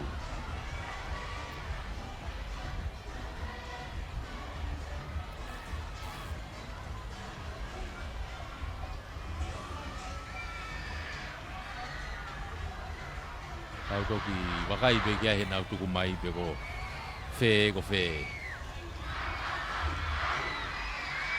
tuku mai tai mini nau puna mai ko lagi mita te au he tai mini nau ke mata tatau mai pe tai mini va me abute asi reini ko ia i lotoa ria hona afu mai nau toku ki hau janga tonu ko ria hona na mavau ria hona mavau mo ngauri be tu ka ko ria hona ko taki mai tai mini mavau na ku tere ofi pe no tafaki kei mama he mai pia hona ha we au ke toi mita e wanoa toi mita ngofulu ha o te tamina ria hona takuilau pe mo vavau ria hona takuilau vavau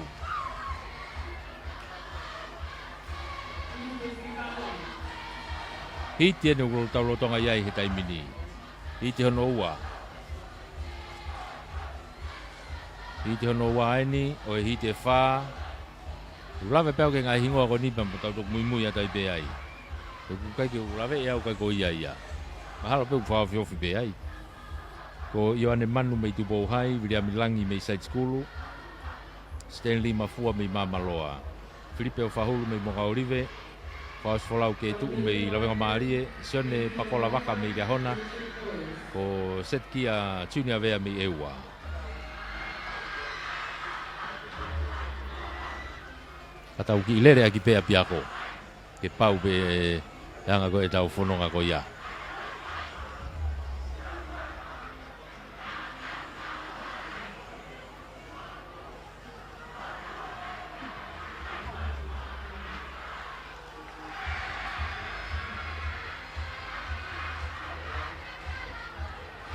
tukumai nau manga mai tai mini ke uraki mita te au nau ke mata tatau mai pe ha u ke afa mai te au ni manoa apo o na reini ko ia tua vave aputa mo asi loto side school io side school na loto ka no tafa aki pe te reo fia ke no tafa aki ko apo o mo side school mo ai mini na manga mai tai mini apo e mo side school ka una u feta tau mi mari pe alatu ke te pi apo o e mo side school apo o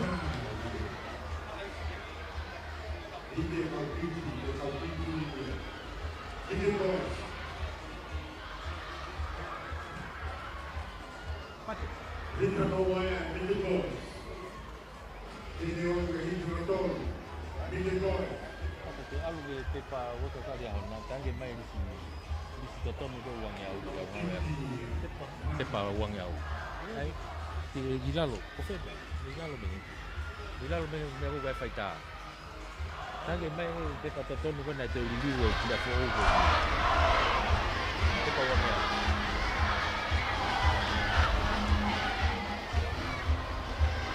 Kage, hitiani hono tolu. Hitiani hono tolu e tau whanau tangata.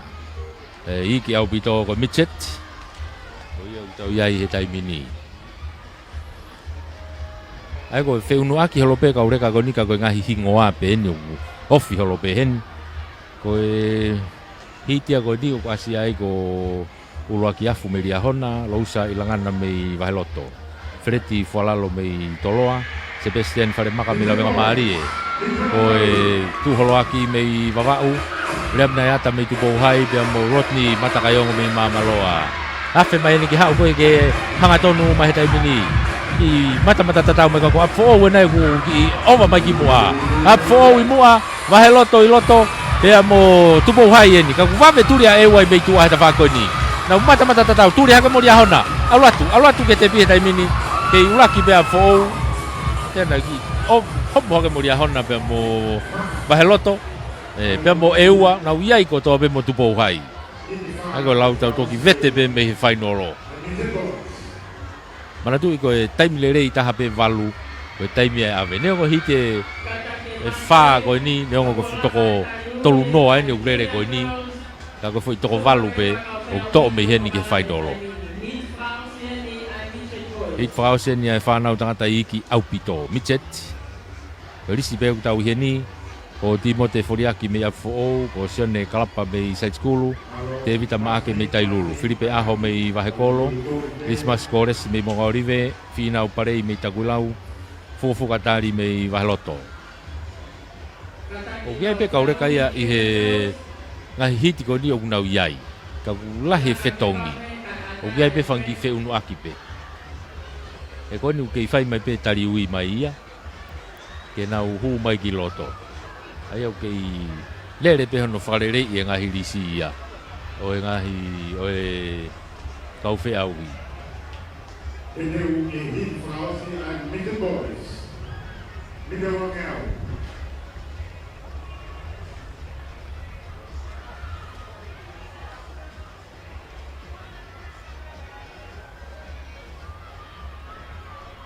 o ia unu mai ki loto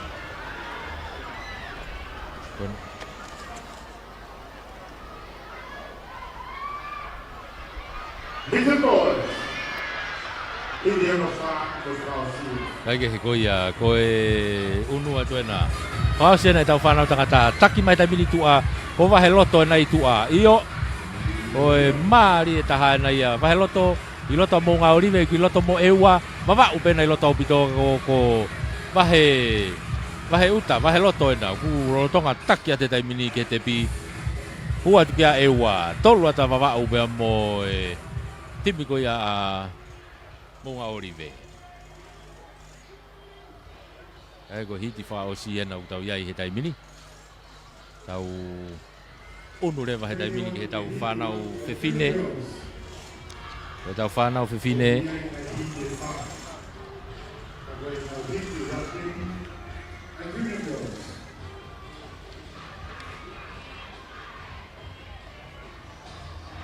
Ko lava te tau whanau tangata.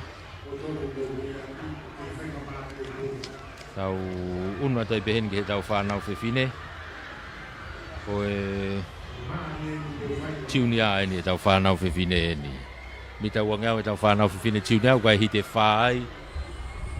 Kwa hite whai.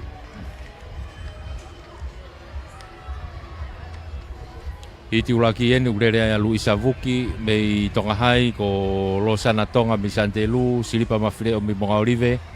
Ko Tatiana Manu mei Vaheloto, Tatalaina Mahe ko Kalatalina mei Lavanga Marie, Luciani Naufau, Taguilau, Vika tu Vailala mei Vava Ubea mo Vai, Talanoa mei he Sasotonga. Ahia ko Lotoloto e Sasotonga. Sasotonga itua, lanu wengenga.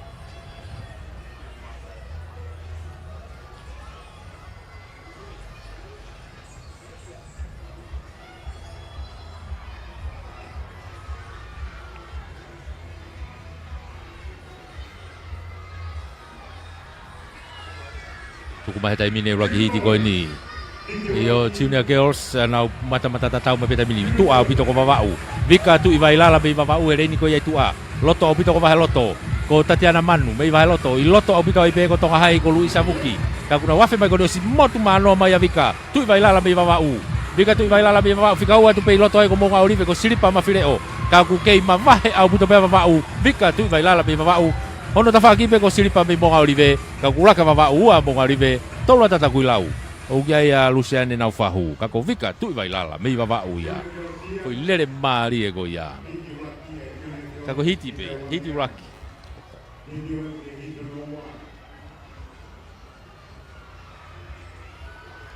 Teo ke hito no wa unga te a foriaki me tai lulu.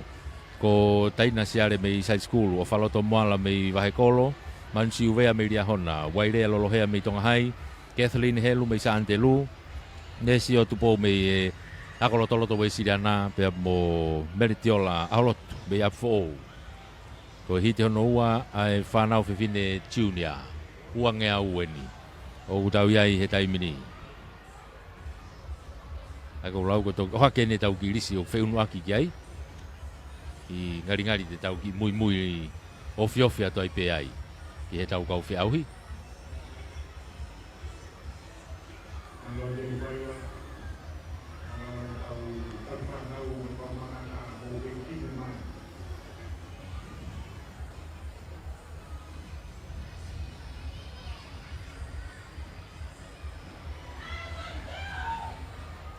Teu. Si whukahine hina. Fuse ngahi whukahine hina. Tuku mai. Uange au vave abu te kuna ke ria hona mansiu vea. Afe mai ko te au ni mano si mama he mai taimina mansiu vea me ria hona. Tika ua pehona tawhaki ki loto kotonga hai ako vai vea. Lolo hea kaku osi. Top i loto o pito ko ungatea foriaki me tai lulu. Ungatea foriaki me tai lulu. O mansiu vea me ria hona. Te tau mi mai taimini kaku kei mavahe abu te pea mansiu vea ia me ria hona. Hao te kimita e tolu noa. Ua noa. Hao te kimita ko fulu. Hao ke te pi ulaki ato e pea ria hona. Mansiu ua ato e pea ungatea me tai lulu. Pe katoki tolu atu kia tonga hai ia. O side school tonga hai ko wairea lolohea. I he lere maari e ko ia. Maari abu te toki vave abu te mo turi atu. Apfo kiai ka ko ma o be foirere ko ia e mansiu vea mai ria hona hite no tolu eni lere ia Sicilia la tu me mama loa Juliana Koka me takuilau Jessica Vainkolo me ria hona Lucy Liu me he akolotolo to be Siriana Langkari Penny me Gonzalote Angelica Tafea me apfo Emeline Sau me tailulu pe po lolohea pif parerei me eua.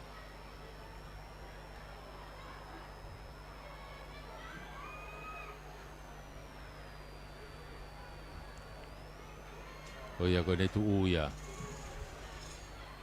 Hiti hono tolu eni, he hite wha.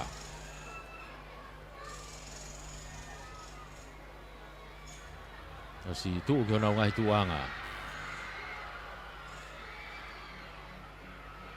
Tuku mai. Au kei mata tatau mai peka ku vave abute asi loto kun salote. Langa kari penni, mei kun salote na. I loto ai pe ai ko ria hona ko Jessica Vainkolo. Afe mai ko ki au mai ki hanga tonu taimi Jessica Vainkolo. Mei ria hona langkari penni mei kolis kun salote ko te homma pe mo asa. Mama loa ai loto opito. Sicilia latu kako na. Langa kari penni Jessica Vainkolo.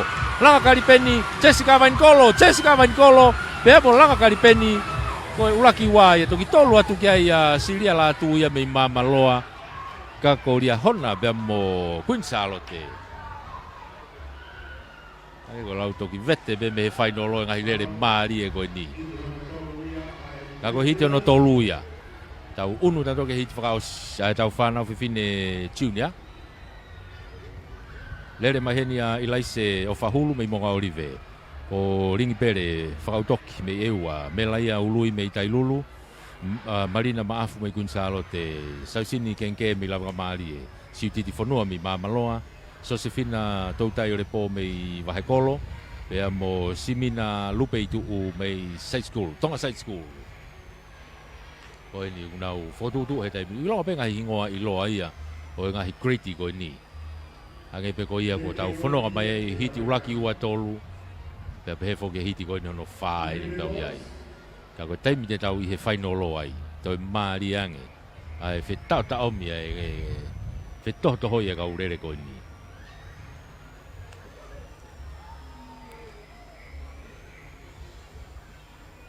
te unau rotonga fotutu pe ki unau ngahi tuanga kamata. Mau ke tukonga mari ngahi turiki kotoa. Te mau ke tukonga mari ngahi turiki kotoa. Te ata malae. O ana to rere mai ka rere o to e whaingata ia turiki a efihia ata. O si tu kona ngai tuanga. Te wai.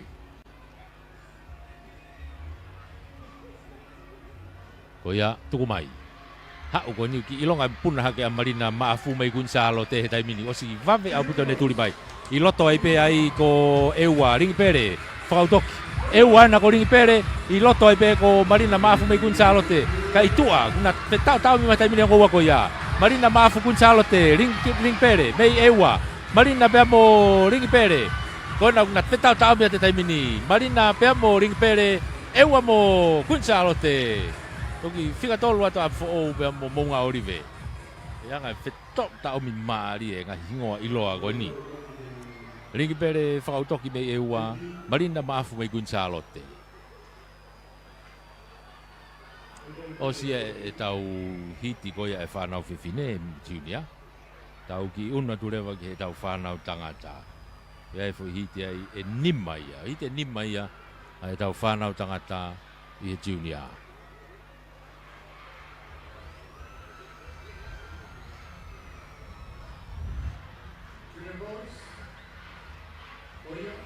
Junior, hiti uluaki o sione mahe mei tonga hai au kalatu mei mamaloa sonatane paretua mei lavenga marie Samsoni malua tubou hai o atarino militoni mei vahekolo sila pangai mei liahona Joshua hangana mei side school Edi mailau mei mongaorive.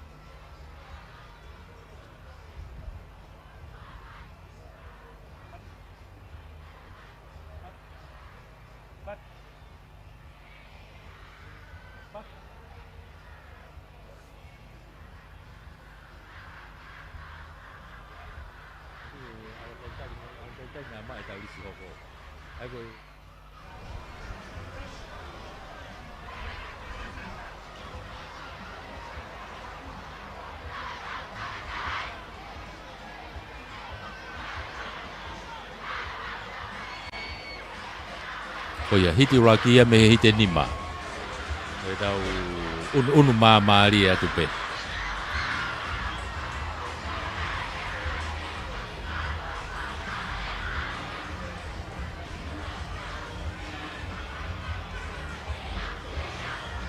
O ki te whafoki. Tau ki makai atu me turi ki ko ni o tonga hai dai ki kamata puna ki olunga. Full starter misi ko sione mahe. Ai te whafoki peke nau te oanga pe no whainga maari e.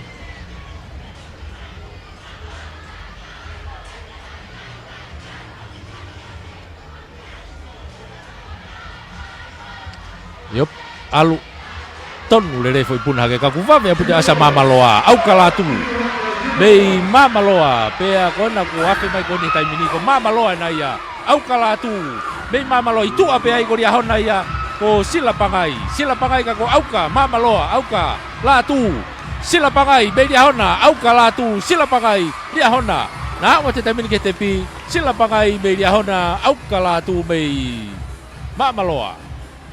Lia o pito anga fe tau ta omi. Ko reka kona mei mamaloa. Owa. To ki whakarere i reka pe. Ka koe ngo tama ia tēnā toki vete e nawai he whainolo. Unu tau tolke hiti ono ua.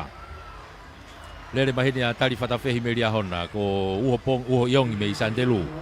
Luke Prescotti mei Afo'ou. Ko Sari Fiftaufa mei Kolistonga, sali tau fa me Kolistonga e na masi se ko pe Hakamotu.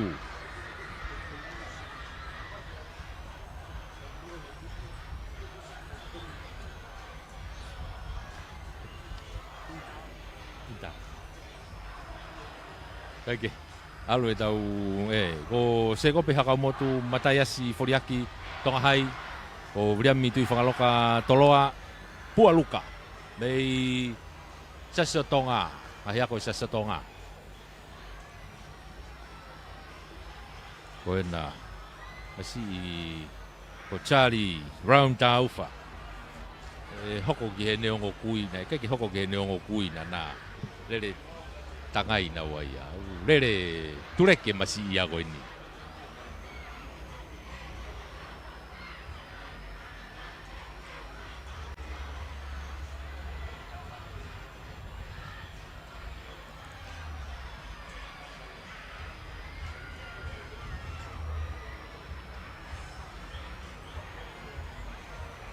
I te watu ki ai, hiti hono ua i hiti nima, e tau whanau tangata hiki e junior.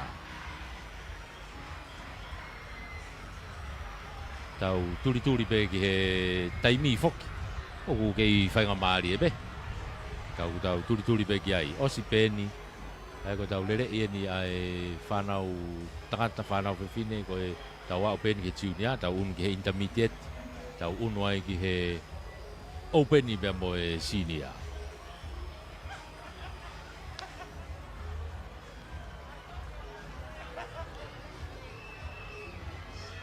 Ka koe mita e uange au.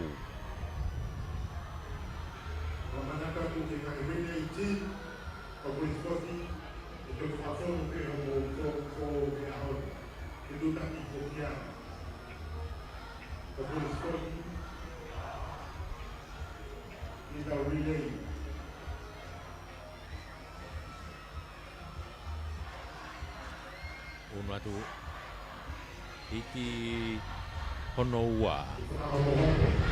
Hiki hono ua.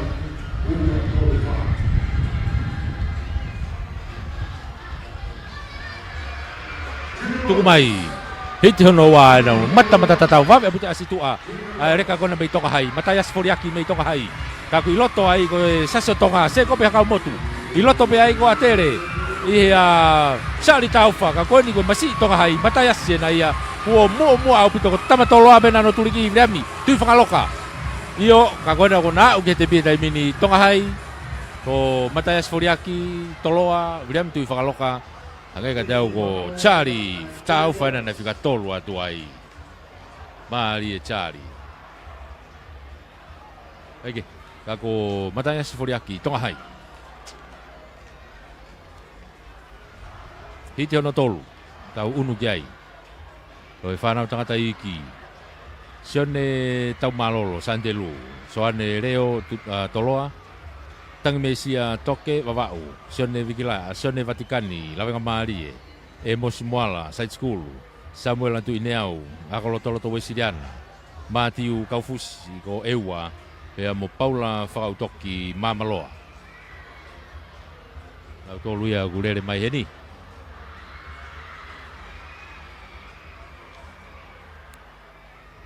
Kei lere pe foki mo e tolo shot puti I loto malae e tau whanau Richetti.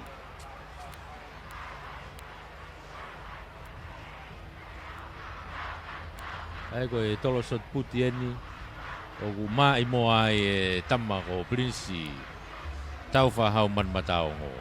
Shot puti ko e kaure ka eni Richetti o loto nga lere pe tai mini loto malae.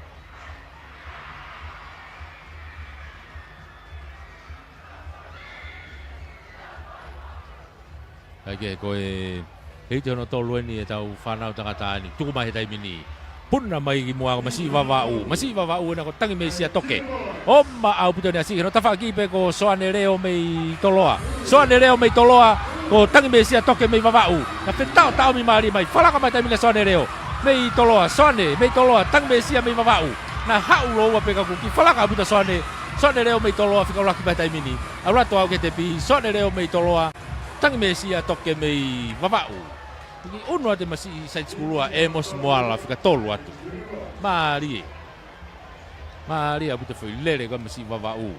Toki whakarere I reka pe masi wawau ia ka ne kaipau I ia e whainoro. Hiti ono tolu ia. Hiti ono wha. O e tau whanau tangata. O e junior.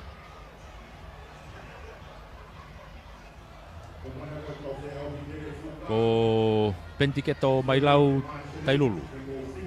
Ko Tanusia po uhila Taguilau Manase Vairea Ewa. Moala Finau Wesiriana. Ahokawa Hakalo Vahekolo. Moala Tupou. Ko e Sasotonga. Ko Sao Sikolo Adere. Taulere he taimini ia I te ono wha.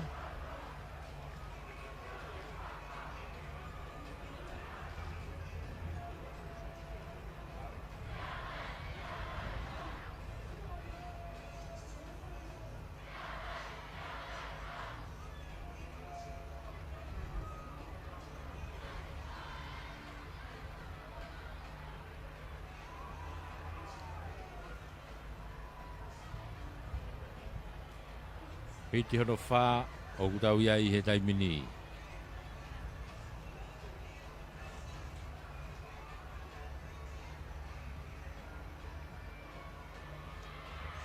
Tuku mai.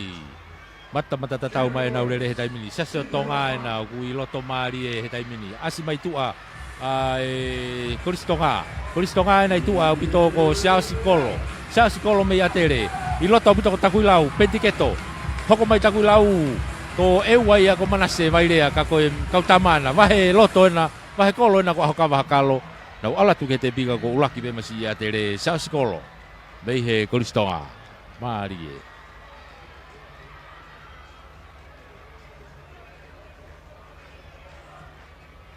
Ai nau whetau mi Maria te kautamana. Kako ia. Koe ngahi ngoa ia. Tohi ipe. Siao Sikolo. Atere. Ki he whainoro. Hit whakao si ian. O tau iai he taimini mo tau whanau tangata iki. Ai Junior. O urere mahene a Paula Riu mei takuilau. Ko te vita tau helu helu mei wawau. Daniela kau mawai mo ngaurive. Tua merie fihaki tupo hai. Vise si o tongia tailulu. Filipe West tupo hai o whahufanga a fo'ou pia mo viri mori tailulu. A tau ase tailulu e ua hen. Pia mo tupo hai e ua. I he lere mai a koe ni.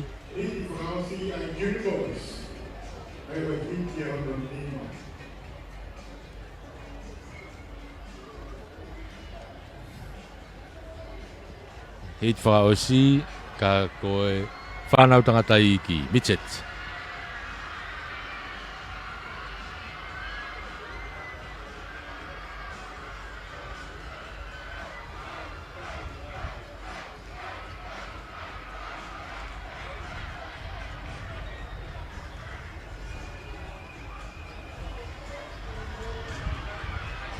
Tuku mai, oua ko masi wawau e na ia. Te vita tau helu helu mei wawau.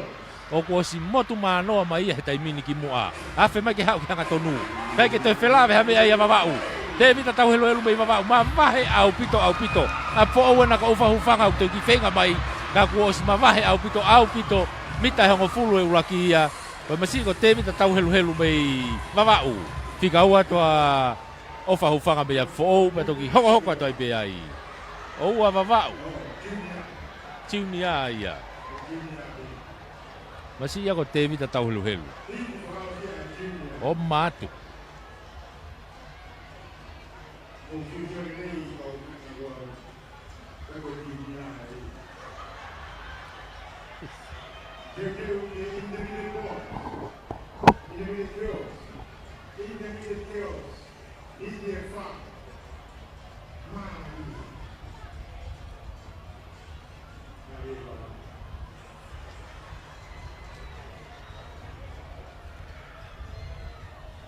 Eke, tau unu atu pe tau tolu ia.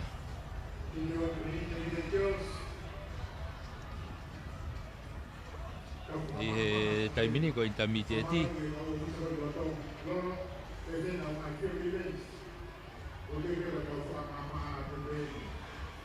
Intermediate ko e hiti e uruaki. Hiti uruaki e hiti wha. Ai intermediate fefine.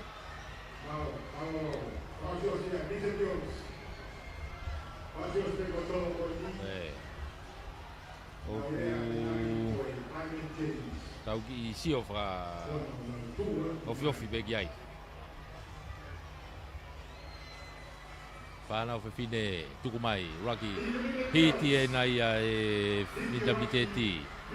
Nau kei mata tatau me pe na wafe mai koe ki hau koe ki hanga tonu e taimini. Tonga hai e nei reini tua. Ko Veilose Ramsey mei tonga hai. I loto o bito iau kea eua. Ko anau lo peti mei eua. I ono tafa aki pe ko wawau ko ria ni ula. Ka kui tua mai koena ko eua. Ko tonga hai pe mo wawau. Tonga hai. Io ko Veilose. Ka ku ki ova haka eua ki moa. Anau lo peti. Au rate taimini ke te pi. Anau ki eua tonga hai. Ki a Veilose pe ko ria ni ula ki wawau. Io. Lere Maria bitoia e filimui ewa e anau ono hinga ko anau ke sina pate lopeti Maria Unu tau tore taimini ke hiti hono ua. Hiti hono ua me hiti wha. Ai whanau whiwhine loto loto.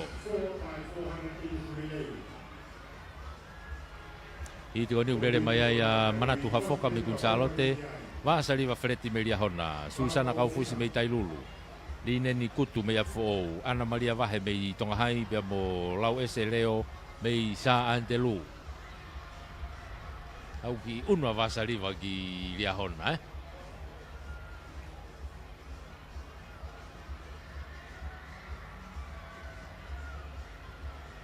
Unu mai nau tuku mai tai mini. Manga mai kona aku ilonga mai asa vasari va. Ko vasa na ia loto pe mo manatu hafoka. Vasa me lia hona manatu mai kun salote. Itu ape ya na wa ko tonga hai ko ana Maria vahe. Ka kuna tau mi mai tai mi osima vahe abu mai tai mini. Vasari va mei lia hona manatu hafoka mei kun salote fika wa. Au mai tai mini mita tol noa, mita wa noa. Mo vasari va freti me lia hona. O manatu hafoka mei kun salote. Unu ate fika tolu ya tailulu ko Susana kaufusi. Dato fika fatu Ana Maria vahe. Bei tonga hai. Kako ia vasariva. O vasariva freti. Pene mo ia ku ne mo hutare ni ia au bitoia. Kai ke ngata pehen he atelita une toi he akapulu. Leo si fafofoka ya tonga e tau fafonwa. Tahani kau filmu tare ni ia mo oni. I he mala eko ia o e sipoti.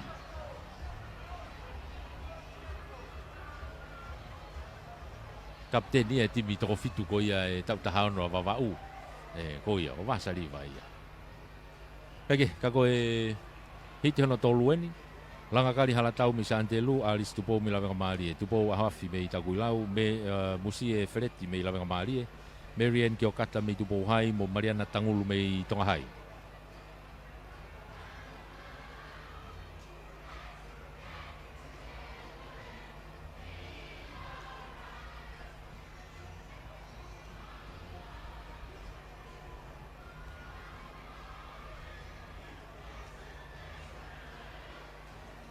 Hei, maafan na be ngai whakakae me ngai turiki.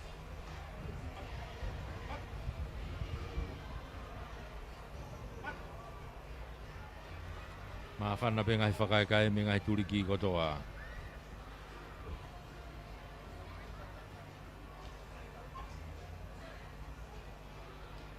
Ka koe whakasiosi peni e tau uange au a tau tolu ki he tau whanau whiwhine.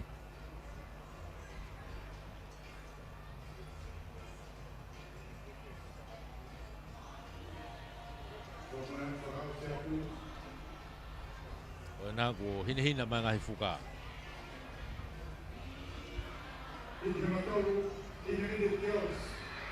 Ko na tukumai yau mga mai tai mini ko la mari e na ia. Ko si asi mai loto a musi e fereti ya mo alisi tupo ka ko tu abito ko tupo hai ko Marian Kiokata. Marian Kiokata mi tupo hai ko alisi tupo me la mari e.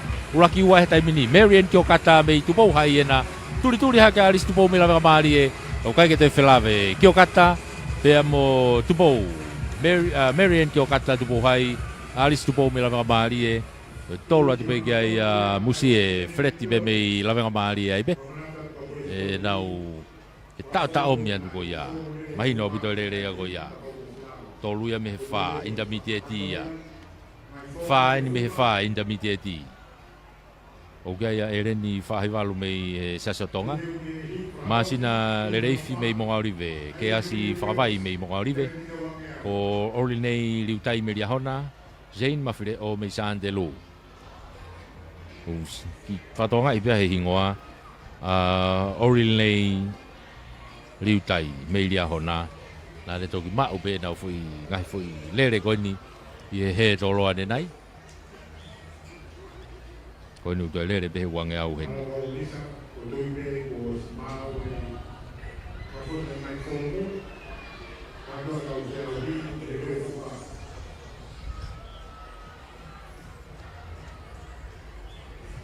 intermediate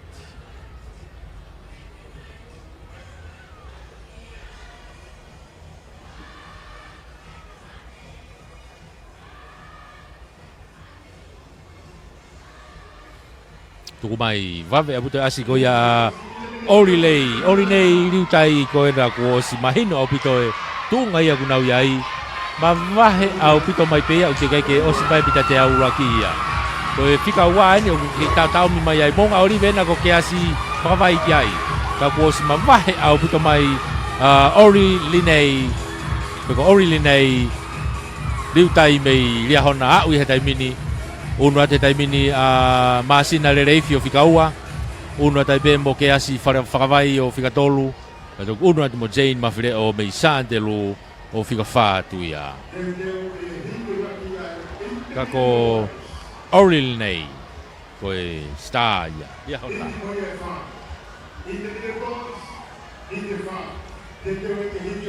tau unua tai pe ke tau whanau tangata loto hiti uraki me hite wha lere mahena Augustino Pascala me tonga hai ko Jeffrek tupo vavau ko Camilo Leni Lapota Sandelu Devita fare papalangi apfo se kona pore tai lulu paia i Viola Tonga tupo hai le meki tonga ne vai tupo hai o tama tupo hai na ua lere mai a heni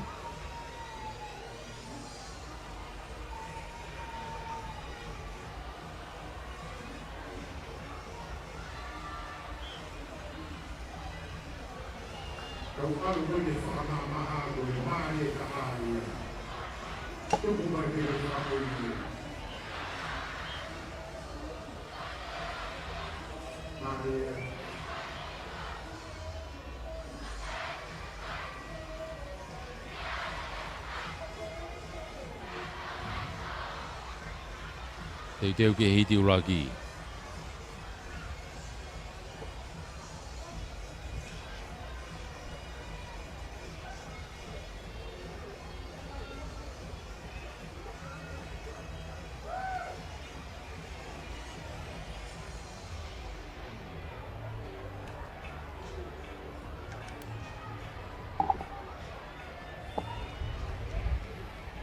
hiti uraki e tau whanau tangata ni ko tau mai ki ai loto e ni tau iai he tai mini Whamanat whakaosi ke ngahi lisi e relay. Ke ngahi lisi e relay ka pau te ke whakahoko ia, whai mo whakahoko le vai ia.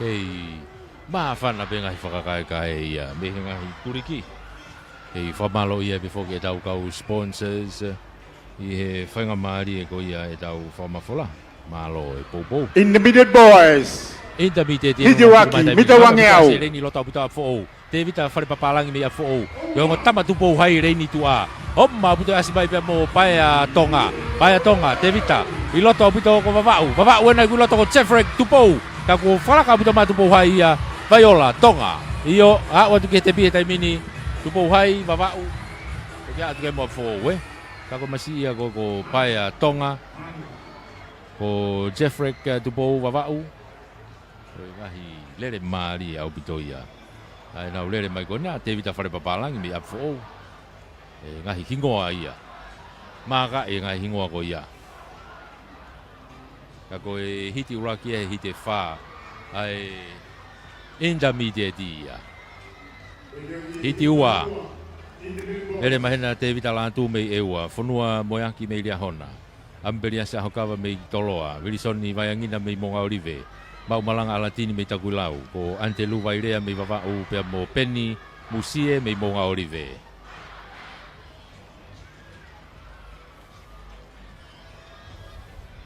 Teu ke hiti hono wa.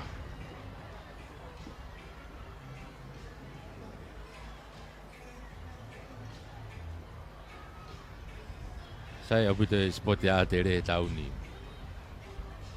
Ba ria abito.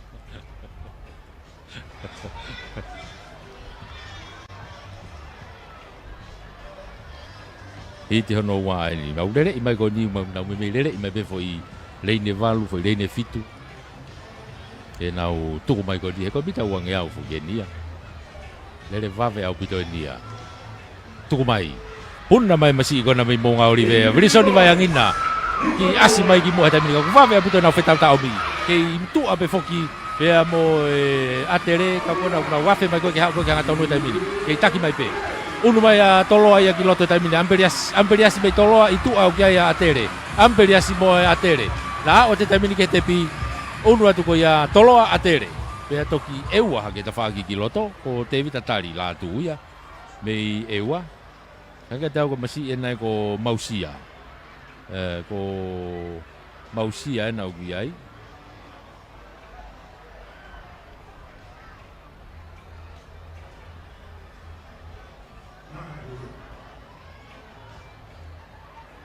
e na foi lere ko na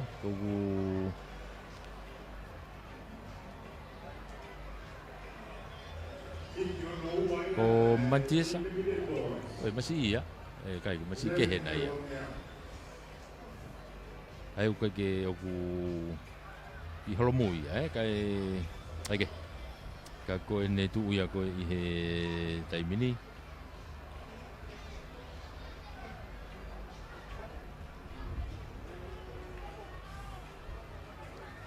tena una tu leva he taimini ki he hiti hono tolu hiti hono tolu eni o gulere mahene a lui sailosi me lava maari ko mau kakau whakatui mei eua tari lotu moa mei sasotonga feturi waka mei lalo sa antelu saia Pascala toka hai bea mo Ebenisa tuianuku mei toloa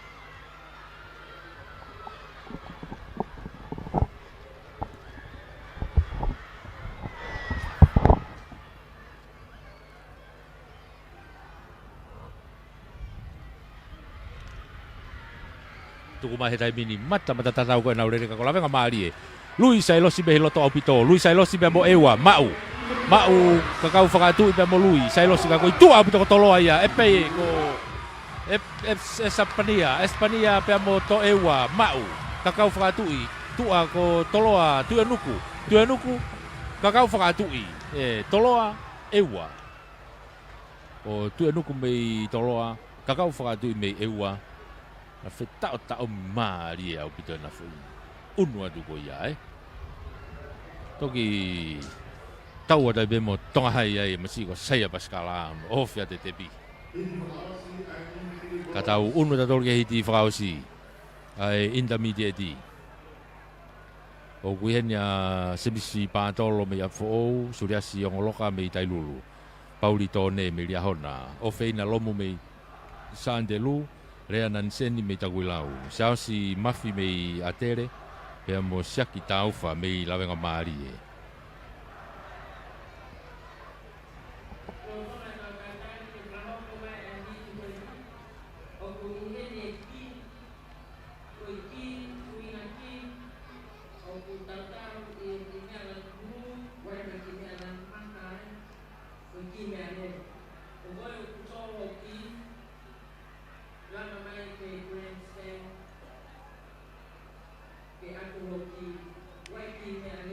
ai ko na ka foi lere ka to ko ni toki hit fraus ni utau yai he tai mini tu mai au manga mai tai mini masi atere ia ka ko siasi toki holomuia ki mui te he na e full starter hange na usio na toki mui na e full starter na te foki ki mui ngata na ha ki fetongi tuunga ai he lere ko ni ngata u to lere ma lo mani tiesa ia he ni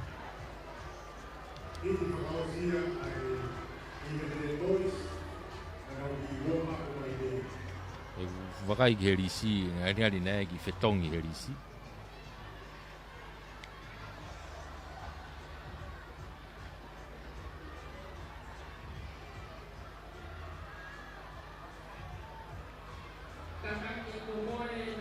Kage. Asi he taurisi ko sasi tautai mafi.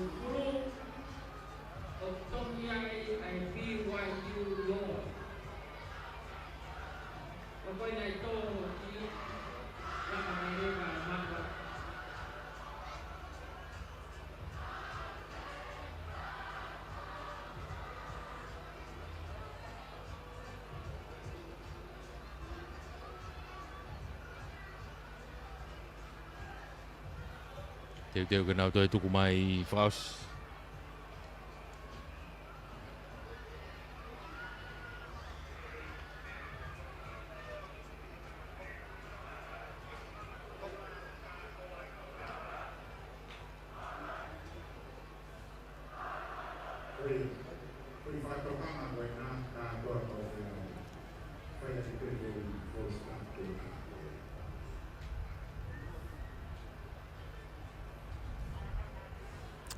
Teu kenau tuku mai whaos si ai intermediate.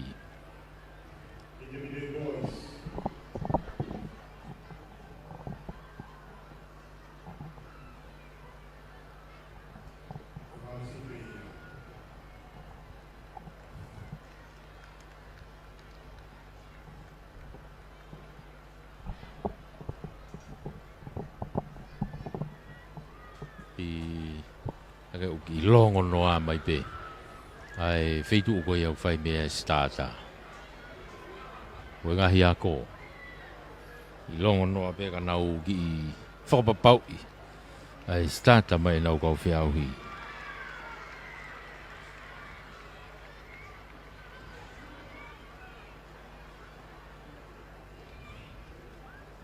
Tu mai ki o nau ngahi i tuanga. Turi ki wangi au fuke starter koe ni. Turi ki ani koe ki he tokalau hahake o malai.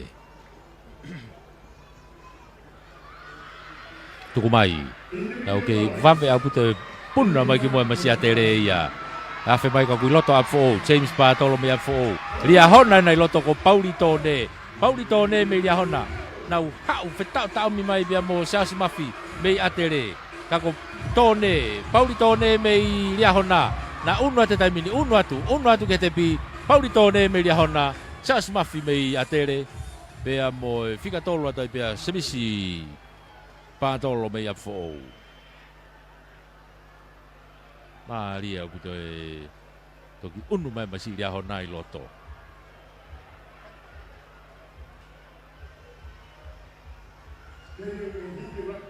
Kako ia? Kone tu e tai mini? Ka tau unu ke he tau senior. Tau unu ke he tau senior he tai mini.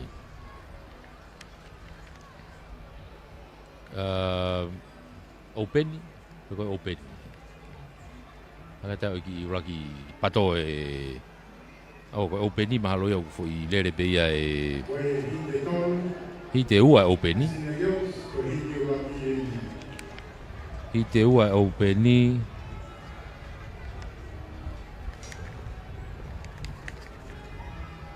Ka koe senior girls o tau unu ka ko kia e taimini. Ake ko ia te tau hoko kia i. Hi te tolu. Hi te uraki enu rere mai heni a Evering i hafoka me takuilau. Ko tupou hikila me lia hona. Maria soakai me takuilau. Ana kafoa me moka orive. Florina fifita me sa antelu. Ana pongi me vavau. Ofa au ka folau me sa antelu. Tuku mai. Okay, mata tatau mai na wafe mai ki loto tai mini. Tupou hikila na mai lia hona. Mame au pika de taki mai ya lere le ni ko ya loto fikawa. O si mawahe mai ya. Go mo takuilau na. Evering i hafoka. Pea mo Maria soakai na fikawa tolu mai. Itu ape ya na wa ko vavau ya. Avavau ko ana pongi. Ka ko si mawahe au pika mai ya tupou hikila ya me lia hona. Na wa te tepi tai mini. Ula ke tupou hikila me lia hona. Fikawa da takuilau. Vavau ka te takuilau. Ai ko takuilau ya hono wa ko Maria soakai vavau ko ana pongi bia mo Evering hafokai be me te takuilau be taha.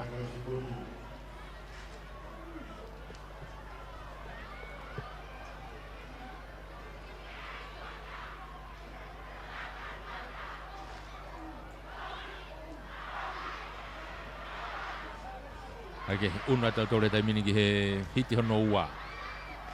Hiti hono ua.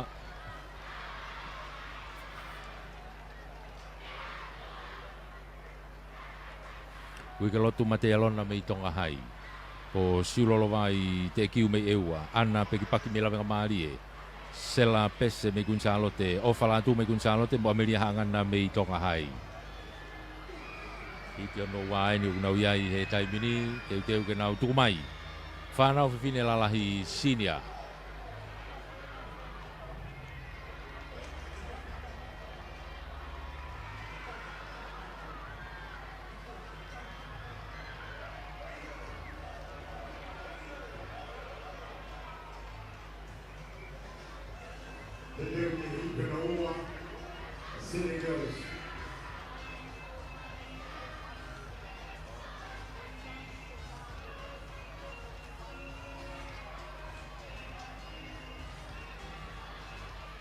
Tau si tu ke nau ngai tuanga.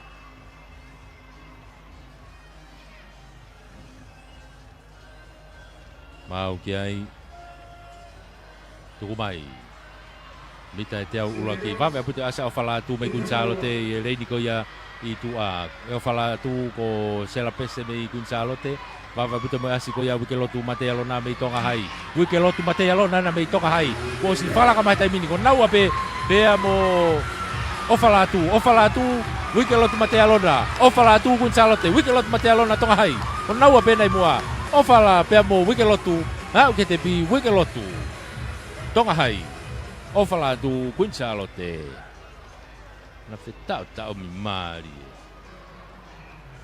Toki vete bebe he whainoroe, kau lere oma koe ni. Hiti hono tolu, behe hite tolu. Hit whaosi, e tau whanau whiwhine sinia. O gaya Isabella a kolo me hona, vika mafi me tai lulu, Petri salatu me tai lulu, Crystal Sime me up for o, Epenisa Siare me up for o, Peamo Rahman Sigaretti me ewa.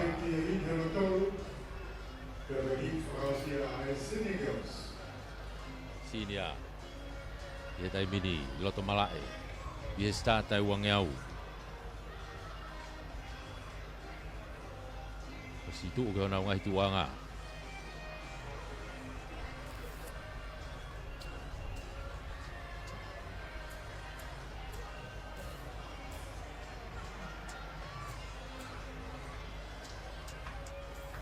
Te wai ke nau tuku mai.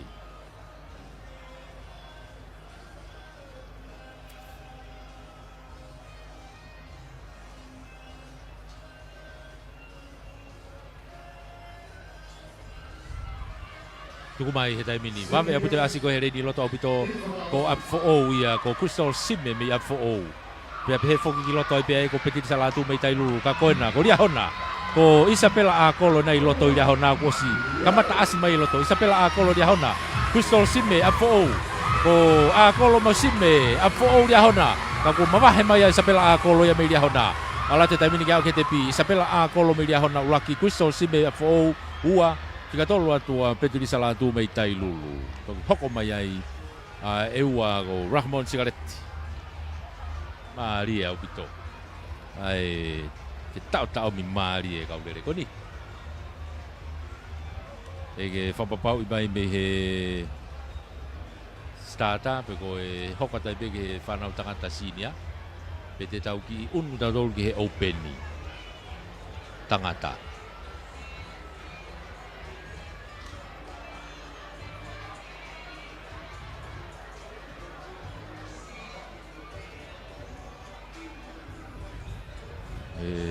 Tuku mai mea vilai pe koe haen. E koe na eki skipi mai open fefine. Ta te tau wakai he whanau takata pe fefe ia.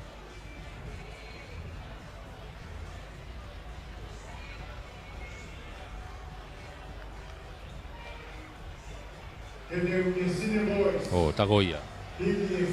Hiti ai sinia. Tau unu tau ke sinia he tai mini tangata sinia tangata i te wha Sane Orlando katoa me atere moala manu me lawenga maari e semi salatu me tai lulu te evita lolo hea lawenga maari e Solomone vaiangina mo ngā Olive William se lui tonga hai i te uraki enu ku fotutu he tai mini e hite wha ai sinia ngari e tok final ope ai openi ia ki he ne whainolo. Toki tari whainolo pe openi ia, tatau pe whawhine mo tangata. Tuku mai taimine e uraki hiti ko ni tokonima. Una ulere mai ko ni monga orive, Solomon vai angina no mai monga orive. Vave au pito ne taki mai le le ni ko loto. Tonga hai pe tua ko William se lui. Solomon vai angina William se lui. Tonga hai ena mo monga orive. Afe mai ki hanga tonu mai. Turi mai ngota malanga mari. Ka ko hiki mai ni mai masi monga orive. Solomon vai angina falaka ka tonga hai ya. William se lui. Uraki tonga hai. William se lui. Solomon vai angina monga orive. Mau ko mafuse va etamsi I kana ikai.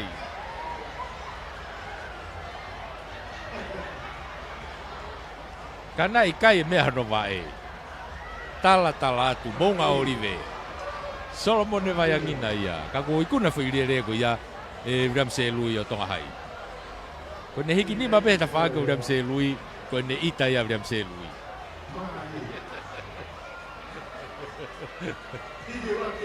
Kaike, hiti honoua. One tu inau vai, mei wawau. Kawa hafoka mei tupo hai. Titari kolomalu mei wawau. Tau anga kaianuanu mei afo. O Henry Wharekaono mei takuilau. Pea mo Sosefo Mailangi mei atere.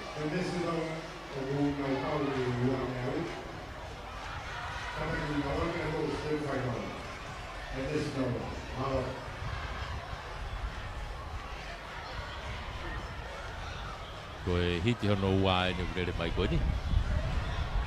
Kari ngari pe iai pe hawhanga maari e masi monga orive. Vai angina ki he whainolo. Koe ko hina e presi pe.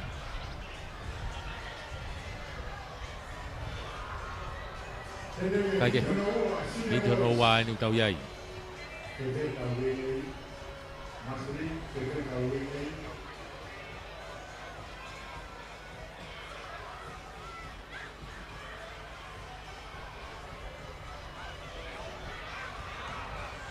Ai ka tau na wakai atu ke masi I wawau mahalo masi wawau na ki kamata puna mai me he stata.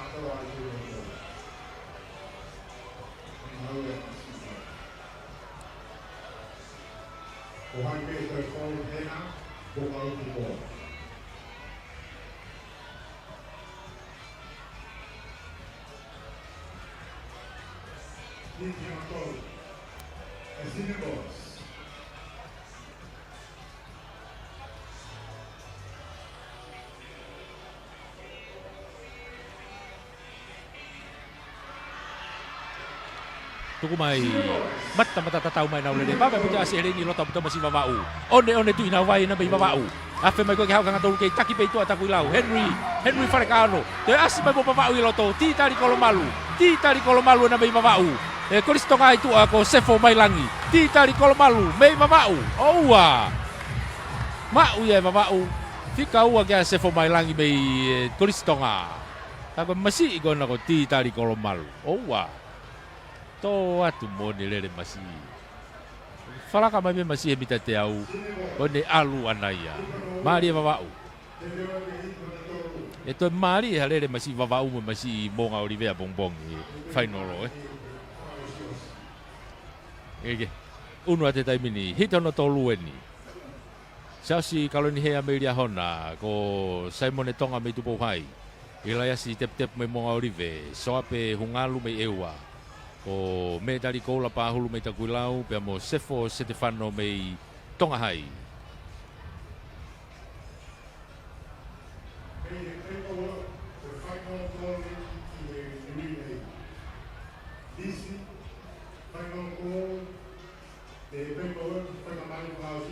Ke whakahoko ia, whakahoko le mahetai nimi. Ui whakaosi ia, ki he relay.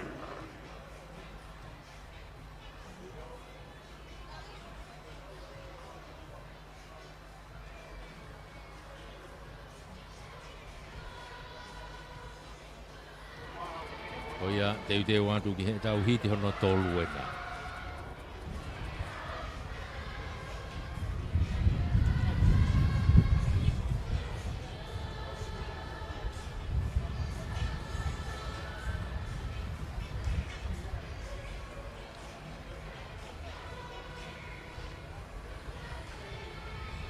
o to full starter ko me hange ka tau ko masi ewa na iki puna ke ko na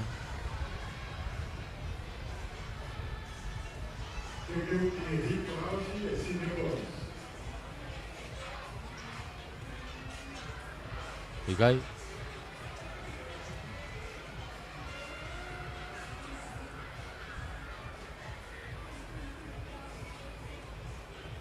tuku mai be whanga maari e be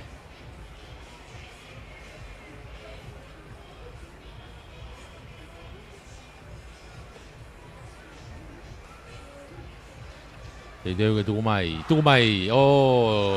ko te masi e wai be ngari ko ne lava i be masi e wai ia soa pe hungalu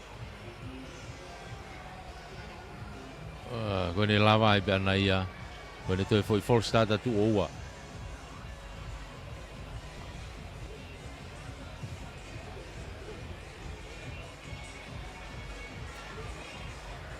ko ia toi uno te masi e wai au tari ai pe ka no whanga maari e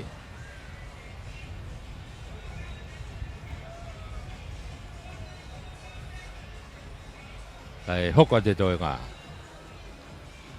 tukumai toko nima bene unau tukumai ko ni taimini vame puta ase masi tu hai loto Simon e tonga i loto pe foki ki lia hona ki a Chelsea kaloni hea i loto i pe monga olive i lai asi tepu ka ko tua au pito ko tonga hai so Sefo Stefano kaloni hea me i loto Stefano i tua kaloni hea i loto lia hona kaloni hea me lia hona whakalaka ke taimini auratu ke te pi ha watu ulaki ata kaloni hea me lia hona ua ata Stefano me i tonga hai maari e fui lere ko ia tama e fui taimi lere ko masi ko kaloni hea me lia hona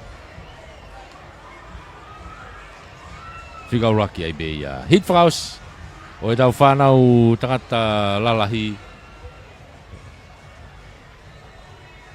ngari o se ne patok open aku whakatonga e kei toi pe kau whiauhi nau kei fotutu atu pe ai o sen patok open ye ka koe hit house ne tau whanau tangata lalahi yen Chelsea vea me i toloa ofa valu me eua sione wakata me i toloa eri poi taulua me i tailulu sione Filipe Lutui me i atere vise sio tolu me a fuou la tu la tavao me i lia hona lere maari eni e lere koni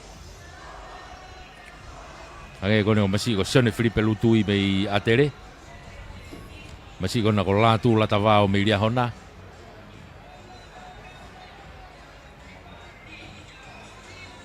ngo tama lere vave ia hange peko Silos vea me i toloa kage e toki vetebe me he ture ki me he tepi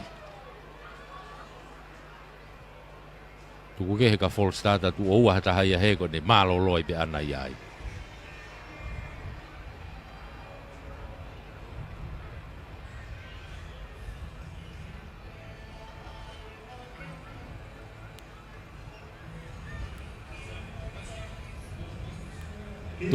tuku mai gari ne hata hana full starter nau foki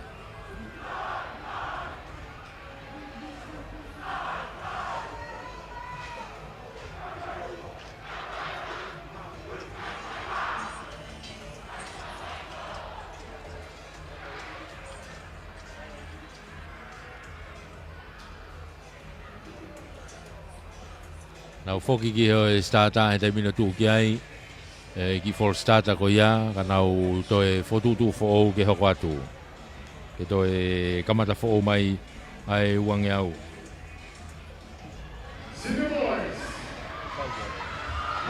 tuku mai termini vave aputa asiere di ko ia loto masi toloa io ko sione makata na be toloa sione makata me toloa tu aputa ko dia hona la tu la tava me dia hona sione Filipe Lutu ka ko to mo ki mui la tu la tava me dia hona si mo au puta mai ia pe a koloto pe ko sione makata me toloa a fo na ia ko vise sio na ala tu na wae ke ua mo tolu ka ko si motu mano atu pe ala tu la tava ia i he fika ula ki me dia hona sione makata me toloa pe a mo vise sio tolu me a fo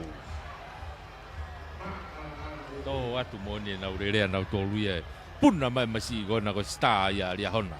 O la tu la tavao. Unwa te taimini ke tau openien. Te tau ki foki ke openi.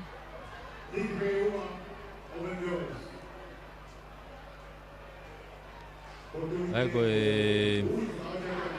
open tangata, open fefine, open tangata Te tau foki ki ai. Ai ko ngo foi hite ua. Ko ngo foi hite ua ai open ni fefine, hite ua open tangata. Te tau toki vete me ai.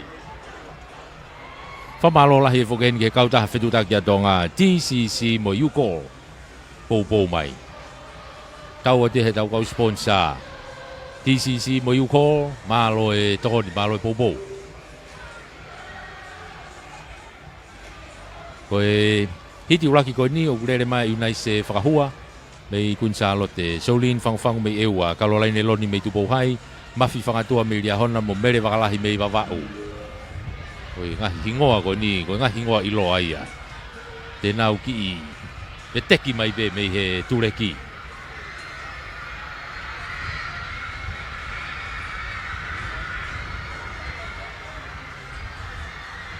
Kiki maria hona me turiki koe. Nau ki whakatokanga e nau star urere koe ni. Tuku mai. Io ko mafi ena, mafi whakatua ena lia hona. Iono tafa aki pe ko Kalolaine loni mei tupou hai. O si motu manoa mai Kalolaine ia. Tika ua mai pekia mafi whangatua mei lia hona. Tok whikatolu mai mui au pita wawau ia. Mere wakalahi. Ta kona ko si motu manoa mai Kalolaine loni mei tupou hai. Whika ula ke taimini. Whika ua ta mafi whangatua pe mei lia hona. Ao tike mita hoko fulua au ke te pia taimini. Kalolaine loni mei tupou hai. Ua tu ko mafi whangatua mei lia hona. Tolua te taimini ko mere wakalahi mei wawau. Ya kona ko Solin whangwhangu ena mei ewa ko tok yawat mo ia.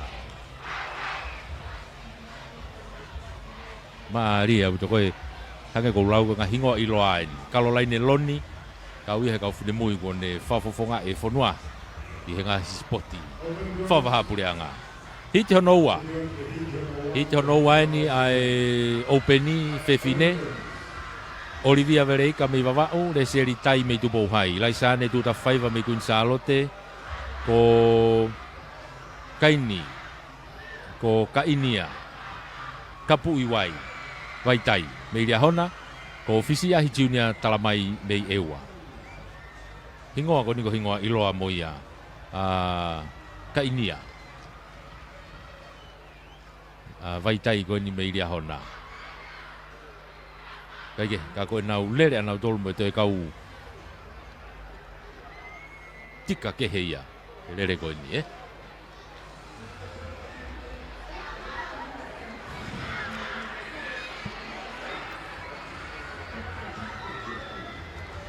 Open ni utau iai fefine.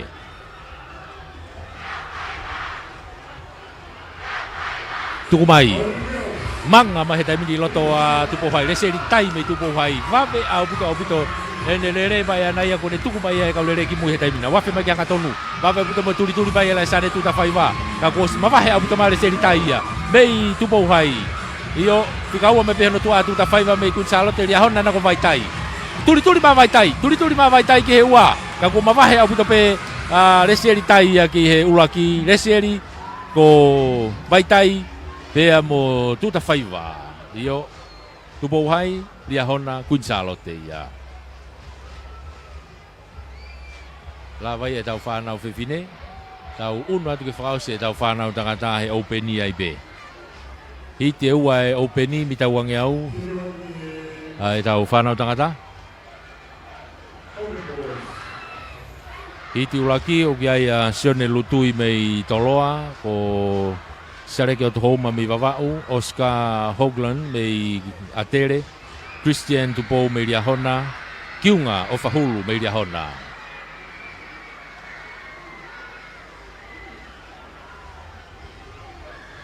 Kau suluia ko ni ko na osia o gina toluia openi fok.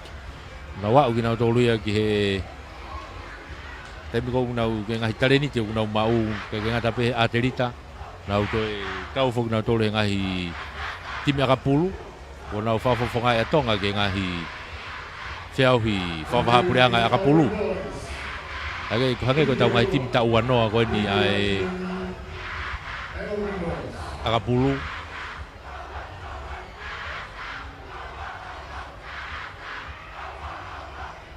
Ia kau tangata ia heni kona o si whawhawhonga whanua.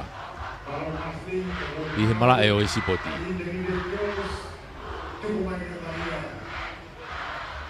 Tuku mai he taimini, nau manga mai. Nau tamari aho nana he reini ko iai tua, ko kiunga whahulu na ku asmai tua ka ko Christian Tupou wana i loto. Mame au pito ne afe ma taki mai he taimini he taimini, nau manga mai ki mua. O si mamahe au pito mai ia, ki mua au pito. Kai ke te hafe lava te whikaua me peari hauna, tika tole masi lolo. Turi ate masi lolo, oua. Tako ulaki bea riahona. Ua bea riahona, ai ko Christian Tupou be mo kiunga whahulu. Tok whika tolo ate masi vavau ia. Stareke at home.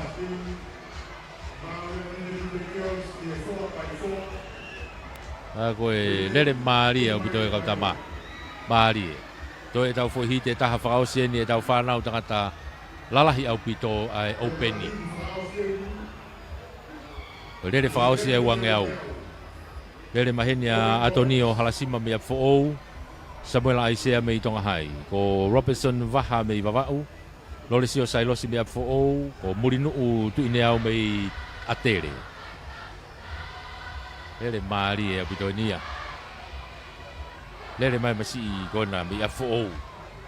Si ko lore si o Sailos.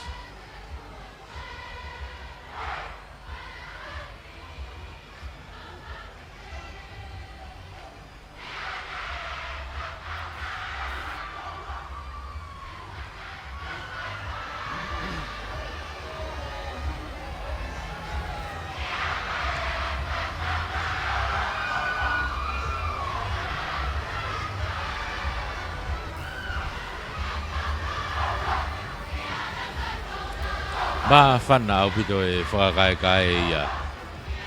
Te pire pare alia hona me turiki tonga hahake. I longa au pito e toko lahi ko alia hona unau. Mi mao ke na tole foi teniti, whangi teniti pare. Taha ua tolu wha ni maono fitu walu. Hiwa. Mao na tole foi teniti hiwa. Whafofua e ke toko lahi o lia hona. Pake tuku mai. Manga mai taimini mua ko lole si o Sailosi ai mua. O si mahino aputo ne tuku e kaurere. Lole si o Sailosi loto pe ai uga vava Robertson Vaha. Ka ko si mamahe mai ki mua lole si o Sailosi a mei apo o. Fika ua mai pe ko Robertson Vaha mei vava u. Vave aputo turi masi ko na ko mulino u. Mei atere. Kai ke te va felave. Lole si o Sailosi. Fika ua ki mei apo o Robertson Vaha mei vava u. Pe a be foki ki mulino tu ine au mei kolistonga. Oh iya.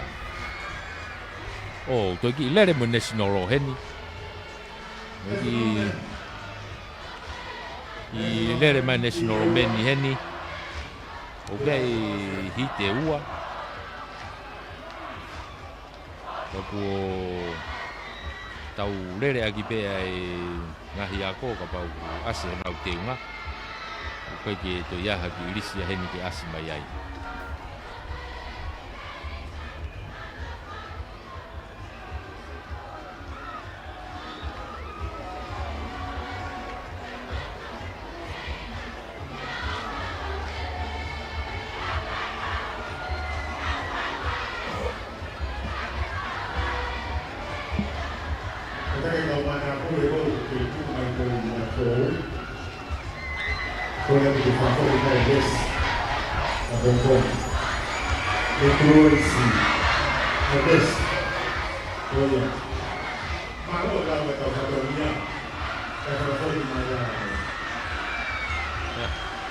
National onu dau lere whakao si mai dau mita wange au.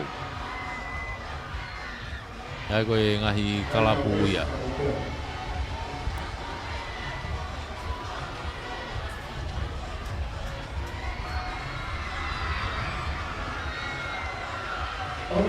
Yo, tuku mai. Au hiti uraki. Toloa, kau tama toloa bena ia. O masimo ngauri beta. Toloa tuku hai.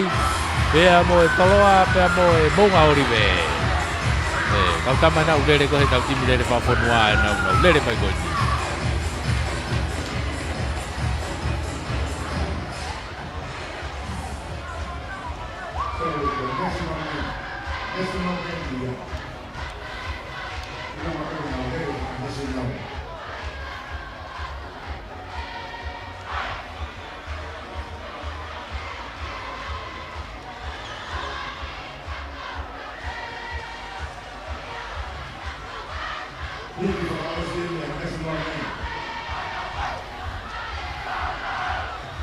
National tau koe lere pe ai heni.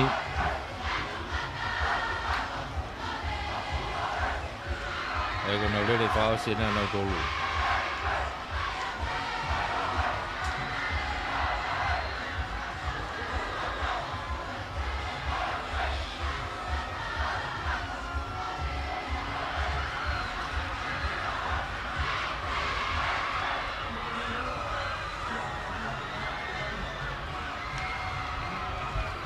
Kei whamalo ia e me whoki e tau ngahi kau sponsor tau tolu ia.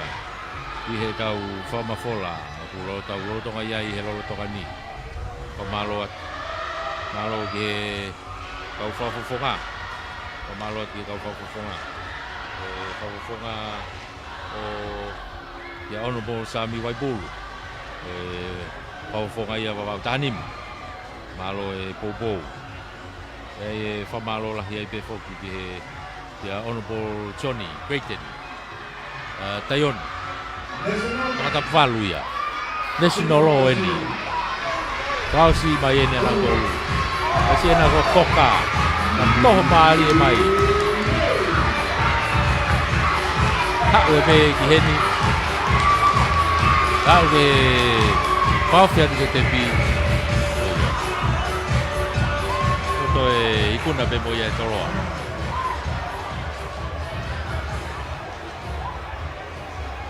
Kau tau unu atu he tai mini ki he tau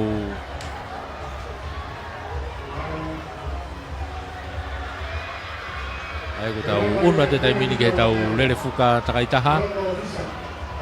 Koe whaosia e tau ngahi veni o aho.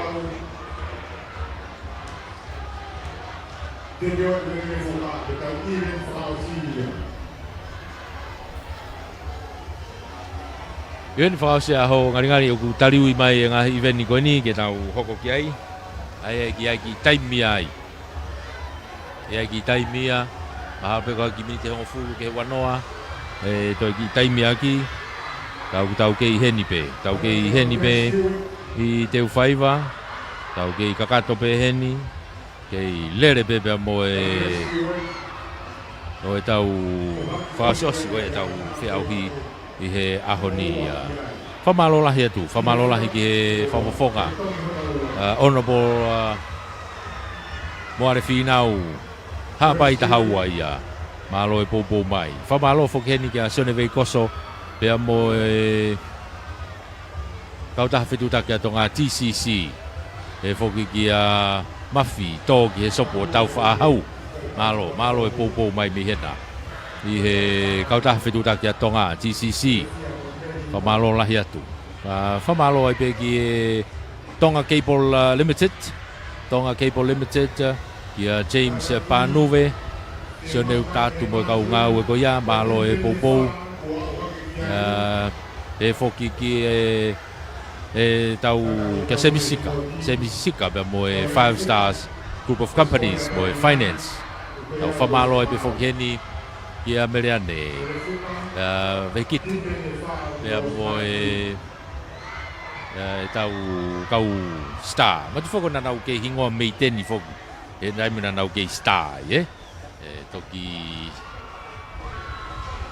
Hau nau hingoa who o nau tori he taimini Ka koe anga ia nau tu Ake Whamalo lahi atu ki he poupou Pea mo e tau kau whataha I he sponsor Kau star ia valunua valufitu Malo ki a Wate tolu tau mo e whamiri ki Nusila Ki a Whamalo lahi aputa whoki heni Ki he tau kau sponsor Tō lahi o tau i heni Vanessa Hereta me mo e Talita Project Malo e poupou Whamalo foki kia Frank, Mateo be moe Frank Enterprises. Tatau be I he Frank Enterprises. I he now I he Siora Ba. E foki mana Frank Money Transfer. Popo wat mo na urika. Ai na ko ia I he small industries malo e popo mai. Whamalo lahi ki he kia Paula Tau fa be moe Pacific Energies. Ki Taurik malo e popo. Pamalo kia David Tamisa Fifita be moe si kai ola supermarket I moe spare parts. E foki kia lotu, malo lotu e si manatua mai e poupou mai ke tau whamafola. O manatu I mau pe lotu e ngahi taimi pehe ni ko e hau he whaingofua no kume kau sponsor, Ka koi au ki poupou mau mai pe lotu. Tokoni mai ki e tau kau sponsor malo e poupou. Pamalo e ni kia ifa be mo siva whakatau mafi. Pea mo e whakatau mafi finance I Veitongo, pea behe foki ki whakaono I Mataika, I Wawau. Pea mo e cover trading, malo apito e popo mai. Whamalo e be kia Siutaka, siua pea mo e tau Universal Clinic and Pharmacy. Anau tu behe whakau pilo revu. Kako eua foki, popo ke timea eua, maari. Whamalo lahi ki he pupunga lo se koula Evangelio Venusila. Malo e tokoni mo popo mai ki he tau whamafola. Tau whamalo lahi be foki ki he Sia Services. Ai kia he Sia Finance mo ngahi kupu koia. Malo ki he whangau pilo revu. Whamalo lahi be foki ki he Tonga Family Health. Tataki mai e akanete taai. Lauti be mo e whaifatongia. Bei he Tonga Family Health malo e popo mai bihena. E whamalo ki wharetohi o mo tonga o wha. Pai whekau ia Simon e whakahua pe mo e wharetohi o mo tuanga o wha. Ta whuke ngai hoa ngā ue pe whareni. O e tau whamafola. E wai whamalo lahi e be foki. Ki a Sionevei Koso pe mo e TCC mo Yuko. Malo e poupou mai he tau whamafola. E a whamalo makehe pe foki ki a Veiri I Paongo. Pea mo e whakateunga koia ko whai ki he tau timi. Spoti koia Valfit Poini ni ma. Ki he whaita mei heni mei teu whaiwa. Ko e nasi ta sportswear I he lava mau I tongani I he wharewala kona o e Freddy Islands Bookshop. Pare tohi o motuanga whai tungi Colonnade. E lava mau e ngahi mala spoti ko ia ai nasi ta I he mou kapau mou mea mai ki he ngahi teunga e tau whanau. Ne whakau wha mo teunga koni e Valfit Poine ni ma e lama peke ke makai hake ki ai e maua ho ngahi teunga ai malo e popo ka koe ne tuu ia koe a e tau kau whakataha atu I he whamafola o e spoti koe ni o tau iai I he ahoni spoti ono hiwang fulma fitu ai ngahi kolisi a tonga. Spoti whakafonua no himanga fulma fitu. Ai ngahi kolisi. Tau teu ki he rere fuka takaitaha. Ai ko event pa sihia. Ko he rere fuka takaitaha fokia. Ai ko intermediate I pepe mo sinia. Ko nau rere I he ahoni. Ko hite fiha ai intermediate fefine. I te whiha I te tangata, sinia whewhine, ka koe ngai rere pe ia e aho ia. Ka kato aki ia.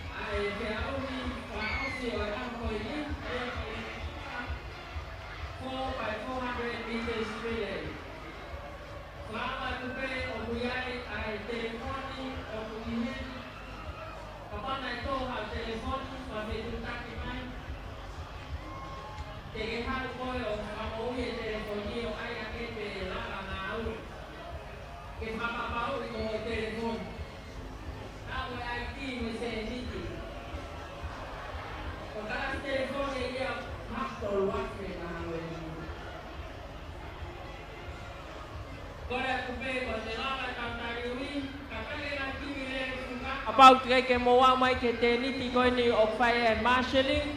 Kataki whakawawewave mai e taimini. Tau turi pe, tau whiauhi. Ene ki mau ko ini. Tu e tai mini e ko klave ki kali u e tai mini. O pau wa fa ki popo fa va ve na e retio. Ka ki u ya tu. Ka ki mo frango ngo mai ai pe. O ya tai mini ya malo.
kata tokonya mau tinggi, pemata kemarin masih jadi yang saya ini. Oleh mau kita ini cukup main pak dan tinggi sekali. Kalau tu aku ya oke, kalau sospe, akan dijual event, itu dia tanya. Kita itu apa zaman sekali, jadi yang toma uang. Beberapa PI mati ulang kaji. Nama mati ulang maka sebab itu tersebut. Orang kalau officialnya, kalau officials yang sedang nama, kalau mau ke, lama ngelema itu ototon kejadian. Kalau lama tu ke kalau ya turun dalam beberapa yang jadi.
Officials,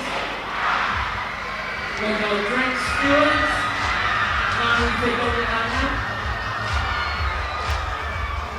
Dimulai pakai bagian masih tetapi ketahuan kami ini dilarang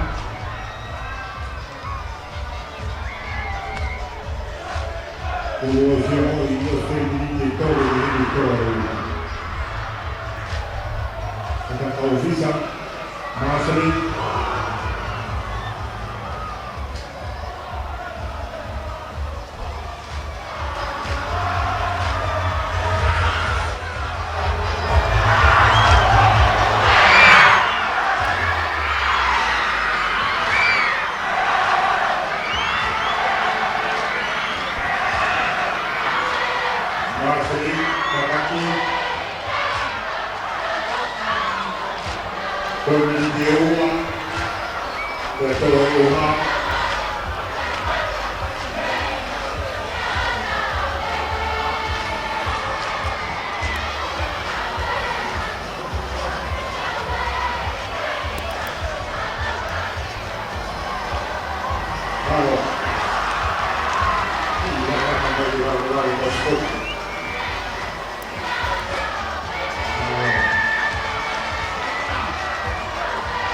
Rescue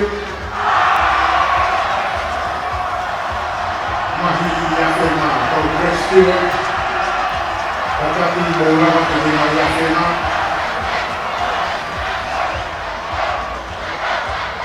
Dr. Matakai, so we get for our city, Audi, Malago Officer.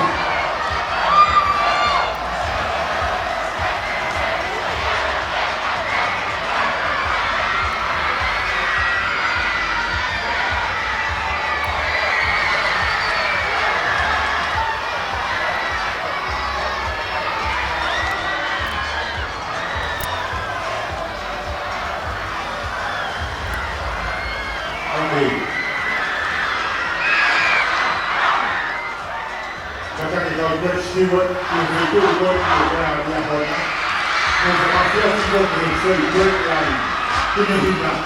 For my first work here, Korea, Maro. So for the great line here, for the Colors Man, already to our work. Already to our work. Maro Officer, for the good one.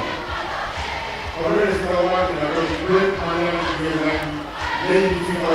malo famalo atu ke famalo atu ipe tau ke kau whakataha i he tau whamafola bohono whaka ua tu e aho ulaki o tau spoti ono hiwanga fulu mawhitu whakawhonua e ngahi ako ngahi korisi a tonga taimini o tau event i whakausi eni o e aho lere a ia ko lere fuka takaitaha hiti aia ko intermediate pe boisinia o una rere heni aia o kia e hitia ko e intermediate fefine e ura kia e hiti uraki e ai mo hiti ua e tau whakakakato le vaia ki whainoro ke toki tātuku ia ki he aho hono tolu e whainoro ko ia ko e tu e taimini tau te pega ko pakaya tu e taimini e anga ko ia o e fotu ki he hiti uruaki o ku asi mea ia e ua ko lia hona ko tongahai ko lawenga marie ko takuilau pea mo Chantelu aga tau ko e hiti uruaki ia o una utu mai ai ko e hiti ua ia o kata ko e hiti ua uto kau kia lawenga marie ko hiti uraki e nia o ku iai pe a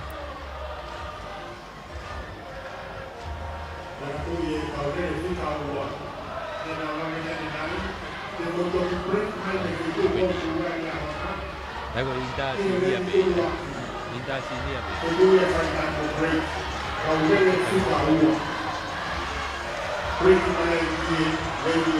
hiti uraki ko ria hona ki he reini ua o a fo he reini tolu reini fa Santelu reini nima e ua reini ono a e kata ko e o tau whanau whewhine ni o tau iai i he rotongani ko e ua ria hona tongahai takuilau wawau pe mo Santelu ke reini tua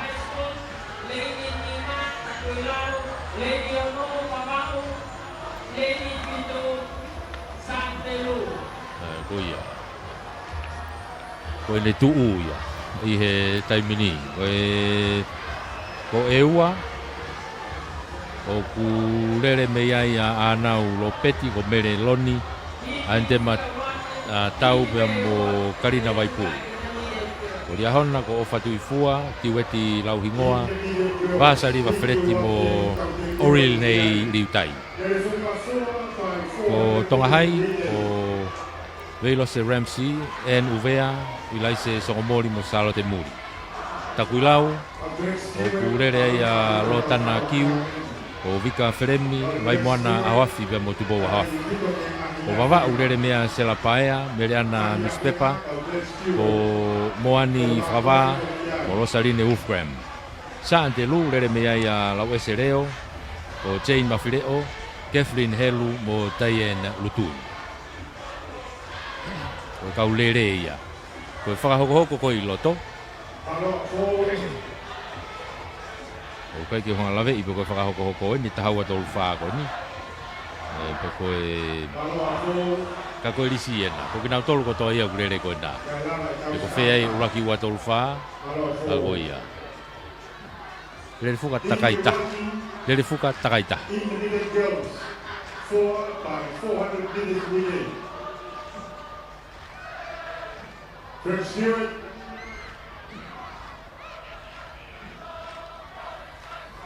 O si mau e kau stata ia ko nau tuanga.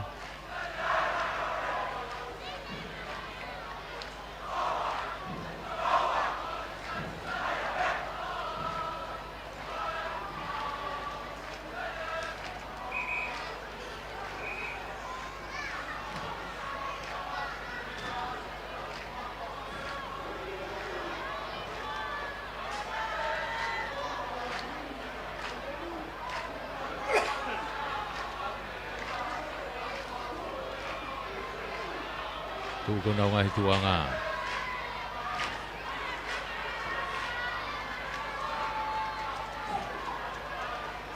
Tiu wai ke kamata.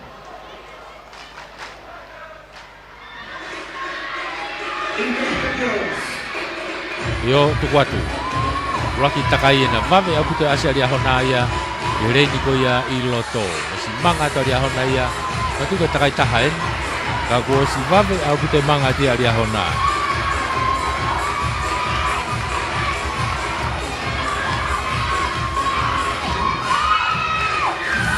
Yo kona.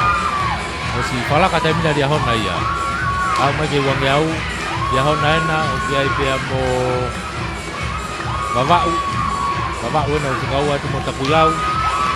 Tonga hai na wa pe mo turi hake a tonga hai reini loto.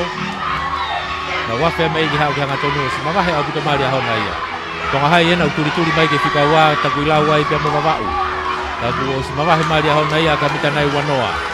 O ma puta mo turi mai a tonga hai. O ia koe tu ia koe tai mini ia nau unu atu. Fetongi uraki tai mini ia hona. Alu unu atu mo tonga hai tai mini. Fetongi mo tonga hai. Unu atu tai mini fetongi atu mo takulau, fetongi atu mo babau. Fetongi mo ewa. I tomu ia ta sante lu tai mini ka koe. Fetongi atu ka tama koe. Koe mamahe au puta atu ia hona ia. Mamahe puta ia hona ia ki hatu mita nai e tolu noa ke whanoa tai mini. Pei tonga hai ko fika ua ka whame mute turi ata babau. I he fika tolu e foki takulau. Fika wha. Au kosi ofi ate tai mina lia hona ia ki mita uange au. O ma mute turi a babau ia ki he ua ki tonga hai. Kosi mamahe au mute pea lia hona ia fika ua ki. Ape ma lia hona ia tai mina ki te au ni manoa. Toki ape ma tonga hai. Pea mo babau tai mina ki uange au. Ape ma tai mina lia hona ia taki. Ki he hangatonu mai ki he mina te au. Au mai mo tonga hai ke mita te au ni manoa. Au mai kai mo babau. O si motu manoa au buta mari hona ia. Ka wa be turi ma tonga hai mo babau. Be hona tu a. Turi ma tonga hai ki ria hona. Ria hona ke taki ria hona. Ha o ria hona. Ha o ria hona ke fetonga no tolu ko fa kai ke fetonga no tolu ko vaka. Ko vasa riva ferete na fika tolu. Ma ria hona. Unu ata tonga hai te mino fetongi mo ia. Fetonga tu mo tonga hai. Aia ko e fetongi ko ia tonga hai ko ilaise sokoi mori. Fetonga te taimini pia mo babau. Babau ko kia ia moani whawa. Kako vasariva fret. O si motu manoa tu ia mua. Mimi babau kia mita whanoa ke ni manoa me heua. O wawe peki turi atu me hono tua ilaise sokoi mori. Me tonga hai. Ke na wafe ni ke hau ki he tai whakao si eni. Mita wange au enu wafe mai ia vasariva. Baba abute turi a babau. O babau na ia whakawhiowhia to babau ia. Moani i whawa. Ki tonga hai. To turi atu pe no tua ewa. Nau ko turi ko ni ko tonga hai. Babau mo ewa. Karingari te nau toho e tua tolu mo wha. Kako ria hona na ia. O ni ko wau ma ria hona ke mita ni manoa tamini. Vasa riva fret. Au ma tamini ke mita wha noa. Tolu noa. Ua noa. Ho fulu. Ke fetongi whakawse tamini ria hona ia. Fetonga ria hona. Alua te taimini ko orinei riutai ena, mei ria hona, ko te star ki star, ria hona. Ko e fuu o manga orinei riutai ia. A o te taimini unu hake taimini a eua ia, whakalaka hake a eua. Petongi whakausia ta eua ia, pia karina vaipulu. Petongi te taimini mo tonga hai pia mo vavau. Ko e star vavau ena ia, ko Rosaline Wolfram. Kake, alu e rere taimini, tonga hai ko Charlotte. muri. Nau osi. Mai ke me mama ke mita te au he taimini. Afe mai taimini a liutai ia ki uange au ke te au ni manoa. O ki aura ke he uange au ni manoa he taimini e ua ia ko vavau. Wafe mai ke hanga tonu he taimini. Hau ki hanga tonu he taimini a liutai. Ori nei liutai. Osi motu manoa. Kai ke toi whelave. Hau ai pia na ia koe ki he te pi. Uo lava rere ai pe ia. Kai ke toi a whelave. Arata me ke te pi. Ikuna i pe ia e ria hona. Ko e afe mai nei ke hanga tonu. O tonga hai e nia mua mai ai e ua. Ua ma tonga hai tolu ma e ua taimini. Ka kuwave turi ma e ua. Turi ma e ua. Turi ma e ua. Falaka ma e ua ia mitai whanoa. Tolu noa. O si falaka abuta ma e ua. Wanoa hango fulu. Fika ua taipia e ua. O ala taipia tonga hai o fika tolu. O ia o te taimini e timi e lolo. Vavau. O fika wha te taimini.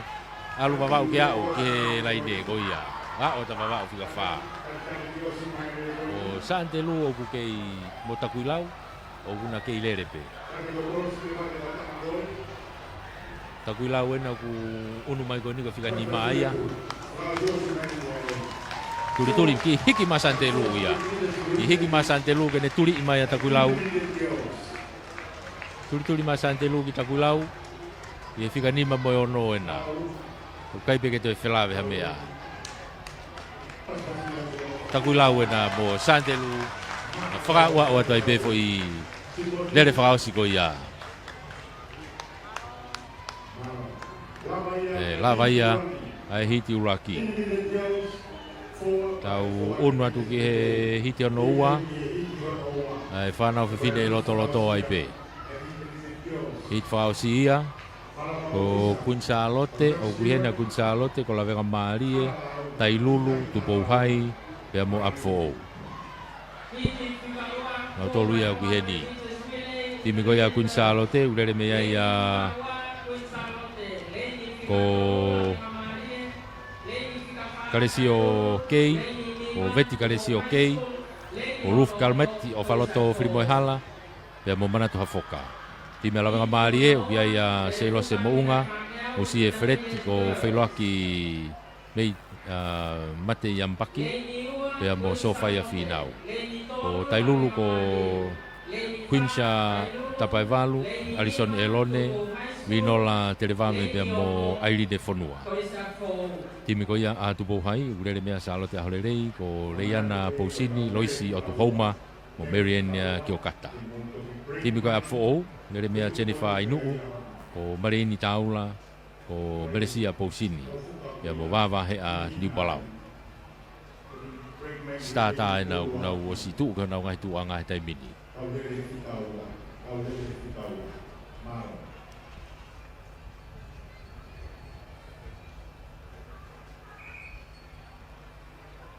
Timi a Queen Charlotte ko wakai hifo ki ai ngahi hingoa potu tatau ia nau lere.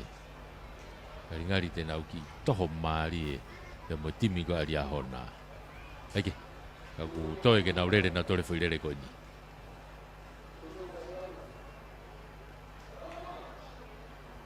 Angai ko timi ko ia apfo ou fa ilonga mau pe nau fa nau fine i ngai lere fukata kai taha.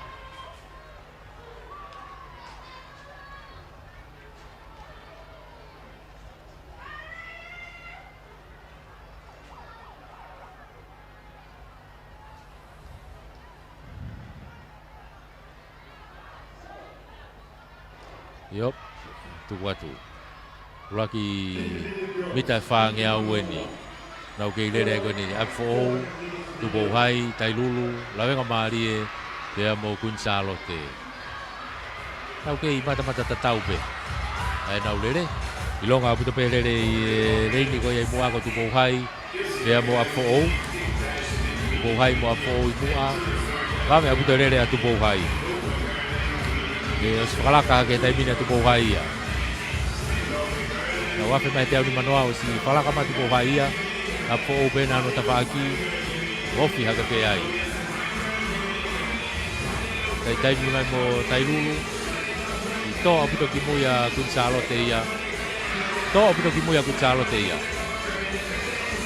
o tu po hai ni mo po o kuna lova mai uraki mo ua he tai mini uraki mi tai whaange au wa pe mo tuli ata po ki tu po hai ke na o whakataha pe o whetongi na una te tai mini whetonga tu po hai whetonga po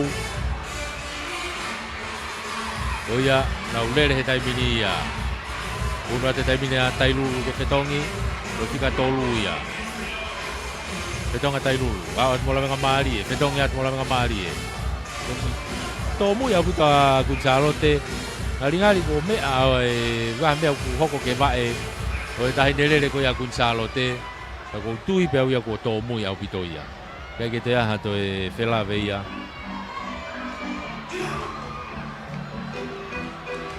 ka ko ke I ka gurere pe ke au lere pe ke au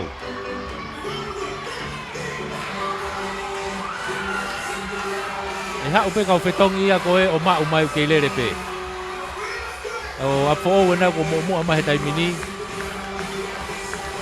tukawa ma ka tu po hai ma va he ma apo o ia ai ko ne tu ko ni ko whetongi urake ni a Gonzalote ko whetongi hono ua ni a e kai a apo o e mo toenga ko ngai timi te whakala ka mai pe a apo o ia o whetongi hono ua ia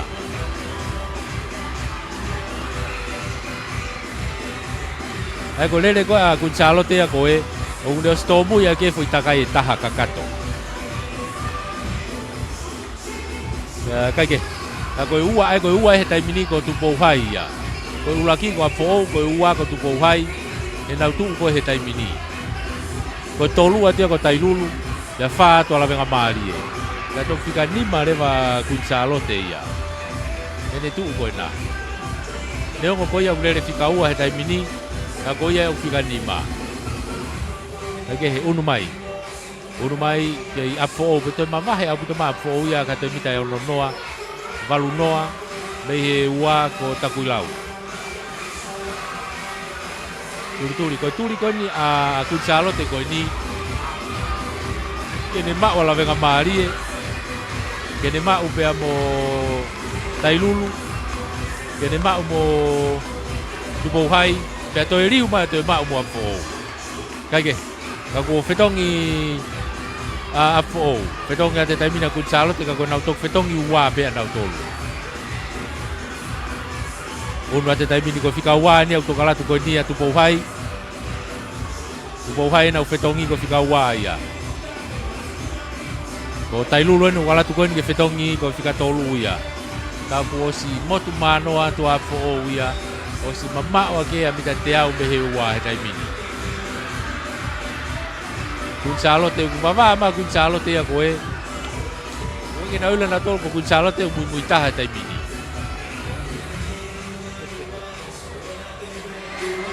leo ko lele fika ua ka ku ko ia mu muitaha kai ke apo o na ke taki mai fika ua e ko tu ko hai ko ya fe mai he ua ngeau apo ha o ne ke lele I mai ko ia ai tepi ko ha woni ke tepi e io boni apo ko uraki ia ke tepi ha o ke tepi ai ko apo ia ikuna ia apo ko to ha ia Gonzalote ke whetong whaka osi ai ko ua ni ko tupo hai ia o ku ha ko ni tai mini ko ua ni ko tupo hai Falaka ma tailulu fika ua taimini. Ai ko tailulu gua. Na lele mai ko ni ko tailulu ya gua. Oh iya. Uno ate taimini ko na ko ua na ko tailulu. Ko uno ate tolu ko tupo hai. Ko fa ni o lele mai ko ni ko la venga marie. Fika fa ni ko la venga marie.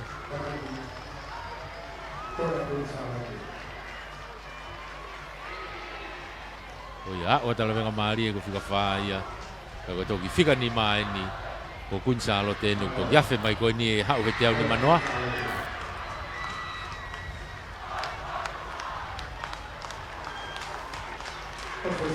Gonzalote no ko ki fakawa o mai ko ni.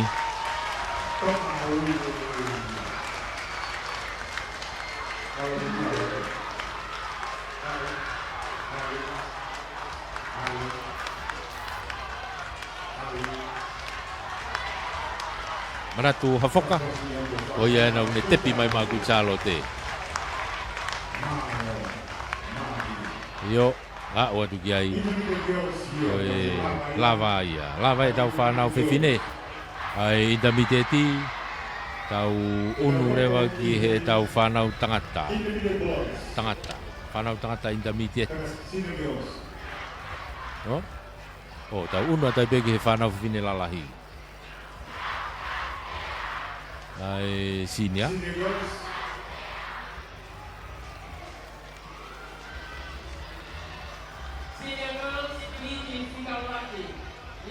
Senior girls e iti uraki eni. Aia ko Takuilau, ko Eua, ko Tailulu, ko Sandelu, ia mo afo. Aia ko nau tolu ia urere ko ni.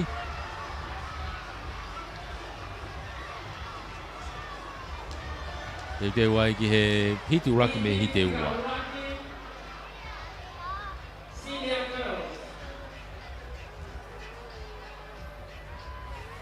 Leine ua pe ku kamata e lere. Ai ko leine ua.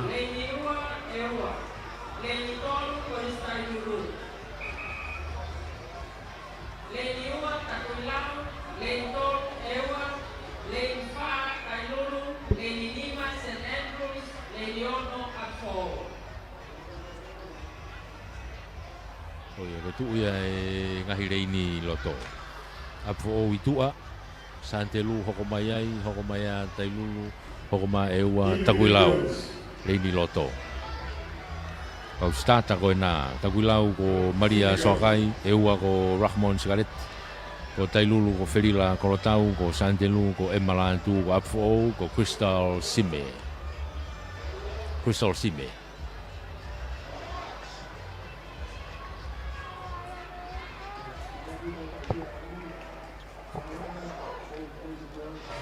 Yo, tu watu.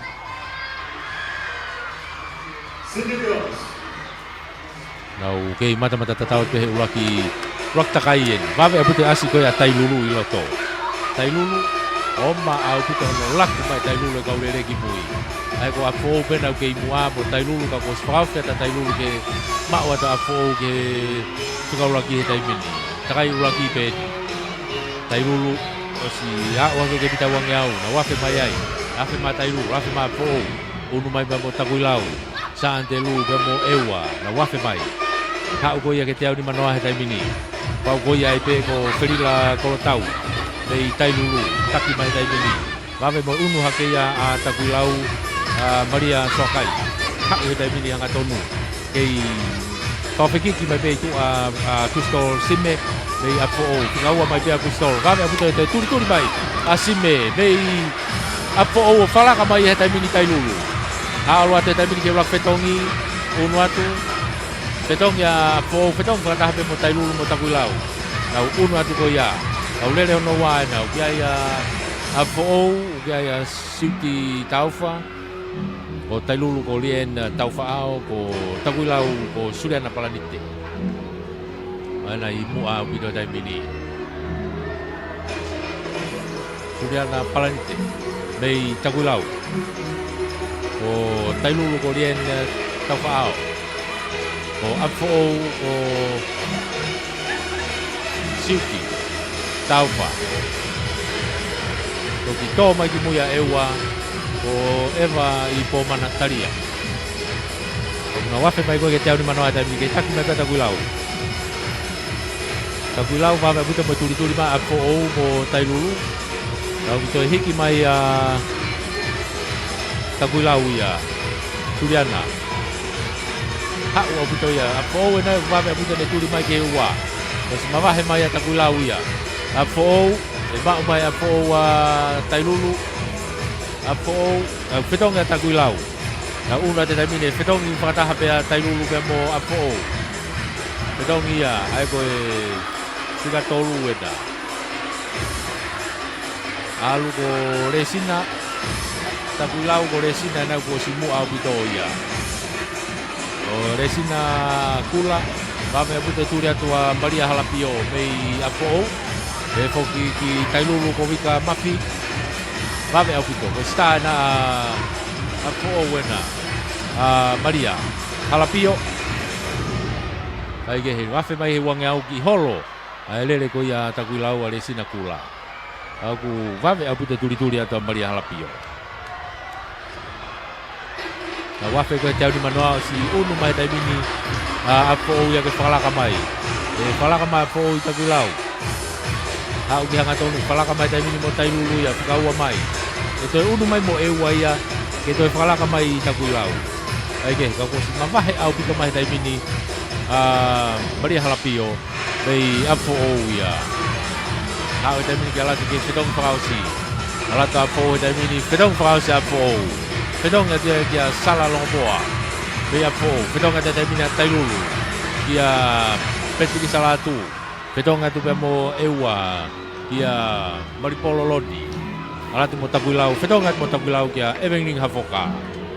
Nau alu he tai mini mua kei taki bei mua apo o ia sala longpoa mei apo o. Vame pe turi atono tua peturi salatu mei tai lulu. Ia goma aputa turi haka tai lulu.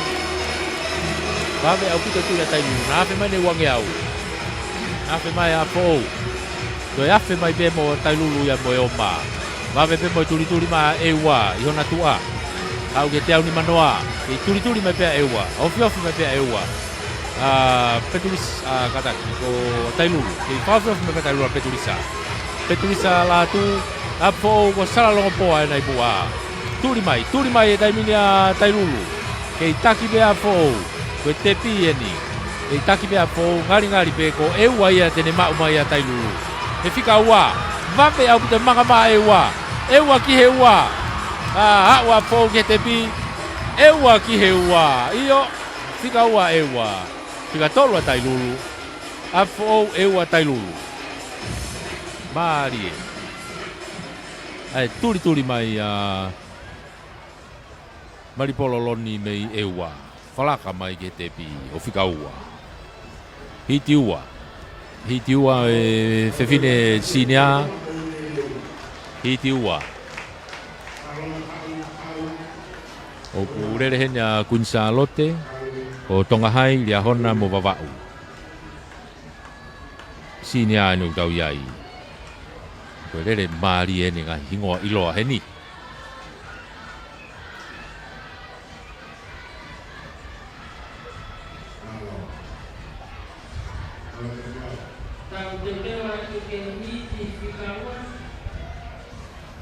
Ok, tôi mai tàu whanau tangata. Kei toi mai tau kau ngai tim tangata ko tim tangata ko intermediate be foki be mo sinia.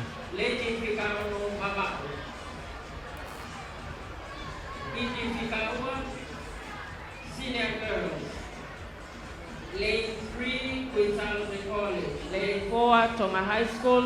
Lane 5, Liahona High School. Lane 6, Vava'u Secondary School. Yo, oia, oe tu uia ai ngahi reini ena. Tu ena ngahi reini. Ya koe tu oi pe ia ai lere.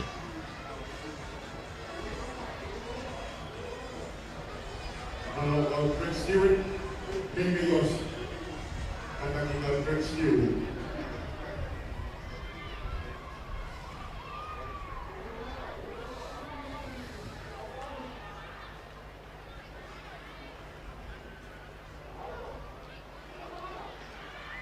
Wana ko uia dai mini.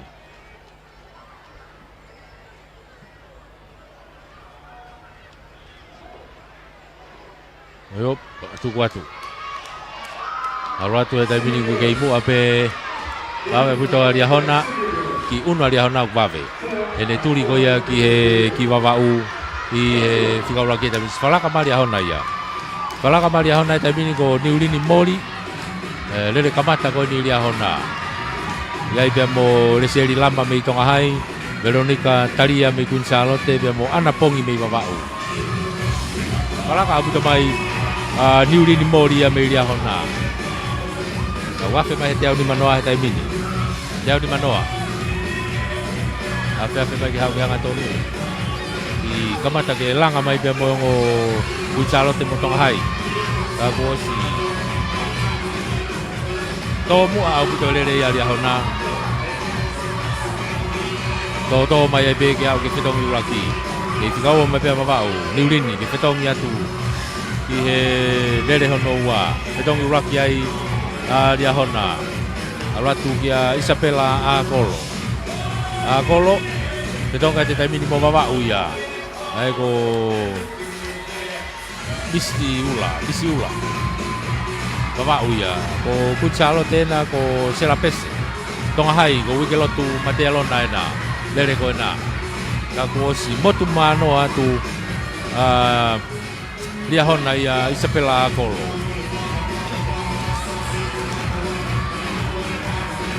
Atu ke uange au. Wawe turi a kutsalo te ki mawau. Kau ke whikau a pia mawau. A wafe mai uange au. Ke itaki mai pia lia hona. Wawe boi turi ma mawau ia hano tua. Ko Misi ula. Iyo. Ona ku wawe turi ma mawau mo kunsalo te. Kau ku osi tomu au pito lere Isabella ia. Imu au pito ia. Mai lia hona. Petongi hono uani a lia hona. Ko Teresa loto ahea. Petongi ai a lia hona. Uno ate taimini a mawau.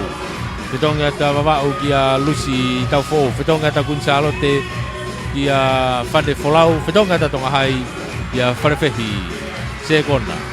Nau alu e taimini koe lere whikatolu eni ki hau ki he lere whakaosi.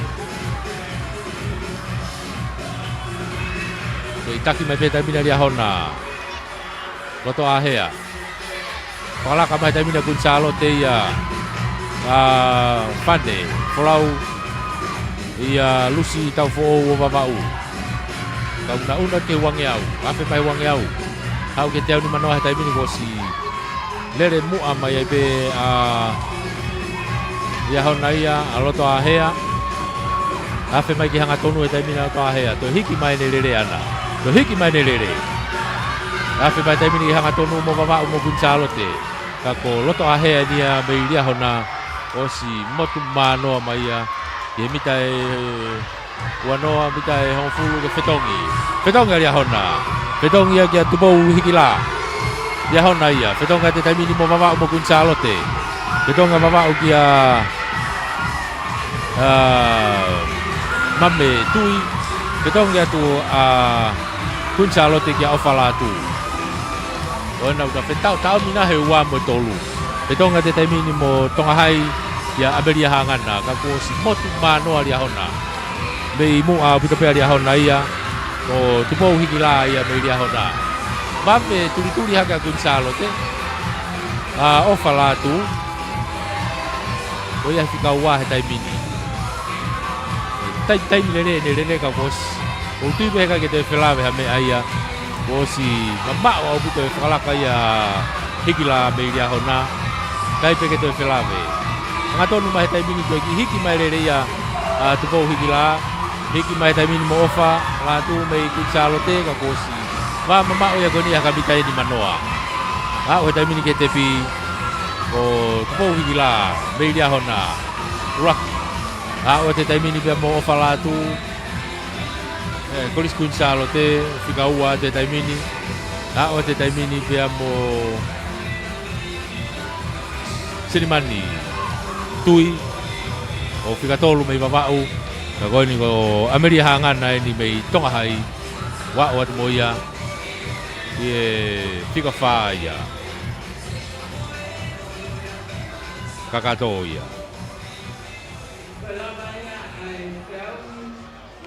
Lele mitai whangau Lele fuka mitai whangau ai intermediate pia mo e senior girls. La vai e whanau whiwhine tau unu mai ke tau whanau tangata intermediate mo sinia. Intermediate mo sinia e ni tau iai whanau tangata. Intermediate wai hiti ai e ua. Ai ko hiti uraki ukiai ria hona. Apfo ou, Santelu, Eua, Toloa, pe mo babau. Ai koe hiti uraki ia.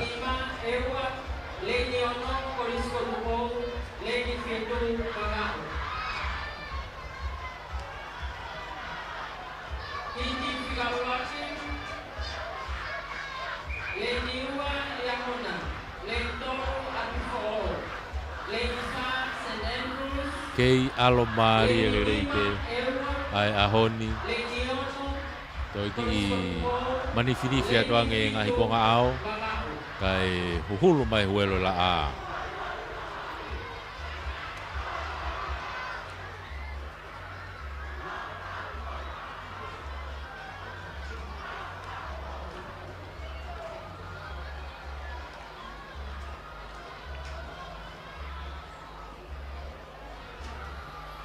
te wai ki he tau koe whakasua se ni e lere ahoni.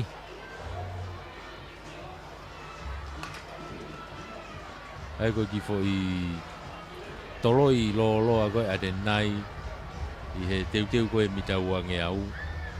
Ahau ka pau nei kai ke toi toloi kai hoko lere i pe. Ahau ko peheni ko tau ostu. O tu pe toi whahawakai whalere i kia pongpongi. Kia ngahi tunga fihi pehe ke vete maari e pege ka wa o pege au whakao si ko tūkonga maari e pe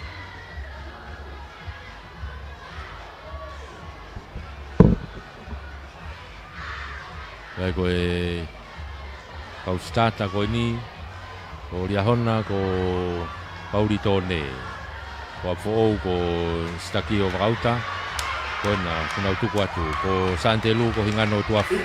Ewa ko mau kakau whakatu ni. Toloa ko sen telefoni. Wawau ko Antelu Vairea. Nau kei mata tatau hake betai miniki. Wawe aku to ilonga e asi ko ia sa Antelu e reini ko ia i loto. Hingano e nau ki ai. Afe betai miniki wangi au. Nau kei mata tatau mas vega kona ko te kamata ke unu maya ewa.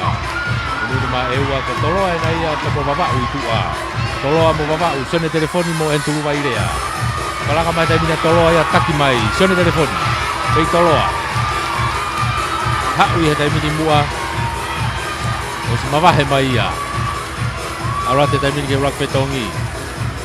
Petongi tai mina toloa. Petongi toa wawau apo o dia hona. Ewa sa Antelu. Petongi ate tai mini. Nau moto atu koe nā ko toloa peu kei taki. Koe petongi whika ua ia toloa ko Samuel eteaki. Wame au puta moe tuli atu alia hona ia ko paia moi ena. O tuli atu hona tua. Wawau ena, masi wawau ena. Oe, masi ko ia ko flanke te kafa. Koe na ia ko unu atu ia. I he tai mini.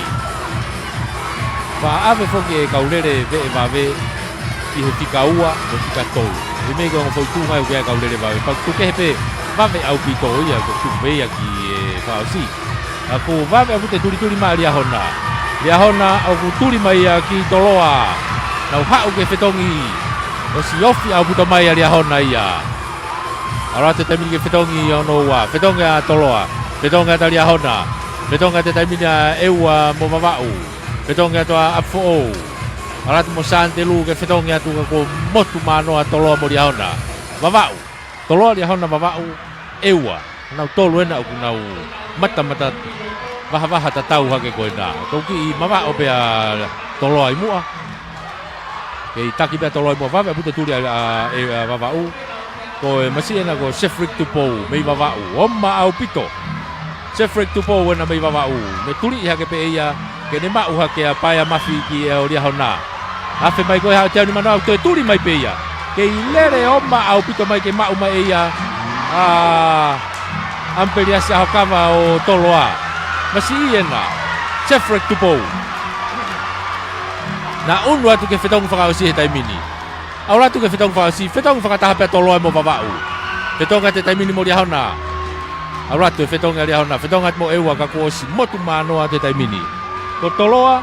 O kiai Epenisa Tuenuku. Ko wawau. O kiai a Poas Moala. Ke hona tua pe ku te tau mea tuai. Whanua moeaki o ria hona. Io, koe nau fo i tolu ko ia, e toki vete me iai. Vave abu te turi a whanua moi aki. Mei lia hona. E whakalaka atua na au ke wange au he taimini. Nau ke mata tatau pe ua ia.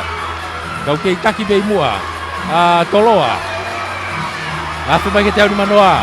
Ko lia hona na mo vavau. Lia hona mo vavau. Oua.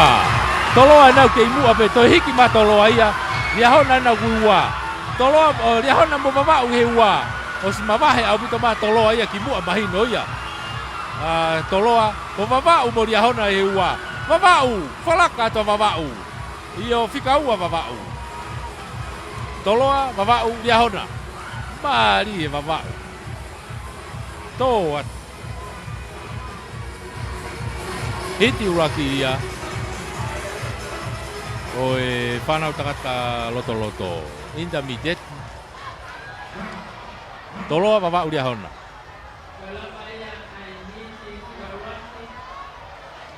Tau unu ke hiti ono wa. Hiti ono wa intermediate. Ko e koristonga, ko tonga hai, ko takuilau, ko lawenga maarie, ko tailulu, pe motu pou hai.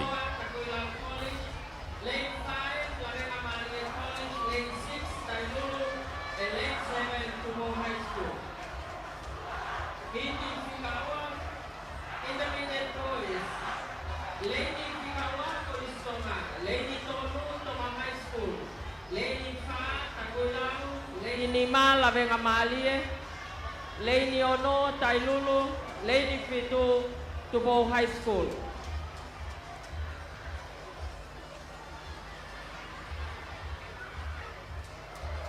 Koe ki kore peka tau tolu kone e Green State.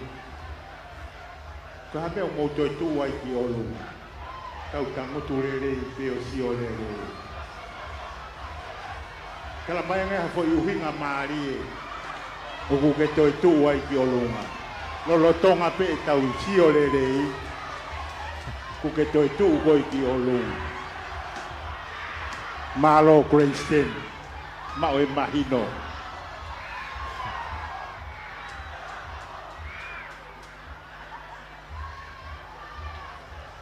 Ke fute tangutu pe.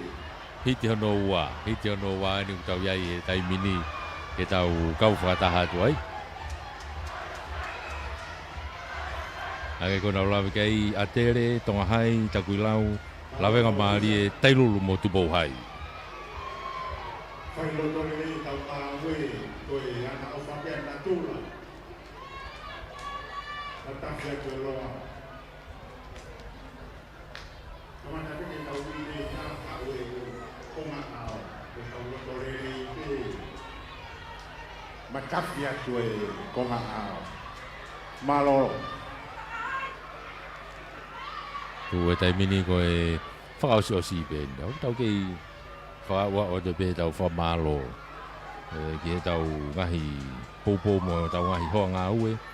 Ka koe tau sponsor ia. E tau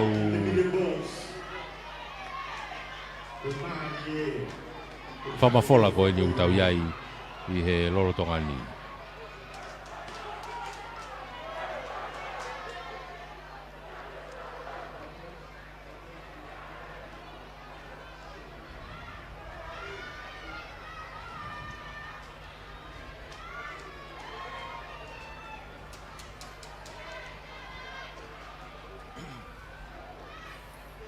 Yep, tuku atu. Uraki mita e whaangea wenu nau lere ai. Nau kei mata tatau atu pehe taimini. Ko kau lere uraki ko ni. Koristonga. O ugai atu i moana tai. Ko isilere aho lere i mitonga hai. Augustino Takuilau ia. Samuel Amailau lawenga. Tailulu ko Hamea Vakalolomba. Ko Gerald Siare Junior mei tupou hai. Nau tole na toko masi tupou hai e na ko Gerald Obama. Ko ena ia kui mua he taimini. Manga hake. Vame aputo rere ia koe ni. Vame aputo e turi mai koristonga i loto. Tui moana tai. Tui moana. Pe tonga hai pe ano turi ki ko Isileli. Aho rerei. Kau ko si mavahe au pito mai tupo hai ia.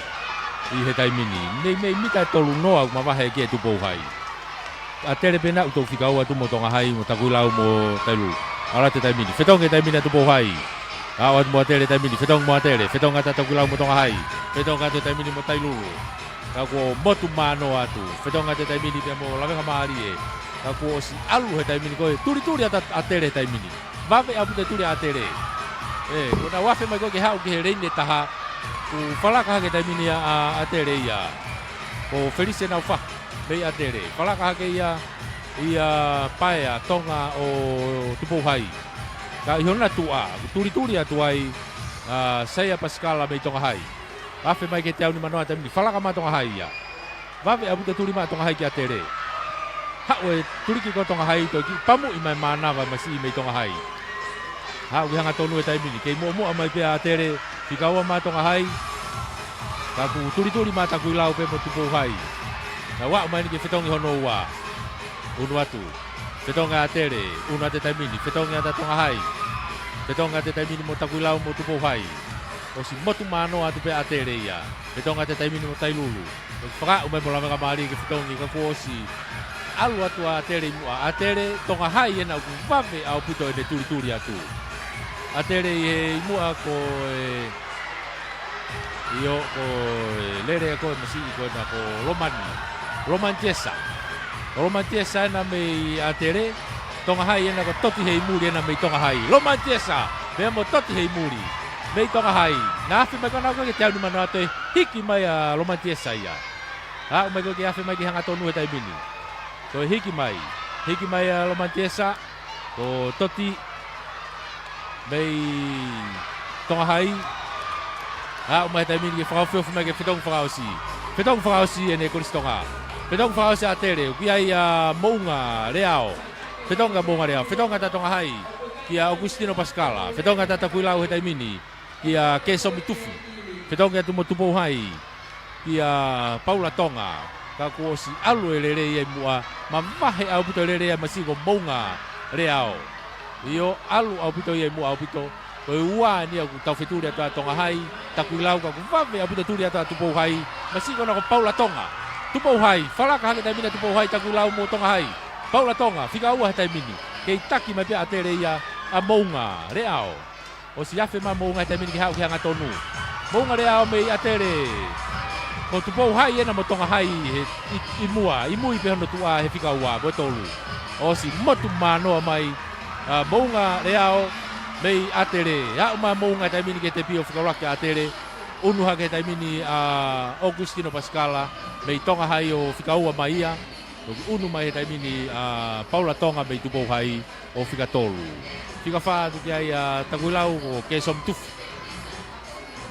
unu mai taimini pe mo tailulu o ai Heresita Fine ona frawa o tu moia ke te bi ya gonu to frawa o mai pe mo Shaki tau fa be lava mari o lava ia tau intermediate katau unu da doluia ke tau sinia e tau whanau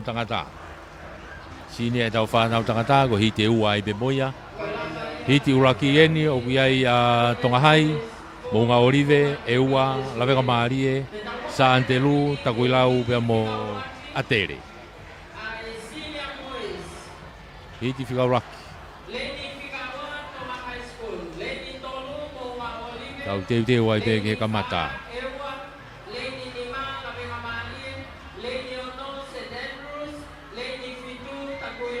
ke famalo ia pe foke tau kau sponsor kunau hegene mamai ke tau famafola famalo lah ia tu ke popo o kia utaki mai foke e popo mai kau tah fetu taki tonga TCC mo yuko kau famalo ai kia Seneve Koso malo e popo mai pe foki kia mafi to ke sopo tau fa hau mo e tonga kau fai fatongia me he kau tah fetu taki tonga me api ko fongolo mo vai malo e popo fa malo ata be foki heni ki he tau ngai kau sponsor fa malo ke fai fikau kia Simonde fa hua ya mo e fareto hio mo tuanga fa Friendly Islands Bookshop malo e popo mai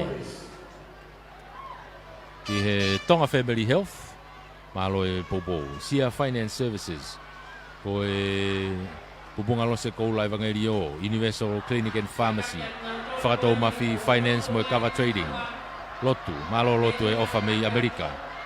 Si kai ola David Amisa Fifita, ko e Pacific Energies, Frank Enterprises, Franki Mateo, malo. Talita Projects, ko wate tolu tau, family ki New Zealand. Kau star spoti ko ya kuri kunsalo te, valu noa valu fitu. Malo e popo mai. Ko e kia se misisika be mo 5 stars group of companies. Pe fo ke Tonga Cable Limited, James Panuwe mo e whaifatongia me ai. Malo e popo. Pe fo ke tau kau whafofonga. I whare area. Honorable Moare Finau, i Hapai Tahaua. Honorable Johnny Grayton Taione, Tonga Tapualu. Honorable Sami Waibulu, i Vavau Tanim. Malo e popo mai. I tau whamafola. O e unau tuku pā mai koe ahe whā koe ni. Kau hange ko lau kei ata pe ia. Kau kia hata hai au ku fia hikini mamai. Ware au pito mautori ano tau. Ai ke he unu ate tai mini. Hiti uraki ai sinia. Ai ko tobe fo I lere ua koe ni. Tobe tau fo I lere ua koe ni. Tea tau lava I pe ahoni.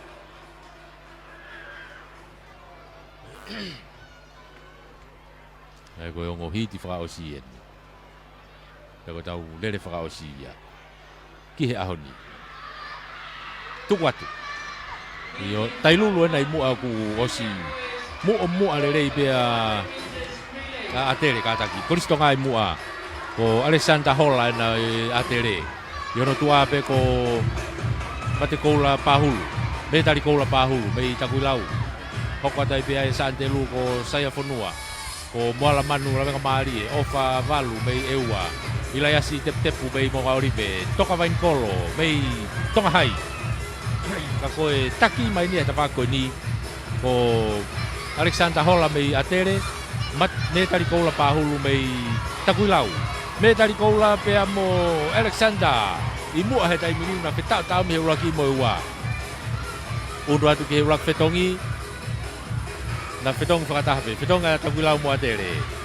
Ai ko whetong ia kia sione katoa mo apikotoa limoni. Au wave una Santelu I loto Samson I lave mau. Pei Santelu ena ko si turi hake he taimini ke mau hake. Tau unu I whakoi ke nau lere pe whoi reine ua. Samson I lave mau, tau hange ki whakatanga I ene lere. Kau tonu whoke whakalaka ki tua. Kake, tako hai anau a kui loto. Pea mo tai takuilau. Na wafe mai pita wange au nau kei mata tatau pe waha. Kau kei tua pea sione katoa e mei atere. Ko apikotoa limoni. Mei takuilau. Ko Samson lave mau mei Santelu ka whalaka mai taimine tonga hai ia. Ko Samiu Kolope mei tonga hai. Samiu Kolope mei tonga hai. Whalaka mai whikaua. Turi mai pea mo eua ia lave ni kata. Wa te taimine whetonga atere. Ko Sefo Mailangi. Atere ia, Sefo Mailangi. Petonga toa tonga hai. Kia Tevita Tuukia. Petonga ta takuilau. Kia Aisake Televame. Ko nautolo enai mua. Ko eua. Petonga ta eua ia kia ulakiola helotu. Ulu heua. Nau lere koe tai minikau kei taki bei mua Sefo Mailangi. Bei atere. Ko tonga hai. O kiai Tevita Tuukia. Hagau ki holo mai nau lere. Vave unu atu ia a takuilau a Aisake Televave. Holo apita tonga hai ia. Kau kei taki au puta mai pia Sefo Mailangi ia. Hau hanga tonu e taimini ki hau ke whetong whakausi. Osi mavahe au pito. Takuilau e nau whikaua mai he taimini I hono tua ko Aisake Televave. O te taimini ke whetong whakausi a tere. Whetong atu ia ki a Sione Filipe Lutui. Alu koe tangata ve vave ia. Petonga te tamino takuilau ia kia Fred Sawak. Petonga tu pea mo eua kia e palahame ongoloka. Petonga te tamini pea mo lawenga maari e kia Tevita Lolohea. Ko nau tolu e mua he tamini kausi mavahe au pito Sione Filipe Lutu ia. Bei Koristonga i mua au pito ia. O te tamini ke pita wangi au ke afe mai ai. Tau mi maari hake tamini ko eua pea mo takuilau. O takuilau ena ko Fred Sawaki ko eua o e palahame ongoloka. Ko nau ai aku whetau tau mi heua mo tolu. Kako si mavahe au pito mai Sione Filipe Lutu ia. Bei he Koristonga ai ni. Hanga tonu mai he taimini ke tepi. o si mavahe au pito ia a mai tai mini ke mita e tolunoa uanoa mita hango fulu a u ke te pia sone Filipe Lutui ko ulakia Koristonga ua he tai mini ko takuilau Fredi Sawaki a wa ta Fred Sawaki a wa te tai mini pe mo mau helotu fili mei ewa a wa tu ke pe mo lavenga mari e ki tonga hai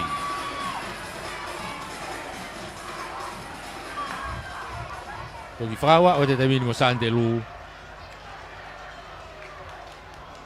Ki he te pi he tamini.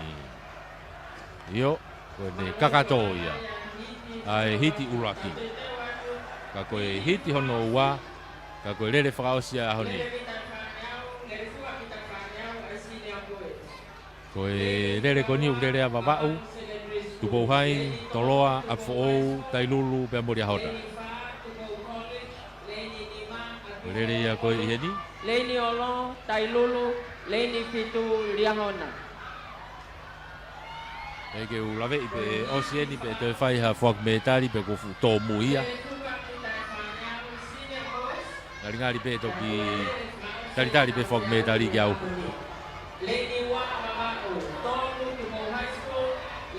Ka koe rere whakaosieni ia.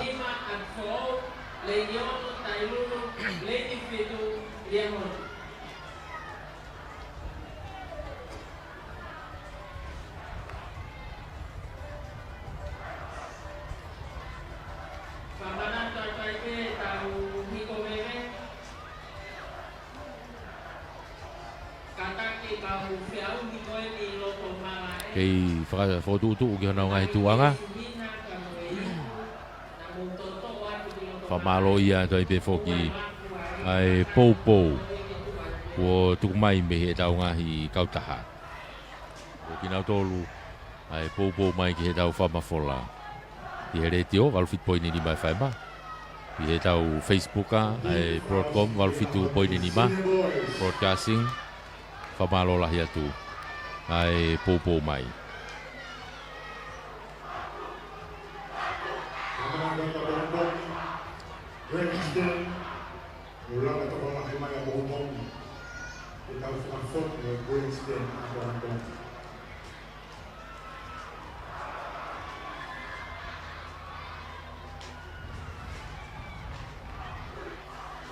Io, koe whakaosi e nia o aho ni. Lere koe ni, ngai lere maari e au pito ni. Toi maari ange whoke ngai whainolo. I anga koe e nau whotutu. Senior boys. Tuku atu. Io, koe lia hona nai mua tai lulu. Ia, ko toloa, pame a pito e unua toloa he reini lo to sesiua e te aki. Ka ko lia hona i tua ko Isileri toa. Isileri toa lia hona. Hoka tai pia tai lulu ko Samsoni latai pangai. Ko henere. Fisi hoi a mea fo'ou pia mo toloa ena ko sesiua e te aki. Au tōria kumuao. I hono tua peu kua tupo hai. Ko kawaha pai pia mo wawau. Titari polomalu. Afe mai taimini ki hau ki he hangatonu. Unaki rere. Kei taki mai pe taimini a Isileri toa. Mei ria hona. O si mawahe mai a ka mei mitai wanoa me he ua. Ko e ua ni au nau tau wheturi mai ki ai. Aloa te taimini ki he whetongi uraki. Whetongi he taimini a ria hona. Whetonga ta ria hona ki a makamaire whakahoko tau. Whetonga te taimini bea mo wawau. Wawau ena ko si mua he taimini. Ko seti tau whaena. Mei wawau whikau atu. Iono tafa aki pe ko sailosi vea mei toloa. Wawe pe mo turi ata tupou hai ono tua visesi o tupou. Mei tupou hai. Pea mo toloa. Pea mo wawau. Pea mo ria hona na kui mua. Apfo o ena ki tō mai ki mui. Visesi o tolu. Ka ku wawe pe ne turi atu. Na wafe mai ke te au ni manoa. Wawe aputa turi maa wawau ia. Ko seti taufa mei wawau. Oma au pito ne turi mai pia mo toloa. O ki ai sailosi vea. Tena mau mai na wari ahona. Mau mai wawau ia ria hona. Wawau na whalaka mai ia. Toi whalaka mai mo toloa ia. Toloa na mo homo masiai. Toi mau me masi wawau. Mahari e pia toi re sonia wawau. Toloa. Homo pe wakau ia toi puna ke peo mau. Kake toloa na ko taki he taimini. Una ta toloa ia. Aia ko snarek fina wena mei toloa. unu hake taimini ko vava'u ko one tu ina vai ko ria hona ko sasi kaloni hea ena me ria hona falakaga kaloni hea ia turi hake ia kia setare finau ki toloa na wafe mai wange au he taimini ke fika tolu me vava'u ka vave unu ata afo e fika fa ki he tolu afe mai te au ni manoa he taimini ke taki me pia toloa ha'u ni ke fitong whakausi ke taki me pia taimini a toloa ko sarek finau omma buta turi ma kaloni hea na bei mui ku omma au buta de turi mai kau ke taki me taimini finau me toloa e falaka mai taimini a ria hona na o te taimini ke fitongi Pero whakausi whakataha tupe. I unua te taimini whakataha. Sione whakataha ena mei toloa. Pea mo la tu la tavao. Ioko sta ena alia hona. La tu la tavao ena. Pea mo sione whakataha. Mei toloa. Ko naua ena ku nai mua he taimini. Te tau mi maari e. O stika toloa te taimini a fo o ia. Aia o ki aia paea sisi. Mei a fo o. Kona whika toloa tuka ko smawahe a butonga tamai a koe. Ko sione wakata pea mo la tu la tavao me ria hona sione wakata me toloa na afe mai ke hau ke tolu he taimini io sione wakata la tu la tavao mawahe au puta la tu la tavao me ria hona o si mawahe au puto ia ki mua aratu mawahe ka mita ho fulu nai la tu la tavao ria hona ulaki ko sione wakata toloa ua unu mai fika tolu he taimini ko vava'u ia masi ia ko turi atu reka, mei wawau, tika whaa tu e taimini, ko paia sisi, mei apfo ou. Ko tok whika ni mai ni ko tupo hai, o kia ia Simon e Tonga, mei tupo hai, wa oat moia, kia koe ni ko tailulu e ni, ko toki whakaosi mai, o tua meri e whaavae, mei tailulu, o ni wa o mai taimini ke mita wanoa ke mita e wanoa na mita ngo fulu a o te taimini ke tepi ko e tamai au ne whakaosi e lere ki he aho uraki ena ai ko ne kakato ia e tu ko ia aho uraki ki he tau whiaui to e tahine princesi ka ko ngafe falang i mea foke tahine princesi ka ko mea mai fokia me he pare pe koia o Queen Charlotte e be fokia e ina tolu wiheni e he ngahi tapa ke pe no whakakato e porokalama o e ahonia aho uraki enu tau iai e ngari pe toki kamata pongpong ya no fak ya tau ngai me tari pa tau tuku mui ya toi be ai i he whakakakato o e whiau hini kake kakato ia tau whamafola me heni me i teu whaiva i he aho uraki eni o e tau whiau hi o e sipoti tau kei whamalo ia pe tau kau sponsors o e whiau hini o e kau whafofonga Honorable Sami Waipulu ko me wau tahanima Honorable Johnny Grayton Taione, me tongatapu hongofu, tongatapu valu, ko Honorable Moare Finau, hapai tahaua, Tonga Cable Limited, ko semisika mo 5 stars, ko finance mo group, Queen Charlotte ko kau star valu noa valu fitu, ko wate tolu tau mo family me Nusila, Talita Project, Frank Mateo mo Frank Enterprises, ko Pacific Energies, si Kaiola supermarket mo spare parts.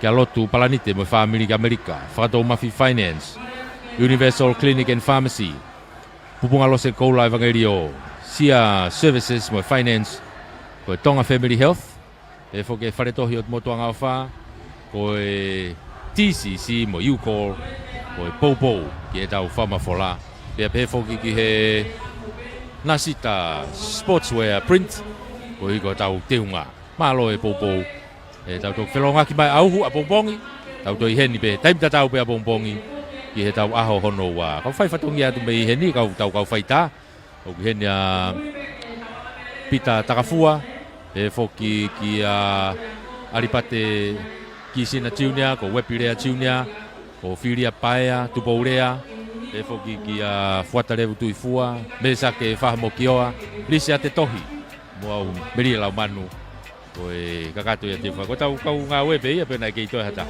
Te whoki kia veiri paongo, malo e popo mai.